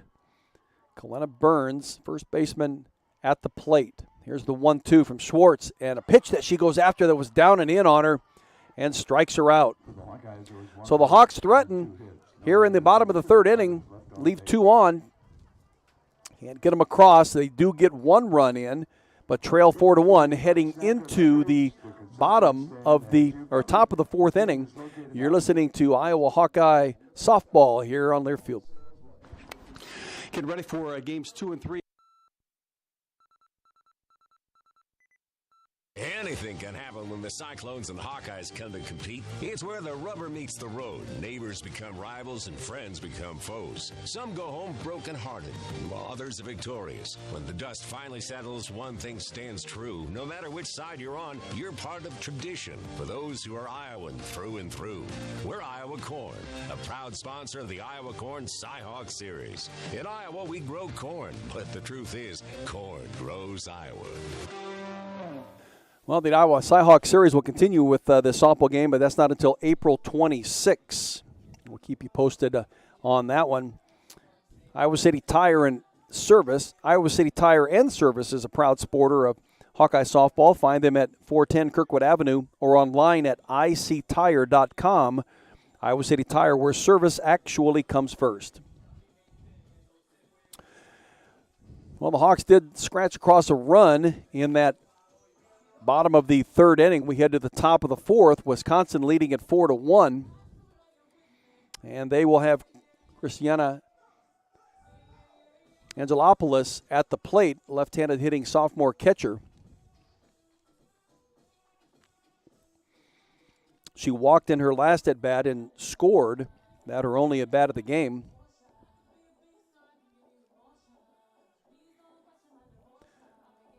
She was ahead of Brooke Kuffel, who hit a 2-run home run. And Brooke is on deck. But the Hawks got to get through Angelopoulos first. So Devin Greer in the circle for the Hawks, getting into her fourth inning pitched. Here's the first pitch, and it's up and in. Ball one.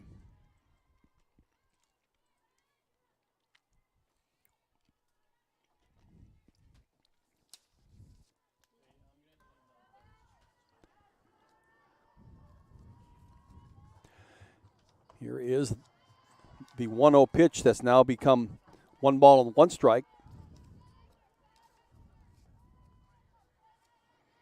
So Devin's last start was back on the 19th of March against Sam Houston, where she went 3 innings, gave up 7 hits, a couple of runs, both earned, struck out 4. That's the highest strikeout recorded in the game of the season is 4. This is her 4th start of the season.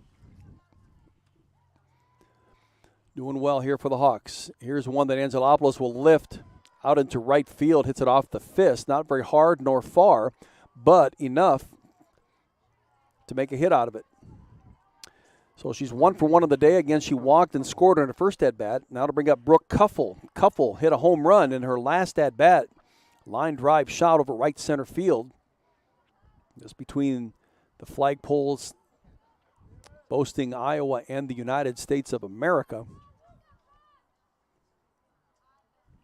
Here's the first pitch from Devin Greer.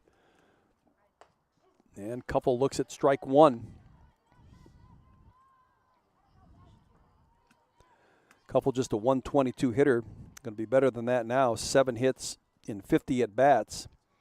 Her second home run and her 13th and 14th RBIs from that home run.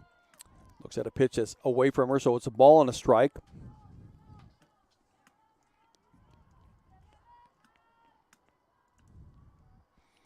One ball and 1 strike on Brooke Kuffel, freshman shortstop.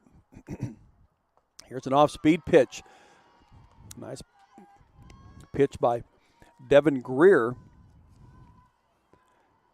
to make it 1 ball and 2 strikes on the freshman.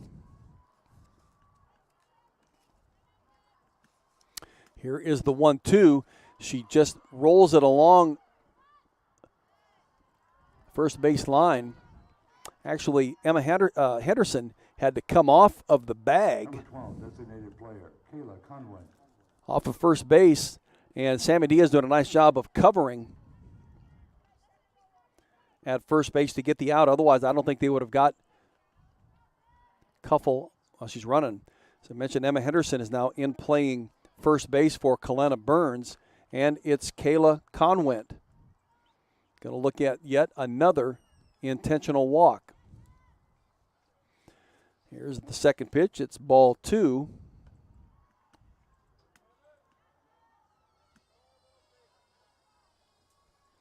Here's ball 3.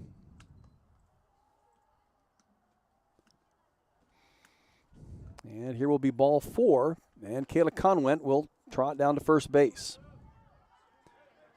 Believe you me, she has scored when she has walked as well. She did that twice in the first game today. And then again, of course, she hit 2 home runs in the game on Friday, a 2-run home run and a solo home run. Definitely enough to help that Wisconsin team win. Now they got runners on first and second. One down, and it's Peyton Bannon. Bannon with some long ball potential. Hit a 3-run home run in the first game today. Part of a 4-run first inning. Up and accounted a ball and no strikes. Working against Devin Greer. Runners on first and second. One out. Here's the 1-0 from Greer. And it's a pitch that's called strike one.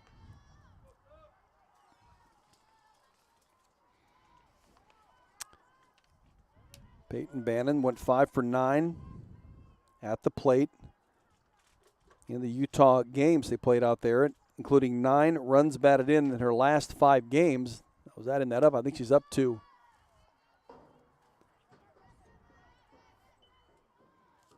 that was heading into the series. She had 3 in the 3-run home run, so that gives her 8.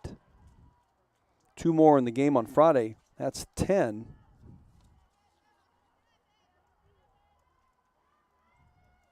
So she has 10 in her last 7 games. Now she swings and misses and strikes out, which apparently she doesn't do very often.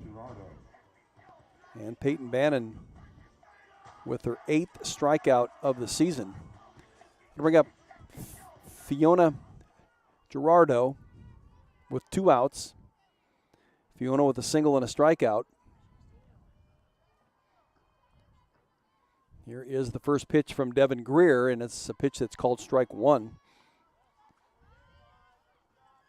She singled in her last at bat and was pinch run for by Mary Therese Nevin, who would steal second and be stranded at second base at the end of that inning. Here is the 0-1. That's outside. So 1 ball and 1 strike.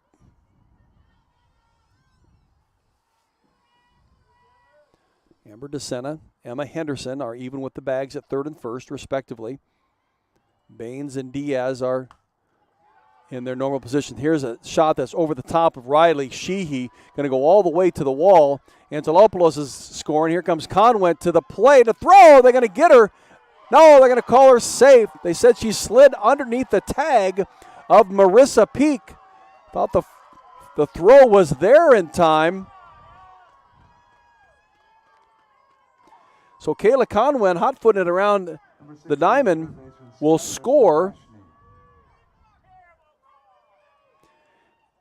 2-run score, Christiana Angelopoulos. Kayla Conwent and Gerardo do a double, and on the throw home goes to third. And that'll bring up Skylar Serdashny. 2 more runs here in the 4th inning for Wisconsin, leading at 6-1.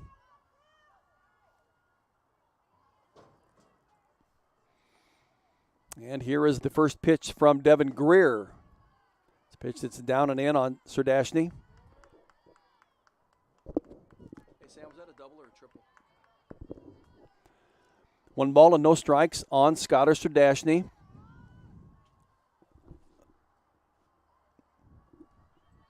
Here is the 1-0. Off-speed pitch to the left of Baines. Fields across the diamond. And the out. And that will keep Wisconsin to just 2 runs in this inning, but they extend their lead to 6-1. We head into the bottom of the 4th inning. That'll be Denali Lecker, Riley Sheehy, and Amber DeSena when play resumes. Looking for a place to go before and after Hawkeye home games? Make a night of it at Graduate Iowa City Hotel. Take advantage of our in-house Topgolf Swing Suite for a full bar and a menu of American classics, and most importantly, a selection of exciting virtual games from favorites like golf, football, and baseball to more unique options like zombie dodgeball. Call 319-337-4058 for details and reservations at Graduate Iowa City Hotel. Update you now on the University of Iowa baseball score from Dwayne Banks Field. The Hawks leading Central Michigan 2-1. Now in the top of the 8th inning. Central Michigan with the bases loaded at this point. Central Michigan won yesterday's game 10-1. The Hawks won game on Friday 7-1. Iowa baseball will be back in action Tuesday against Illinois State. That'll be a 5 o'clock start, assuming that'll be on KXIC Tuesday afternoon. which is where we'll be next Saturday at Maryland. We got some Iowa softball on KXIC radio, and again, the next one will be next Saturday when the Hawks travel to Maryland to square off against the Terrapins. That'll be a 1 o'clock. First pitch will be on the air at about 12:50.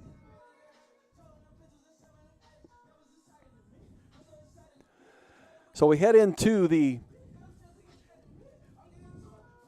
bottom of the fourth inning. Got a pinch hitter coming in for Denali Lecker, and it is Madison Weaver grabbing a bat.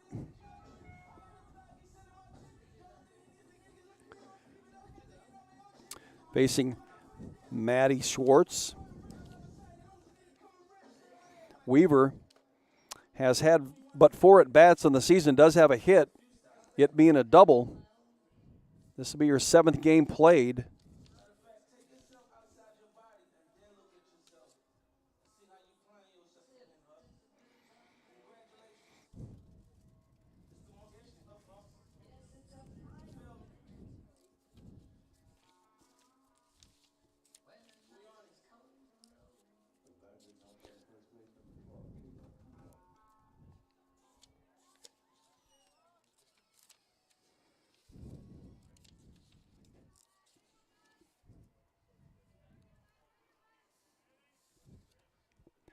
Madison Weaver is a freshman from Indianapolis, Indiana, prepping at Franklin Central High School.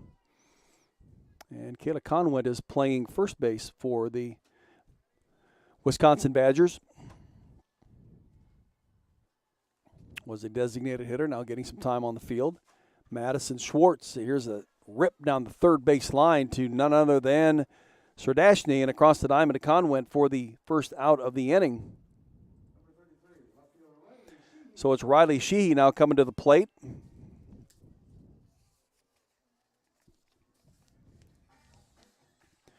For the Hawks. Sheely grounded out to third in her only appearance at the plate. Batting .214, 9 hits and 43 at-bats at this point. No extra base hits. Here's an off-speed pitch that's up high. So it's ball 1.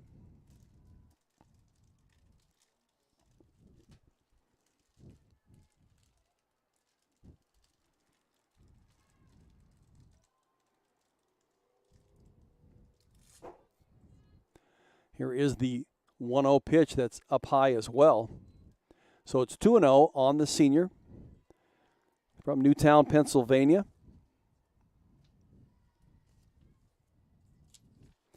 She came in to play left field and batted twice in game 1 today with an RBI.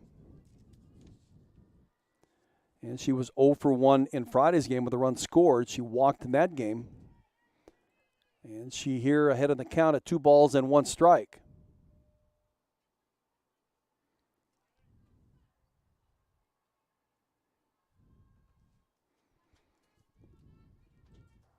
Here's the pitch from Schwartz, an off-speed pitch that gets Riley out in front of it, and it's 2 balls and 2 strikes.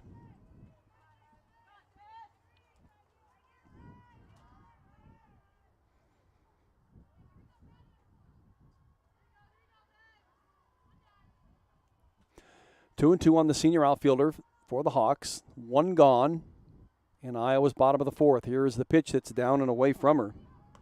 Amber DeSena scheduled to bat next, and if she can get on, we'll look at probably Marissa Pico will re-enter. She singled in her last at-bat, Marissa did, and was pinch run for by Haley Down, who would eventually score. Here's the full count pitch from Maddie Schwartz to Riley Sheehy. Off-speed pitch, lifts it out to center field. And making the easy catch out there.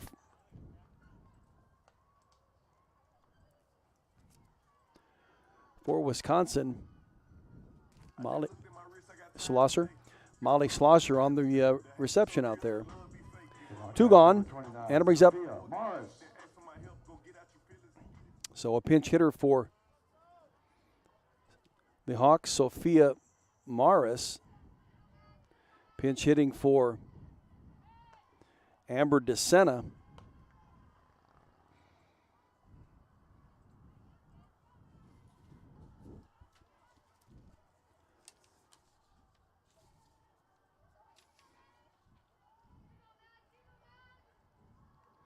Morris was 0 for 3 in the first game today with a strikeout.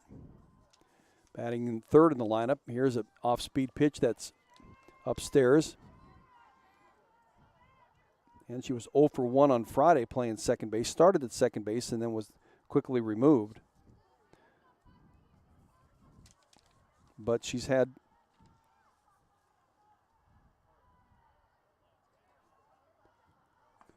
quite a season. Again, she was the National Junior College Player of the Year coming out of Des Moines Area Community College.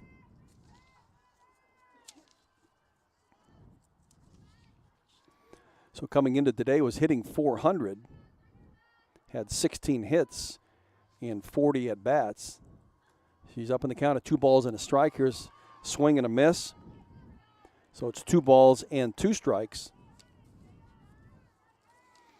And as I'd mentioned, she was 0 for 3 in the first game today, and on Friday, 0 for 1, so she 0 for 4.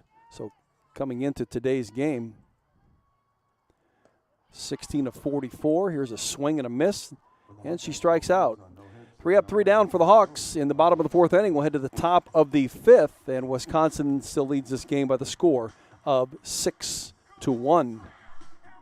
In Iowa, we grow corn, a lot of corn. We love seeing our farmers in the fields, and although they're perfect strangers, we know them. We know them by their equipment covered in dust. We know them by their work ethic, where days off don't exist. We know them by the way they wave, passing strangers alike on a 2-lane road. We know them in the midst of our kitchen as we prepare another family meal. In Iowa, we grow corn, but the truth is, corn grows Iowa. The Iowa corn farmers are proud to be on the sidelines for the Iowa Hawkeyes.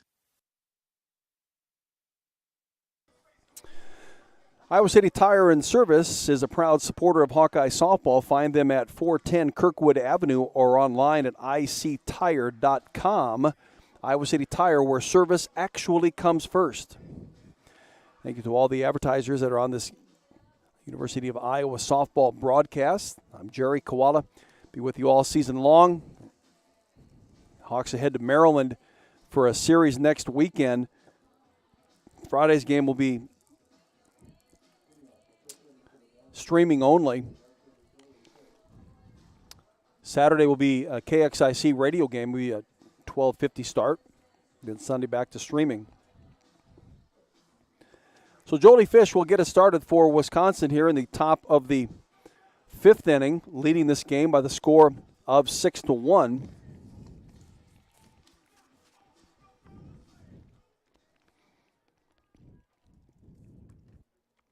Fish is 0 for 2 in this game. She looks at a pitch that's called strike 1. Had a sacrifice fly in the first game. Reached on an error and had a 3 RBI triple before walking in her last at-bat.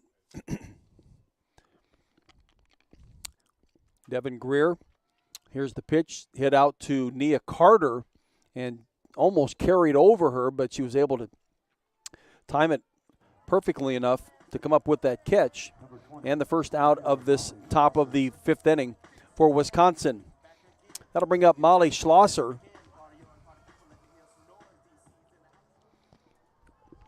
For the Badgers. She has walked in each of her 2 at-bats.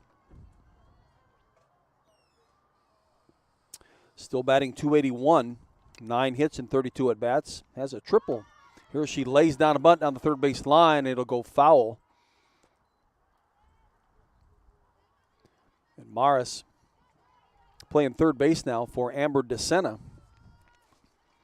So Sophia Morris replacing Amber DeSena at third base. Grace Baines at short. Sammy Diaz at second. And Emma Henderson is playing first base. Devin Greer in the circle. Here's a pitch that's fouled back by Schlosser. She down on the count at 0 balls and 2 strikes. And Marissa Peak behind the plate. Sheehy, Klosterman, and Carter, left, center, and right. Hawks are down 6-1, top of the 5th inning. 0-2 count on Schlosser, right up the middle, just beyond the reach in the glove of Devin Greer. Line drive shot. And that'll put Schlosser on first base with her first hit Number 2, Megan Donahue. of this game. Didn't play in the first game today. And she started in right field in Friday's game, was 0 for 1 on that day. So this is her first hit of the weekend. Brings up Megan Donahue. First pitch is outside. Ball 1.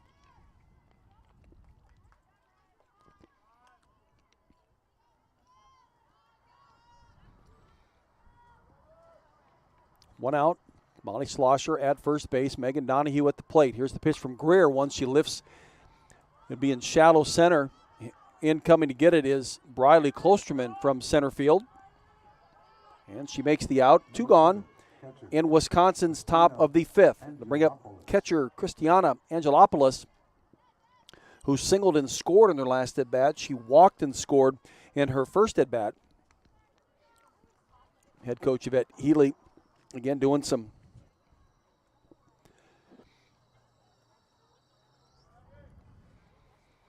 substituting, and so it looks like we're going to get a pinch hitter for Angelopoulos. Coming in for her is Abby Herbst. Pinch hitting for the Badgers, number 33, Abby Herbst. Abby pinch hit in the previous game today.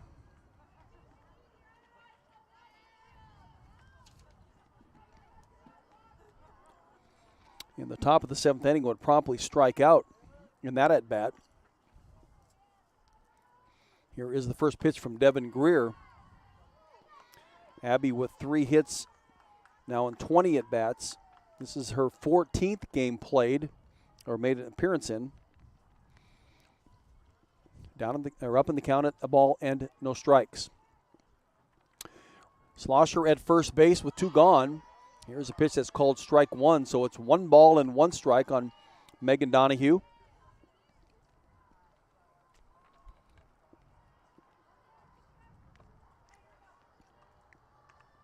Here's the 1-1 from Devin Greer. The right-hander throws it right by Megan Donahue, so it's a ball and 2 strikes.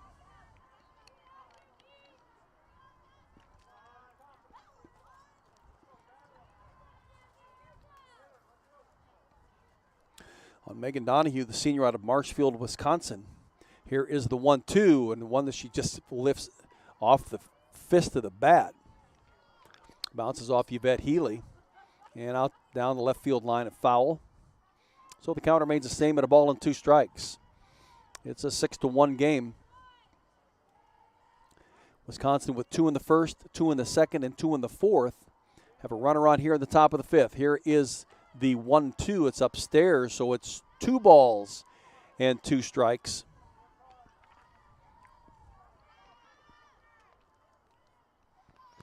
Devin Greer gone the entire distance here today in this game, actually.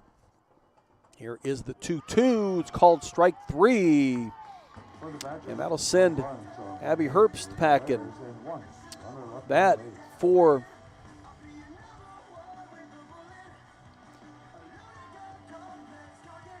Devin Greer is the 4th strikeout of the game for her. And we'll go into the bottom of the 5th inning. And it is the Iowa Hawkeyes trailing Wisconsin by the score of 6-1. Hi, Hawkeye fans. My name is Denali. And I'm Briley. And we're members of your Iowa Hawkeye softball team. Our team is striving to be number 1. And that's why we trust our vehicles to Iowa City Tire and Service, the #1 automotive shop in Iowa City, where service actually comes first. Iowa City Tire and Service, where their customers become friends because they treat you like family. Find them at 410 Kirkwood Avenue or online at ictire.com. Proud sponsors of Hawkeye softball. University of Iowa Sports Medicine delivers comprehensive care for competitive and recreational athletes of all ages. Our team of orthopedic surgeons, physicians, and specialists are committed to reducing pain and injury through our advanced training and experience. Same day, next day appointments available, no referral needed. Learn more by visiting uihc.org/sportsmedicine. We head into the bottom of the fifth. Hawks trailing by the score of 6-1. Need to get some run production going here. Marissa Peak will get it started.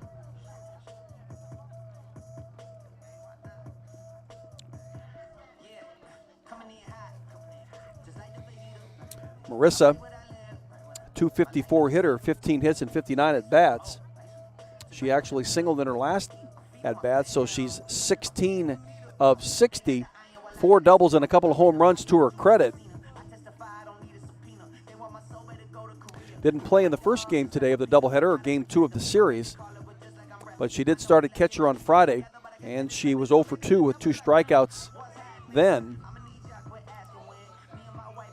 Had a 5-game hitting streak going back from the 15th of March through the 19th that included Kansas City, Houston, San Diego, Sam Houston, and the non-recorded Big Ten game against Indiana.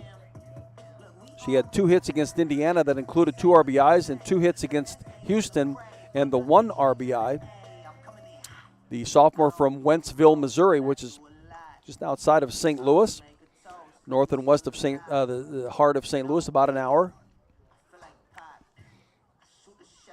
After she singled back in the 3rd inning, she was pinch run for by Haley Down. Down would eventually score to give Iowa its only run. See if we can't get that same combination going here. For the Hawkeyes, number 7, second baseman Maddie Schwartz remains in the circle for the Badgers. Here's the first pitch to Marissa Peak. Maddie pitched 7 innings Friday, 5 innings in the first game today. She's looking at 5 innings here today, so that would be 17 total innings to date. That's if Yvette Healy continues to leave her in. Leading 6-1. Ball 1 on Marissa Peak. Here's the 1-0 pitch to her. Called strike 1 on the inside corner.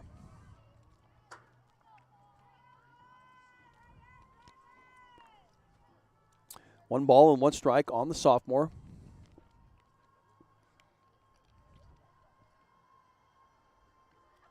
Here's the 1-1. A bounder to Duffel. Pick and a long throw across the diamond to get Marissa Peak. And it's the first out of the inning. Duffel, the freshman, does a nice job of covering ground to her right, but she had to stop and throw.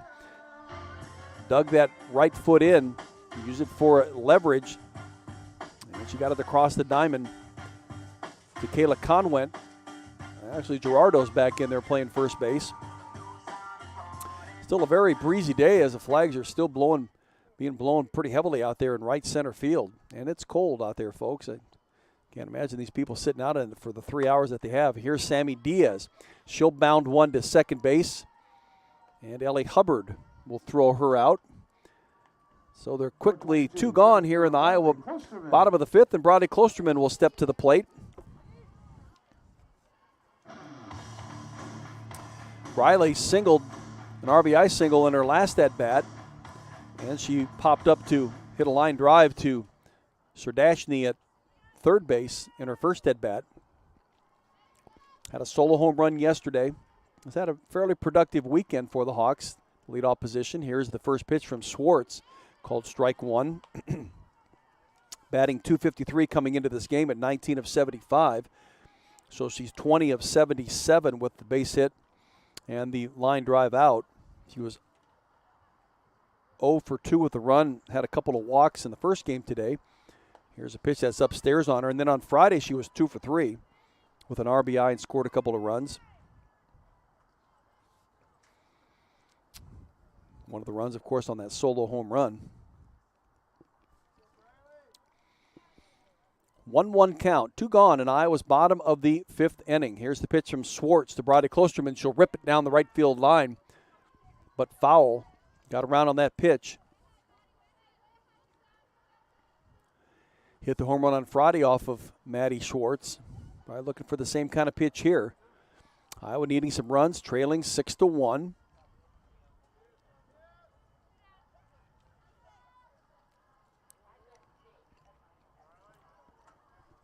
Here's the pitch to Brodie Klosterman. She'll check swing and caught by the catcher. She couldn't hold up on her swing. She can be called out on strikes.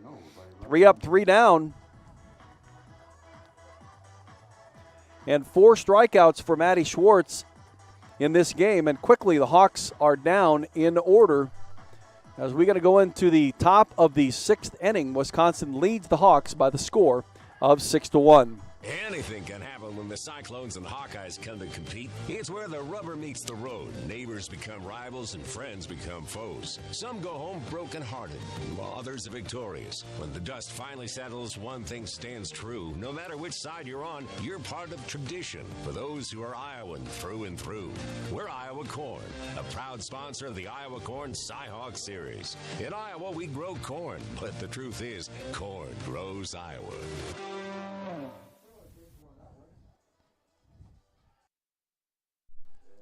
Back at Bob Pearl Field. Glad you're alongside here this afternoon. The Hawks trailing Wisconsin 6-1. Heading into the top of the 6th inning, the Wisconsin Badgers coming to the plate. Update you now on the baseball game. Hawks are now in the bottom of the 8th inning, and they're leading 4-2.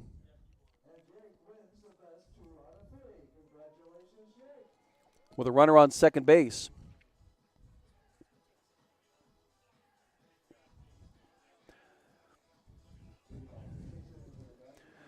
So leading off for the Wisconsin Badgers here in this top of the 6th inning, it'll be Brooke Kuffel. She grounded out to Sammy Diaz in her last at-bat and slapped a 2-run home run in her first at-bat today. Line drive shot over the right center field wall. Here's the first pitch from Devin Greer. Here's a shot out to right field. It's going over the top of Nia Carter. Around first on her way to second is Kuffel. She'll beat the throw from Nia Carter. One pitch, and it's a double for Brooke Kuffel. And for Kuffel, it's her 3rd double of the season. And we get to the top of the order, and Kayla Conway,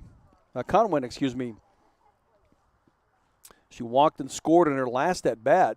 Scored from 3rd on the double hit by Fiona Gerardo. And they're going to intentionally walk her again.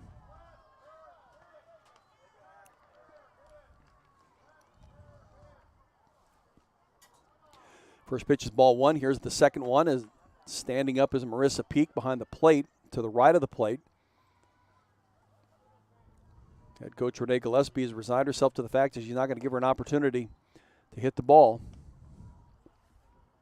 She clubbed 2 home runs in the game on Friday against Denali Lecker. And here's ball 3. Ball 4. And she'll head down to first base. So a double by Kuffel, followed by an intentional walk to the leadoff hitter, Kayla Conwent, will bring up Peyton Bannon, and I believe we're going to get a pinch hitter for her. And that is in the name of Morgan Kummer.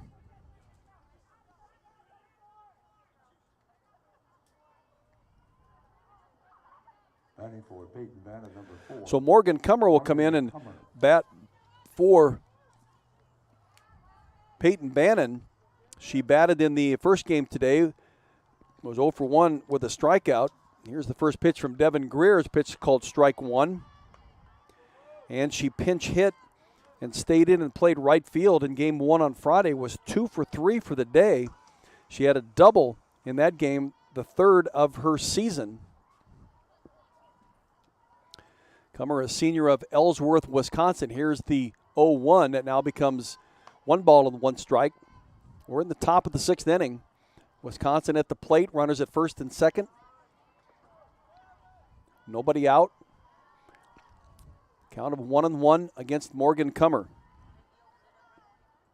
Here's the 1-1 from Greer. Pitch that gets away from her. No off-speed pitch. It's out. 2 balls and 1 strike.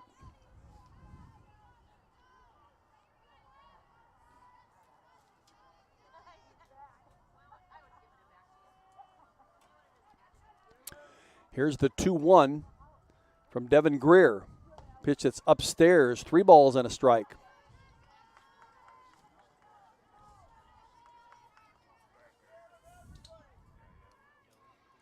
Cummer just a 179 hitter coming into the series.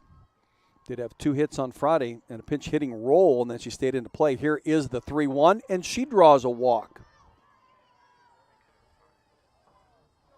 So that'll load the bases and bring up Fiona Gerardo. Gerardo hit a double in her last at bat. 2-run double. That gave Wisconsin its 6-1 lead. So Conwent will be pinch run for.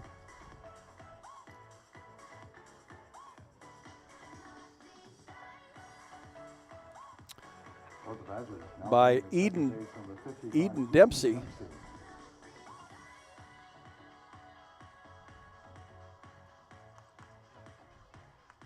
Eden Dempsey getting in.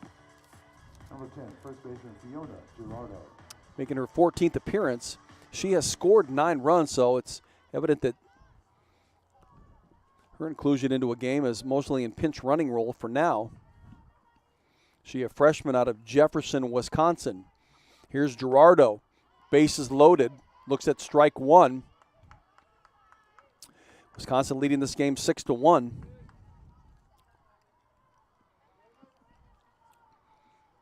.267 hitter with 16 hits and 60 at-bats. Here is the 0-1. Now becomes 1 ball and 1 strike.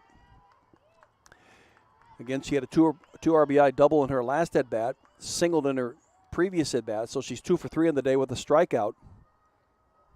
Has 3 triples, a double, and a home run to her credit. Here is the 1-1. She now in double digits for RBIs with 11.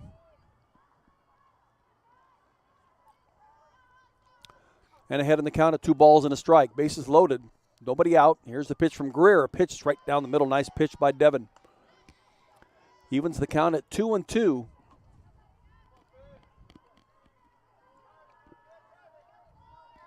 Big pitch here. Hawks are playing straight up on the infield. Here's the 2-2 from Greer. One that Gerardo goes after and will foul it down the first base line and out of play.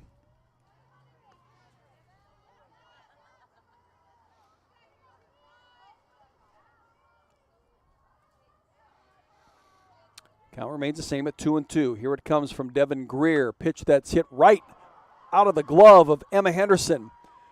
Gerardo's going to score. And Eden scores from second, although Peak had the ball, was laying the tag on her, but she will be safe. Number 16, third baseman Skylar Sardashny. So that's 2 runs that are in, 2 more runs on the single. And going to second base is Gerardo. On the play, Brooke Kuffel scored from third. And it's now an 8-1 game. Brings up Skylar Sardashny.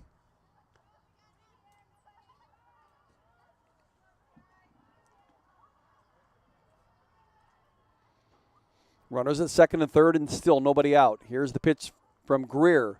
Nice pitch by Devin. Get the first strike going on this at bat. Sardashny is 1 for 3 in the game.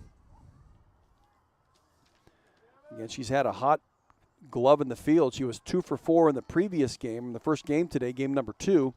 Here's strike 2 called. So she's down on the count of no balls and 2 strikes. And she was 0 for 3 on Friday with a walk.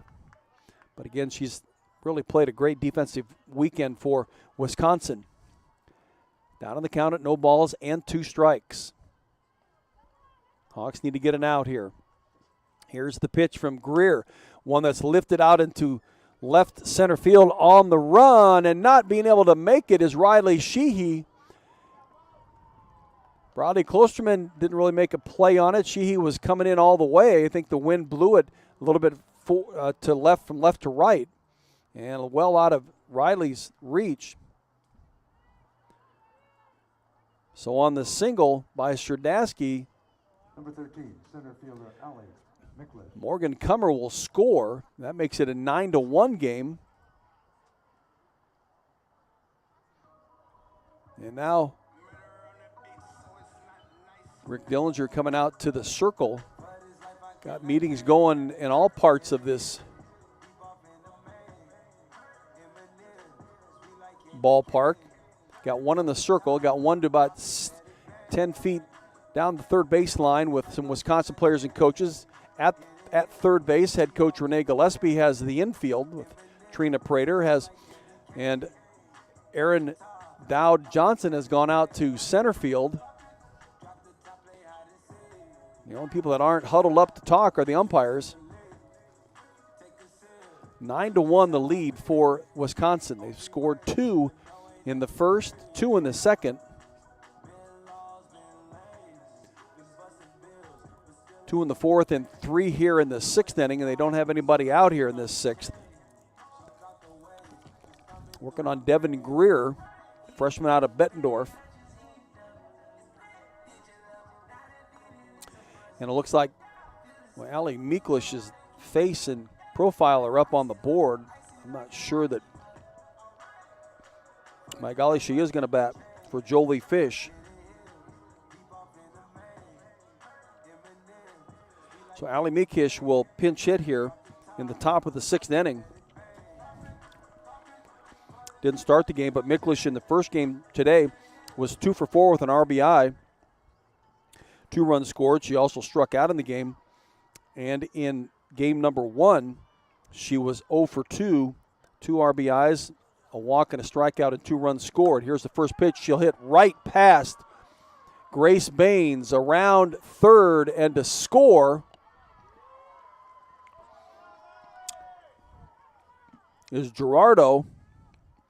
On to third goes Serdasky.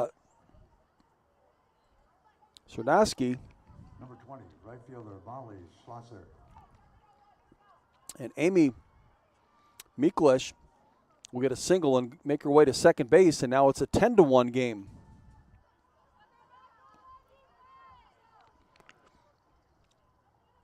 That'll bring up Molly Schlosser, freshman center fielder.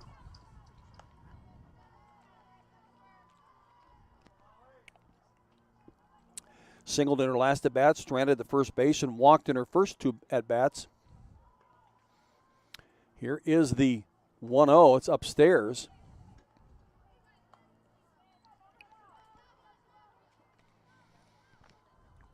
So 2 balls and no strikes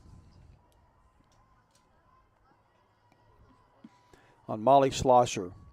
Freshman batting .281 coming into the game. Here's a pitch that's called strike 1 on the outside corner.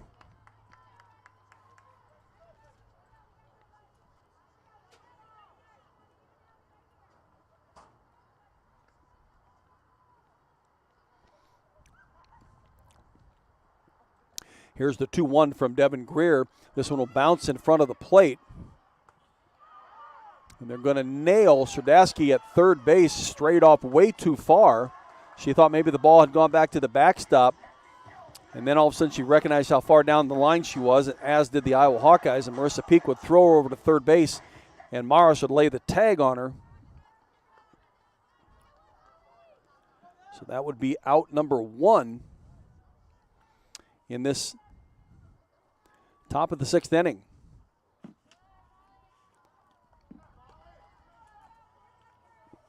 Allie Miklish at second base. Number 21, second baseman. Schlosser draws the walk and is at first base just now. And that'll bring up Ellie Hubbard.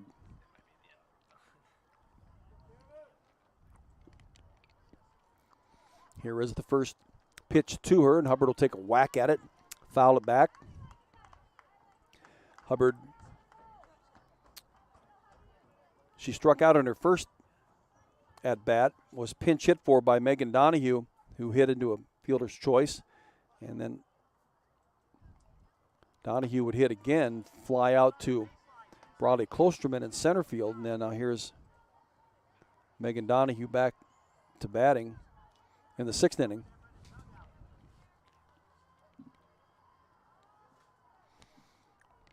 Here's the 1-1 from Devin Greer. Here's a bounder, and it gets through Emma Henderson. Carter picks it up. They're going to have a play at the plate, but too late. scoring from second base. Ali Miklish.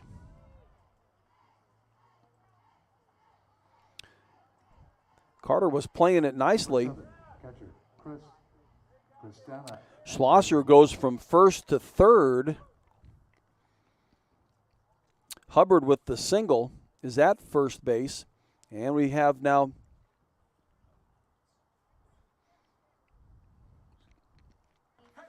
Christiana Angelopoulos as the infield comes together again. Been a 5-run inning already for Wisconsin, and yet 1 out. When play resumes, runners will be at the corners, and Christiana Angelopoulos will be at the plate. Now Denali Lecker, I believe, is going to come in and relieve Devin Greer.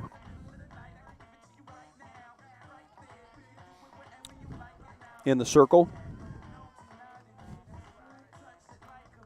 For the Hawkeyes, now pitching number 5, Denali Lecker. So Denali's last outing in the circle Friday.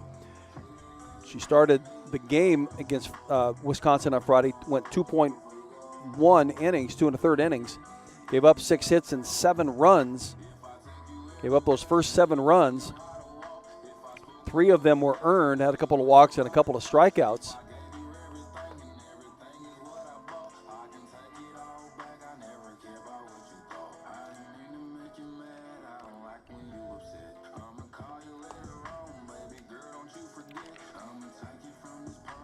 There were 4 walks in that first inning of game number 1.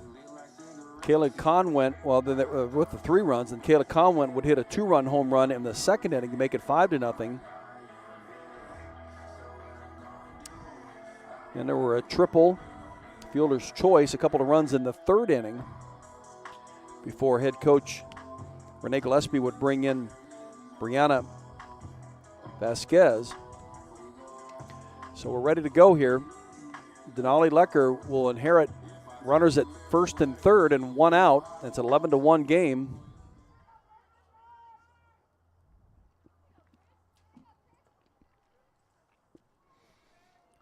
And Christiana Angelopoulos at the plate. Here's the first pitch to her from Denali Lecker.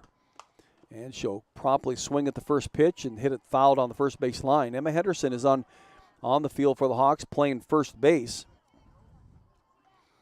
Interesting about Emma and her twin sister, Anna. They are from Battleground, Indiana, which is right outside of West Lafayette, Indiana. Both went to William Henry Harrison, and I say that because I have some cousins who went to William Henry Harrison before going on to Purdue. Here's it lifted into the infield, drifting back and coming in to make the catch is Brady Klosterman, racing all the way in from center field to make that catch.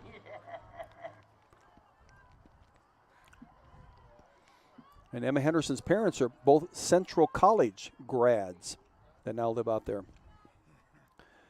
Number 18, shortstop. So that is out number 2. And we have to go. This will be the 10th batter of the inning for the Wisconsin Badgers. It's Brooke Kuffel, who doubled to start this inning and scored.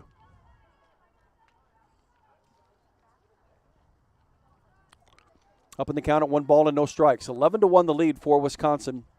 Top of the 6th inning. Here is the 1-0. Here's one that's lifted out to right field and just beyond the reach of Nia Carter. Schlosser will score. Here comes Ellie Hubbard to score.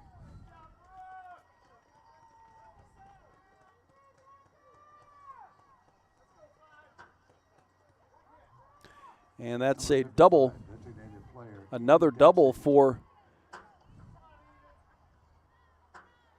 Brooke Kuffel in this inning. 7-run inning for Wisconsin now, and they lead it 13-1. And we go to the top of the order, and they're going to not have Conwent bat, Gazelle Walker. It's Eden Dempsey who looks at ball 1, facing Denali Lecker.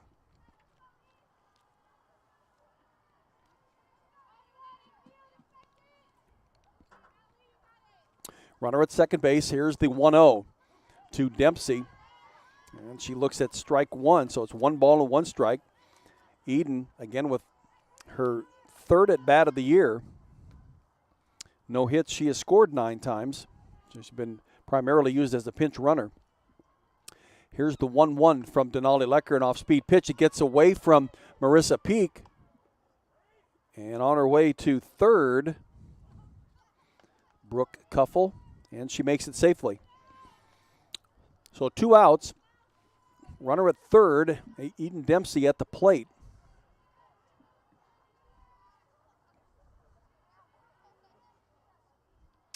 Here is the 2-1 from Denali Lecker, and a good cut at it by Eden Dempsey.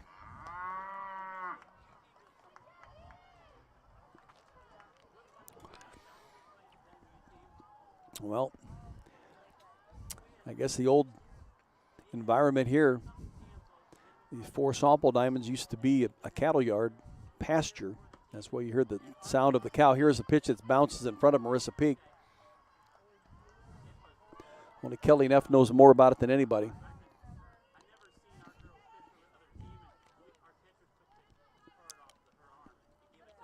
So a 3-2 count on Eden Dempsey.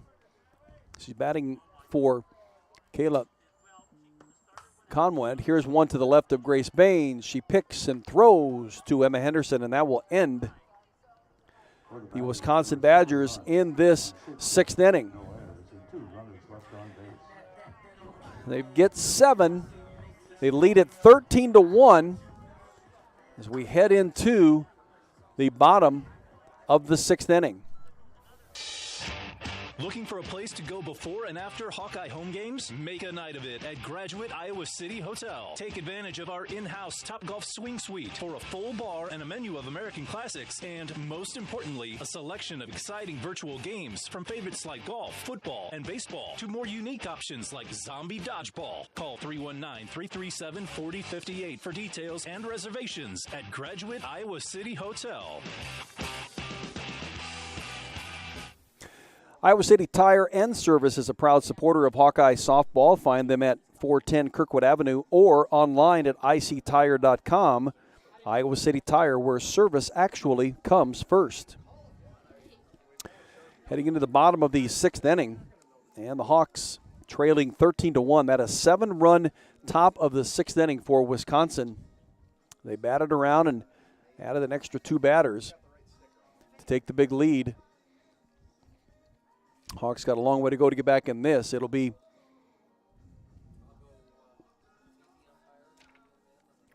Nia Carter to start it off. And a new pitcher in for Wisconsin. And it is Tessa Magnanimo coming in here in the bottom of the 6th inning.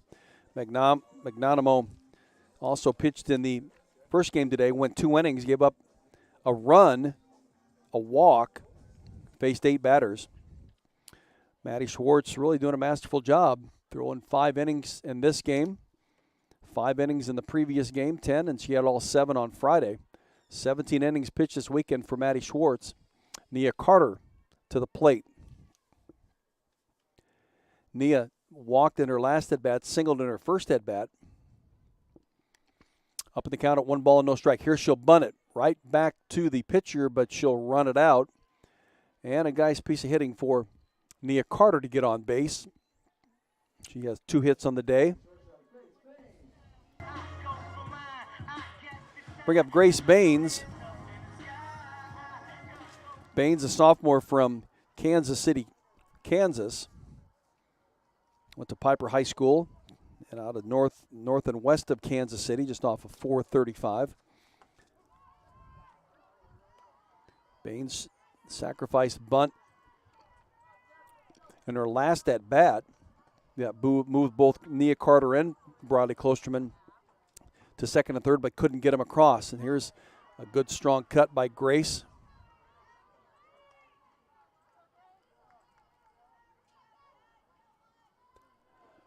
And she's down on the count at no balls and 2 strikes.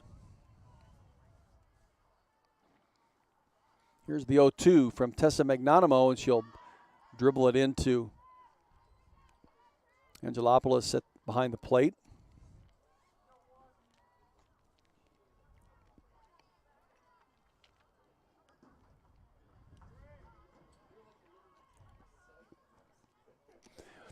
Here is the 1-2, called strike 3 on Grace Baines on the inside corner. 1 out, brings up Emma Henderson. First baseman Emma Henderson. Emma's first appearance here this weekend. 77 hitter, 1 hit in 13 at-bats.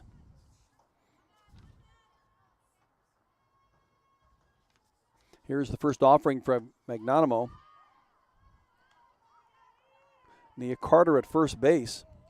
Actually, Emma pinch hit in Friday's game, was 0 for 1. She and twin sister Anna making the way here from Battleground, Indiana. Here's a pitch on the inside, gets away from Angelopoulos, and sprinting down to second base is Nia Carter, taking her out of the force and a possible double play.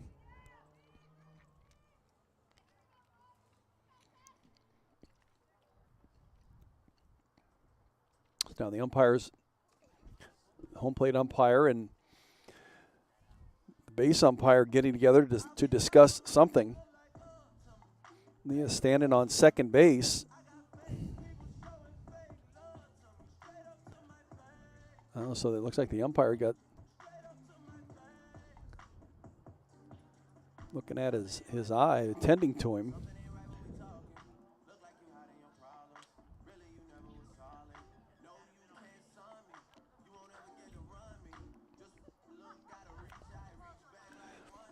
Well, it looks as if things are okay. We'll get things back to normal here. Emma Henderson will step to the plate.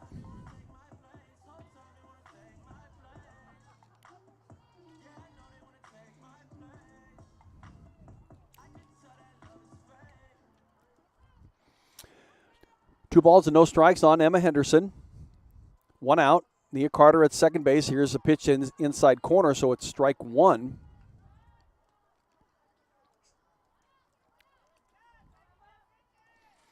(13-1) the lead for Wisconsin. They scored 7 in the top of the 6th inning. Here is the 2-1. Magnanimo and throws it right by Emma Henderson. Emma with a great cut at it.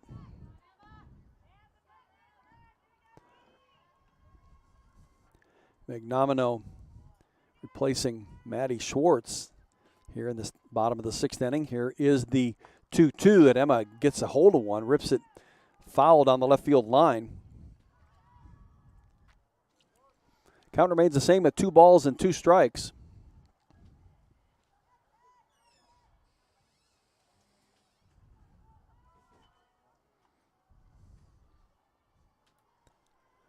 Here comes the 2-2 from Tessa Magnanimo, and it's a pitch that Emma gets up underneath, but she'll lift it out to left field.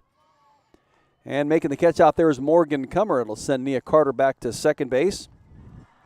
Long fly out for Emma Henderson. And it'll bring up Madison Weaver.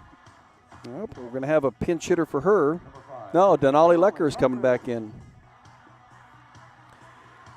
Denali going to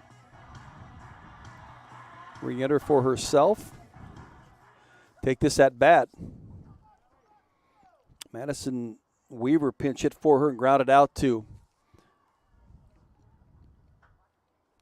Serdashny. And Denali Lecker looks at a pitch that's down and in on her.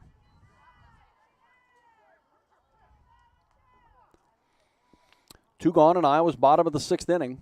Nia Carter standing at second base.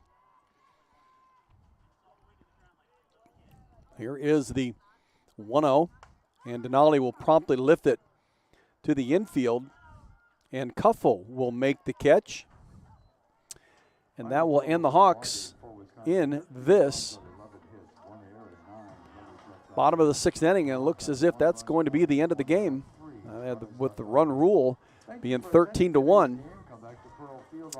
The Hawks just couldn't muster up enough offense to score many runs at all, lose all 3 games to the Wisconsin Badgers. this one 13-1 in 6 innings. They lost to the Badgers in 9-3 in the first game of the doubleheader today, or the second game of the series. And then on Friday, the 10-5 game, the Hawks lost to Wisconsin. Maddie Schwartz doing a nice job in the circle for the Wisconsin Badgers all weekend long, but they had the bats going all weekend as well. Hits and runs and pitching really are all the combination you need for success in softball. The Badgers sweep the Hawks. This one 13-1. Next up for Iowa will be a road trip to Maryland. Will be on the road next Friday, and that will be a 5 o'clock start.